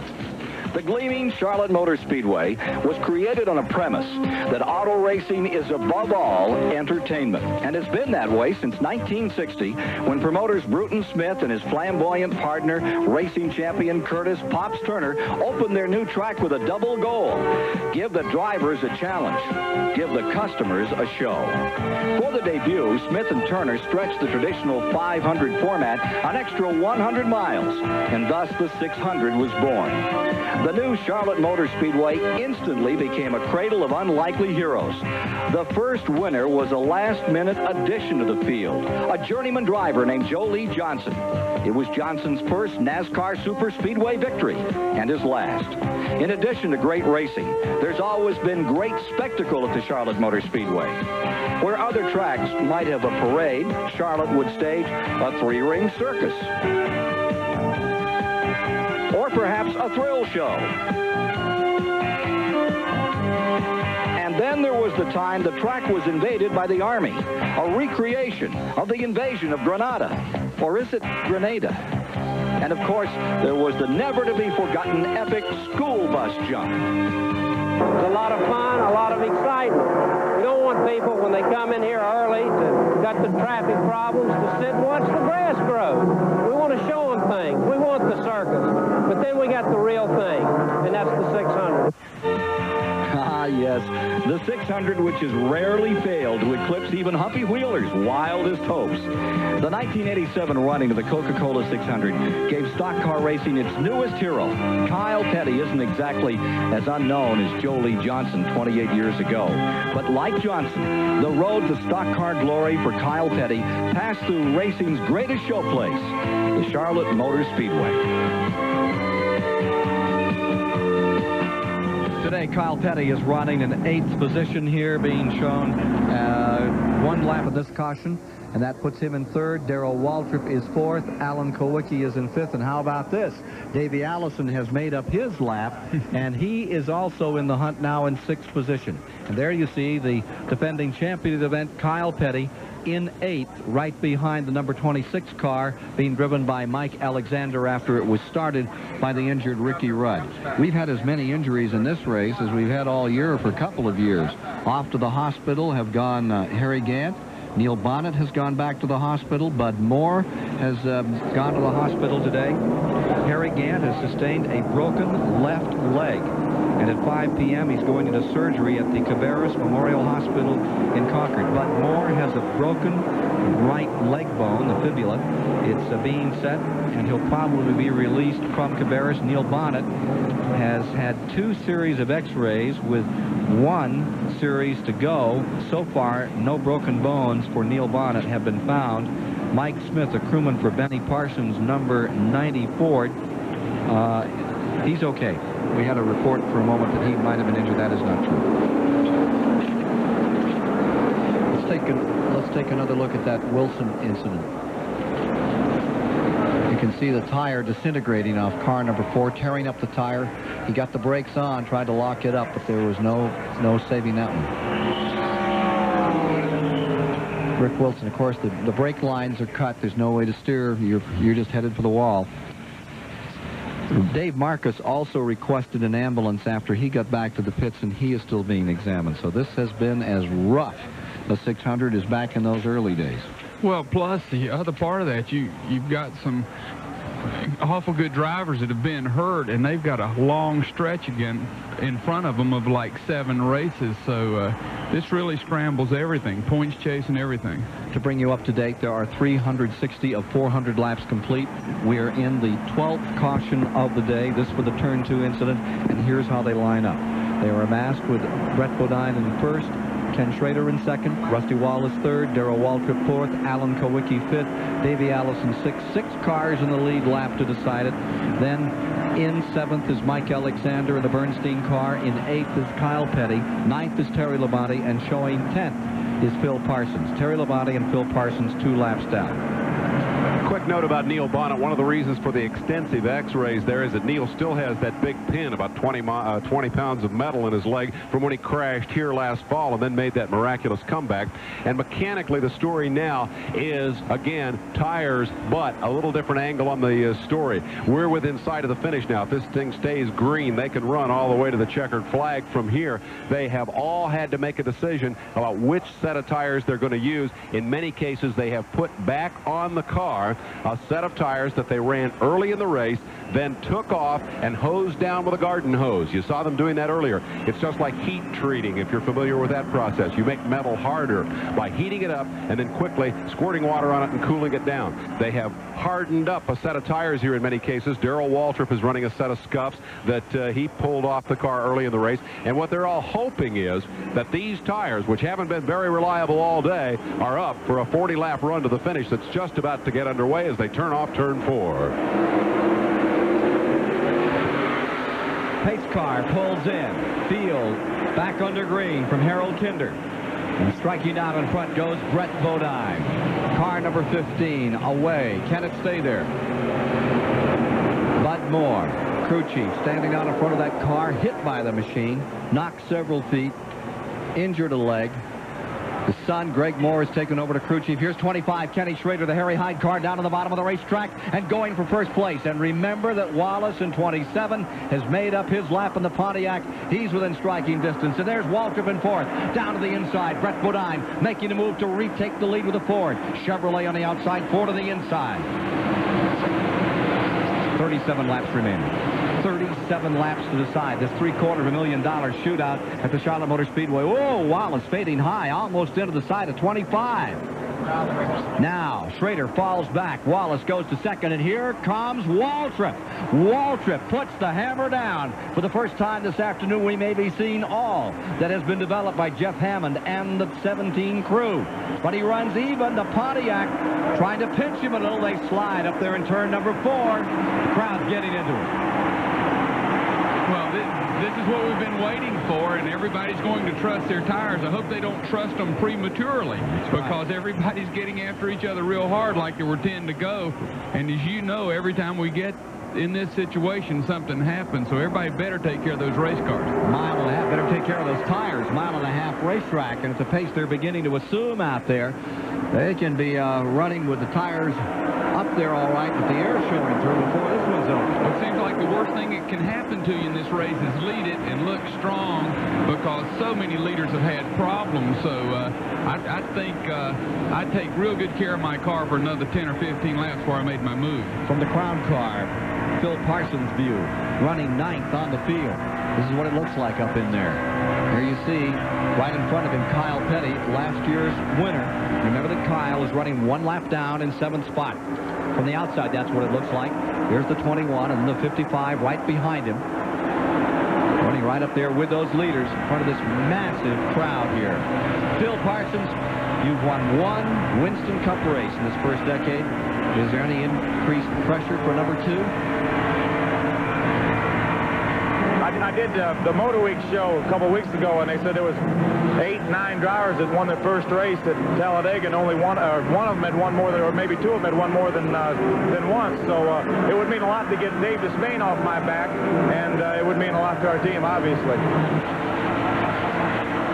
All right, Phil, I'm going to get off your back. I'm going to get back on Dale Earnhardt's back. He's the bad boy here today. He's kidding, you know. I mean, I thought it was great that he won Talladega. Phil Parsons is fighting a blistering tire out here as we have just a report coming in now. Our in-car camera, that's the reason he's kind of sawing that steering wheel as we watch Darrell Waltrip hard at work here at Charlotte. And here comes Alan Kowicki as well, David. Down to the bottom, Kowicki in that Ford, this remarkable performer. Engineering student, got his degree in engineering, wanted to go racing. His dad had been a racer, loaded everything he had in the whole world in a pickup truck and came south and gambled that he could make it. And make it he has. Here's Kowicki on the bottom of the racetrack. Small crew, 4 or 5 guys worked together in this car. Last year he had only 2 cars, 3 or 4 engines. He worked them over and over again and kept getting those amazing results. Now he's flanked inside and out. Davey Allison, bottom of the racetrack. On the outside, it's Rusty Wallace. They gun him down. Here comes Davey Allison. Meanwhile, up in front, there's 15, Brett Bodine in front. 368, now 369 of 400 laps complete as they strike the line. It's Waltrip in second, Wallace in third, Davey Allison in fourth. Alan Kowicki is in fifth, Schrader is in sixth, all in the lead lap. Going for the lead. Here's 17 down on the bottom of the racetrack. Waltrip exerting some additional strength out of the Hendrick number 17. Going for first place, has it. Darrell Waltrip going out in front. but he fades high in turn 3 and moving right back in. His car, number 15, the Bud Moore car. Waltrip, a 3-time winner, could become the first man in history to win this race 4 times. Last lap at 166 miles an hour. You got it, Ken Squire, on the Timex Speed Track, 32.49 seconds, 166.20 miles an hour. Consider this. We have run 550 racing miles here. The fastest Speed Track lap today was number 28, Davey Allison. It was the second lap of the race. He ran 169. That's 4 off what he qualified. Since then, they have raced 550 miles. By unofficial count, 40 right front tires have blown. We've had cars smashing into the wall. They've beat them, they've battered them, and Darrell Waltrip is still running 166.2. These guys are flat flying for a finish here at Charlotte. Number 17, Waltrip, best finish thus far this year, 3rd at Atlanta. Here he is in this super speedway competition, coming around turn number 3. Waltrip in front. What kind of a race is this 600, Darrell Waltrip? This is a driver's race. This is a smart man's race. Got to have good pit stops, but the driver's got to remember, I got to go another 100 miles today, and the car's got to be up to it. It's the guy that takes care of that car, not just the fenders, takes care of that motor, and be sure that he can run 600 miles. 373 laps this time by. Waltrip out in front in car number 17. Can he stay there for 400? We'll know shortly. Out of 400 to be run here today. As Darrell Waltrip continues to lead, Davey Allison has just had to pit again for tires, and the situation now looks like this. On the leaderboard, Brett Bodine is in 2nd, Rusty Wallace is in 3rd, Alan Kowicki is in 4th, Ken Schrader is in 5th, Allison on the tail end of the lead lap. Time running out. Bill Elliott has come back on the track. He's running almost 60 laps down. Let's go quickly to Mike Joy. Jeff Hammond on the radio to driver Darrell Waltrip in the lead. You keep looking at that scoreboard, and it doesn't seem to change numbers quick enough for you. I wish I could divide it by about 10 right quick so I could get this thing over with. Got a lot of laps to run yet. Did show and tell time come too early when he went past Brett? Well, at this point in the race, we had to get on that front. We couldn't sit back there and take a chance of somebody else making a mistake in front of us, so we decided we better sit the pace. Win, lose, or draw, we're going to go out front and let it all hang out. Darrell Waltrip attempting to become the first man in history to win the 600 4 times. Won it in 78, 79, and in 1985. And in 85, when he won, Harry Gant was 2nd. Bobby Allison was in 3rd. Dale Earnhardt was in 4th. Terry Labonte was in 5th. This year, it's Bodine, Wallace, Kowicki, new names up there on the leaderboard. And here's a couple of them right now. There's Brett Bodine in the 15. And right behind him is the 27, Rusty Wallace. And they're saying that Davey Allison blistered a right front tire, and that's why he had to pit. And here comes Kowicki in the number 7. This is the best race on the racetrack. We have one proven winner there, and we have 2 other kids that have not won their first race, and they're all pressing hard. They need the money. They need the finishing position, because this is going to be worth a lot of points to everybody, and they're racing their heart out because you don't know what's going to happen to these race cars, and they bad want to be in a position if something happens to Darrell. Look at Kowicki trying to move the 27 up in the groove a little here. And Kowicki's not supposed to be aggressive, is he? I think he's a terrific racer. Wallace is sensational. Oh, I do too. And they get together there a little bit, make room for each other. Rusty was able to get by because they touched, but Alan will be right back at him. If you're just joining us, we've had 12 cautions. It has been wrecked strewn here today. Tires have been an issue. We have seen Dale Earnhardt penalized 5 laps after he and Jeff Bodine were in an altercation for the 2nd straight day. This one saw Bodine finally getting his car into the wall. Bodine was able to return some 50 or 60 laps behind the field. Again, it was a 5-lap penalty assessed to Dale Earnhardt today. There have been several wrecks, serious ones. Neil Bonnet been taken off to the hospital, among others. And of course, he had that serious crash here a year ago. watching Bodine leading Rusty Wallace in their scramble that is continuing for second place. And as they fight, going out in front by about 1 second is Darrell Waltrip. Here's the leader, number 17, Waltrip, trying to draw away. Well, Darrell's extended that to about a 2-second lead. He's riding comfortably. You'll see he's taking a good, safe line. Now we go back to Dale Earnhardt, who's earlier was disciplined and has been a good boy the rest of the day, so he'll probably get a C on deportment. Yeah, I would guess. Maybe a D. Back up with those leaders. Car number 17, Waltrip, at first place man with about a second. And the laps, 384, now complete. And now, down on pit road comes number 15, Bodine. What had been the second place car is in. Question is, can Waltrip go the distance? Davey Allison gave it a good shot. He ran it hard. He blistered the right front tire. Now we're watching car number 15, Greg Moore, subbing for his father, who was hit by that car earlier today, knocked down and taken to the hospital. It's 11 and 9/10 seconds, and it's just like the old days when it was the Wood brothers against Bud Moore. Those were the two best pit crews, and the Bud Moore crew has really come to life this season. Greg Moore subbing for his dad, doing an excellent job. Well, historically, Darrell Waltrip does not beat himself. And your question, can he go all the way? I can assure you he and Jeff Hammond are communicating, because Darrell Waltrip just doesn't beat himself, and a lot of teams do, but Darrell, as I've said to many people, is the smartest guy in racing for drivers. I don't know if anybody here today is smart enough to figure out how to get around this racetrack without blistering the right front. We've just seen a tire change for Bodine. He's been up front all day. He's been tire trouble free, or virtually so, all day. But here in the last 20 laps of the race, Bodine becomes a victim, not in terms of a crash, but in terms of his chances of winning. Perhaps just 5 laps before that, Davey Allison in for the umpteenth blistered tire of the day. Darrell Waltrip has blistered tires earlier in this race. As we mentioned earlier, they cooked up a set, cooled them back down. They hope that set will bring them home, but there is absolutely no guarantee that Darrell Waltrip has got a tire on that car that won't blister and knock him out. We'll be back to see if he makes it for the finish of the Coca-Cola 600. Is on the track. There is a car down at the bottom of turn 4, and it's going to bring out a sprint to the finish.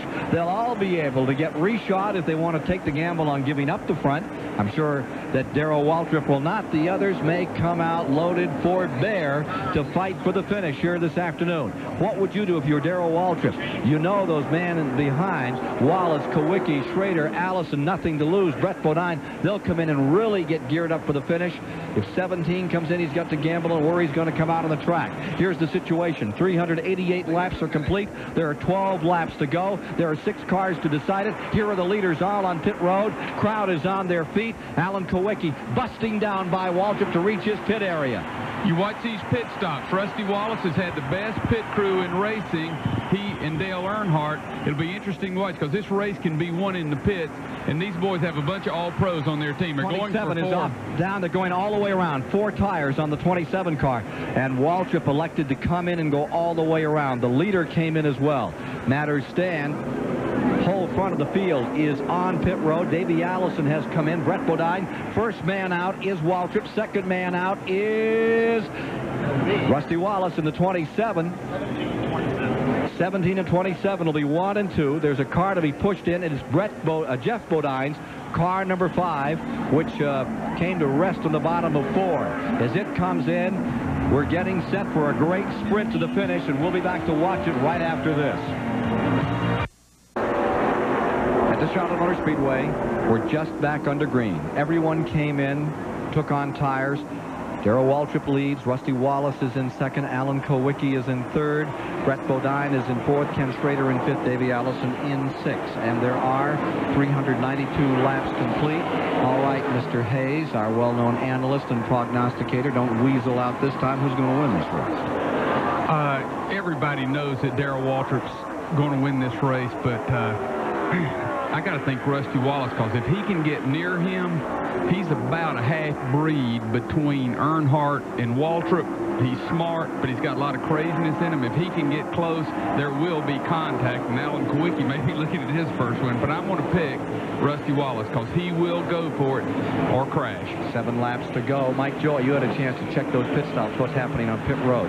Jeff Hammond's crew just made what could have been the world's fastest ever 4-tire change. It put Waltrip out of the pits first. So most importantly, he led the field down for the restart. He can pick his groove, conserve his tires, and try to stay out front. There he is, taking just a slightly higher line than number 27. Well, that could be a danger. He could have pushed up there because Rusty gained on him that time. If that car got a little loose there, that tire combination may not be exactly right. If you hit the right tire combination, see, he's getting through there beautifully, but watch him go through 3 and 4. If he slides high again, then Rusty may have a shot at it. And although they say the banking's the same, the transition into those corners is different. Makes a big difference on this racetrack. Waltrip in first, Wallace in second. Remember, Rusty Wallace nearly won this race a year ago. With 12 laps to go, it was his. Waltrip stays in front by 4 car lengths.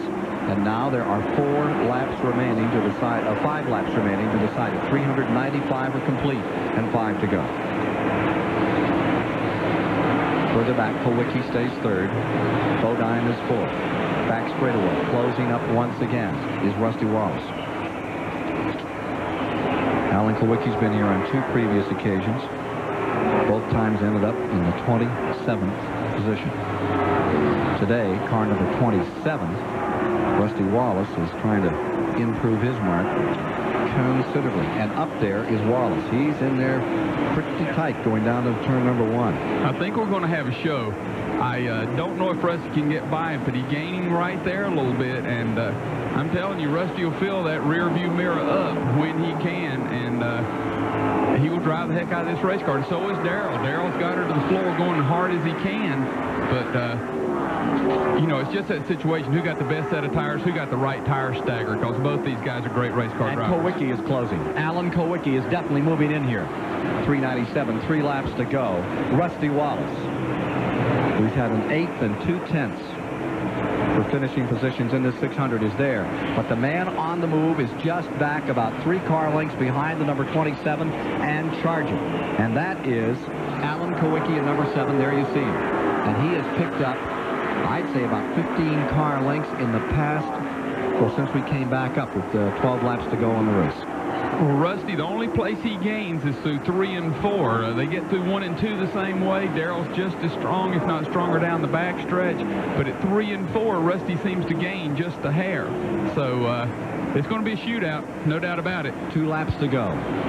Kowicki has pulled up. Now he seems to have stabilized.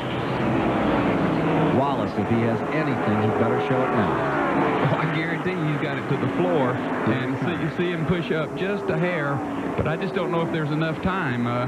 Creeping up on the inside, Wallace that time in turn number 4. White flag is out. 1 lap to go. Waltrip storms down into the first turn. Wallace staying with him. Kowicki with the overview from 3rd spot. Brett Bodine back and forth. Schrader in 5th. Davey Allison 6th. Back straightaway last time. Here's Wallace. Last ditch effort. Crowd is up on their feet. 130,000 strong. Let's see who's going to take it in turn number 3. Waltrip, a beautiful line. Here comes Wallace moving to the inside. Wallace pulling ever so much closer as they come to the stripe. And he drives into the grass. Wallace, as he finally has to settle for 2nd place. It'll be Darrell Waltrip, the first man in history to win this event 4 times. Let me tell you something. It's really neat. Every person here is standing and cheering for Darrell Waltrip, a guy that they all used to love to boo. And that's how the things can change. And that's a great victory for Jeff Hammond. It's a great victory for Rick Hendricks. After some of the adversity they had, we're glad to see Darrell back in that victory circle where he belongs. There you see the top 3. Number 27, Wallace, pulling up a little salute. Alan Kowicki alongside. And Darrell Waltrip has won for the 4th time, the first man in history to do so, the Coca-Cola 600. That's neat. The 600 here at the Charlotte Motor Speedway. Let's go to victory lane. Darrell Waltrip climbing out of the Tide Chevrolet for his 72nd career Winston Cup victory and his first of the season. Stevie right here. Here's Stevie and Jessica Lee. I guess I can get preempted by wife and daughter here for a second. Dad wants a kiss and an approving look from daughter, and he's going to get one. What a day. Well, Mike, that was the hardest race emotionally I've ever run in my life. Seeing guys run good, having tires to go down on them or whatever, and hit the wall really made me nervous all day. But Jeff and everybody did a good job of keeping me out of trouble. The last pit stop kind of needed that one, where you get a little concerned about those tires. You'd run hard on them those last laps. I was really happy. I didn't need that caution. Car was good. I want to thank Rick for all he's done. I want to thank Hoosier and Goodyear both for being here today and working together the way they did. And thank the good Lord for another great day for Darrell Waltrip. Congratulations. Thanks, Mike. All right, let's go, guys. A brilliant victory for Darrell Waltrip here today. Coming home in first place. Finishing second will be Rusty Wallace. Third will be Alan Kowicki. And right now, let's meet the man who comes home runner-up in this 1988 Classic. Well, after a long afternoon in the race car, a little trouble getting the steering wheel off, and Rusty Wallace is still in the cart. That's a tough day's work. How you feeling after your second runner-up finish? Well, like I wanted. I had the car to do it. There's a lot of guys that hadn't. I can't believe we didn't win the thing, you know, because the way Darrell's car run, you know, he won the race, but he sure didn't have the toughest car, I'll tell you. But whatever it takes to win, that's what you got to do. And I was pulling for everybody, and we were way behind. We had a flat tire in the last restart, made that lap up, cut our left rear, right rear down early, made that lap up. We come from the back, I bet 5 times today, and I'm happy with the second place finish. And like I say, I wish I could have won. Wish I could have won for the team, but they're a great bunch of guys, and Kodiak, Mobile One, AC Spark Plugs, they're all behind us, and they pulled hard. Just like to thank them.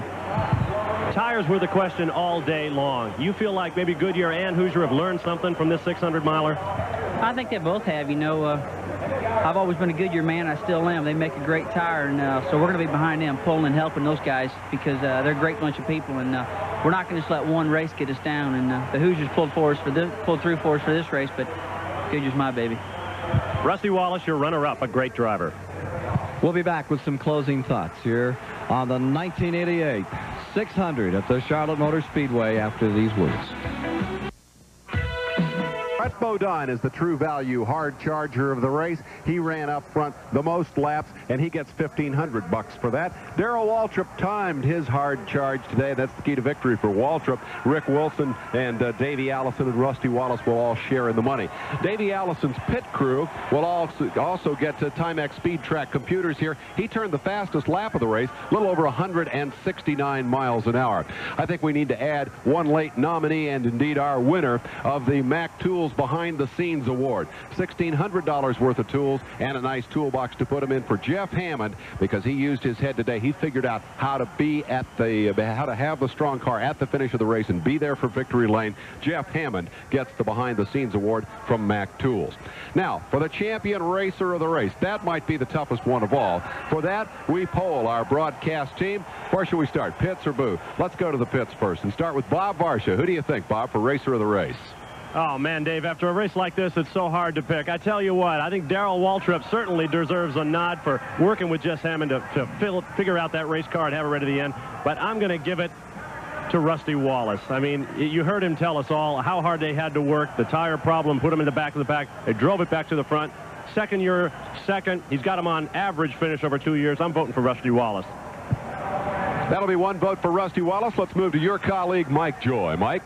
Dave tempted to go with the winner, but Brett Bodine, I think, had the toughest job today. First, he ran over his car owner, and they haven't had such a great season to start with. He was racing to win, and maybe for a little job security, but he did a super job after that incident on pit road. I'll go with Brett Bodine.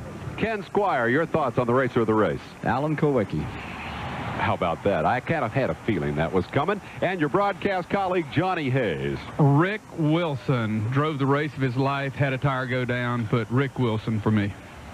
How are we going to do this, guys? You're leaving it up to me. We have 4 different nominees. In that case, the guy who goes last always picks the winner. Davey Allison drove harder than anybody else in this race all day long, and he is most representative of what this race was all about. What does he know? Time after time, the tires blistered. He was lucky because he was not one of the guys who went into the wall. But for my money, he drove harder than anybody else out here. And for that, Davey Allison is the racer of the race. That's it from down here. Okay. All right. Let's take a look at the final running order just one more time. Winning today, Waltrip. Second, Wallace. Third, Kowicki. And fourth was Brett Bodine, with fifth to Davey Allison. Sixth to Ken Schrader. Seventh was Mike Alexander in the Ricky Rudd car. Finishing eighth was Phil Parsons. Ninth was Terry Labonte. Greg Sachs gets 10th. And Kenny Bouchard gets 11th.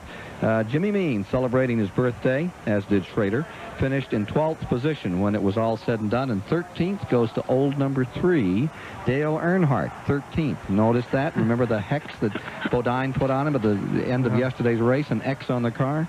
Well, there's no hex on this one. It was Darrell Waltrip who said, I have everything I need to win. I've got the crew, the car, the sponsor, and now I've got to drive it into victory lane. And that's exactly what Darrell Waltrip did to become the first man in history to win the Coca-Cola 600 4 times. For Dave Despain, Bob Barsha, Mike Joy, Bob Richards, and Johnny Hayes, I'm Ken Squire, here at the 1.5 mile Charlotte Motor Speedway, where Darrell Waltrip goes into the record books today as someone very special, a 4-time winner of this very special race.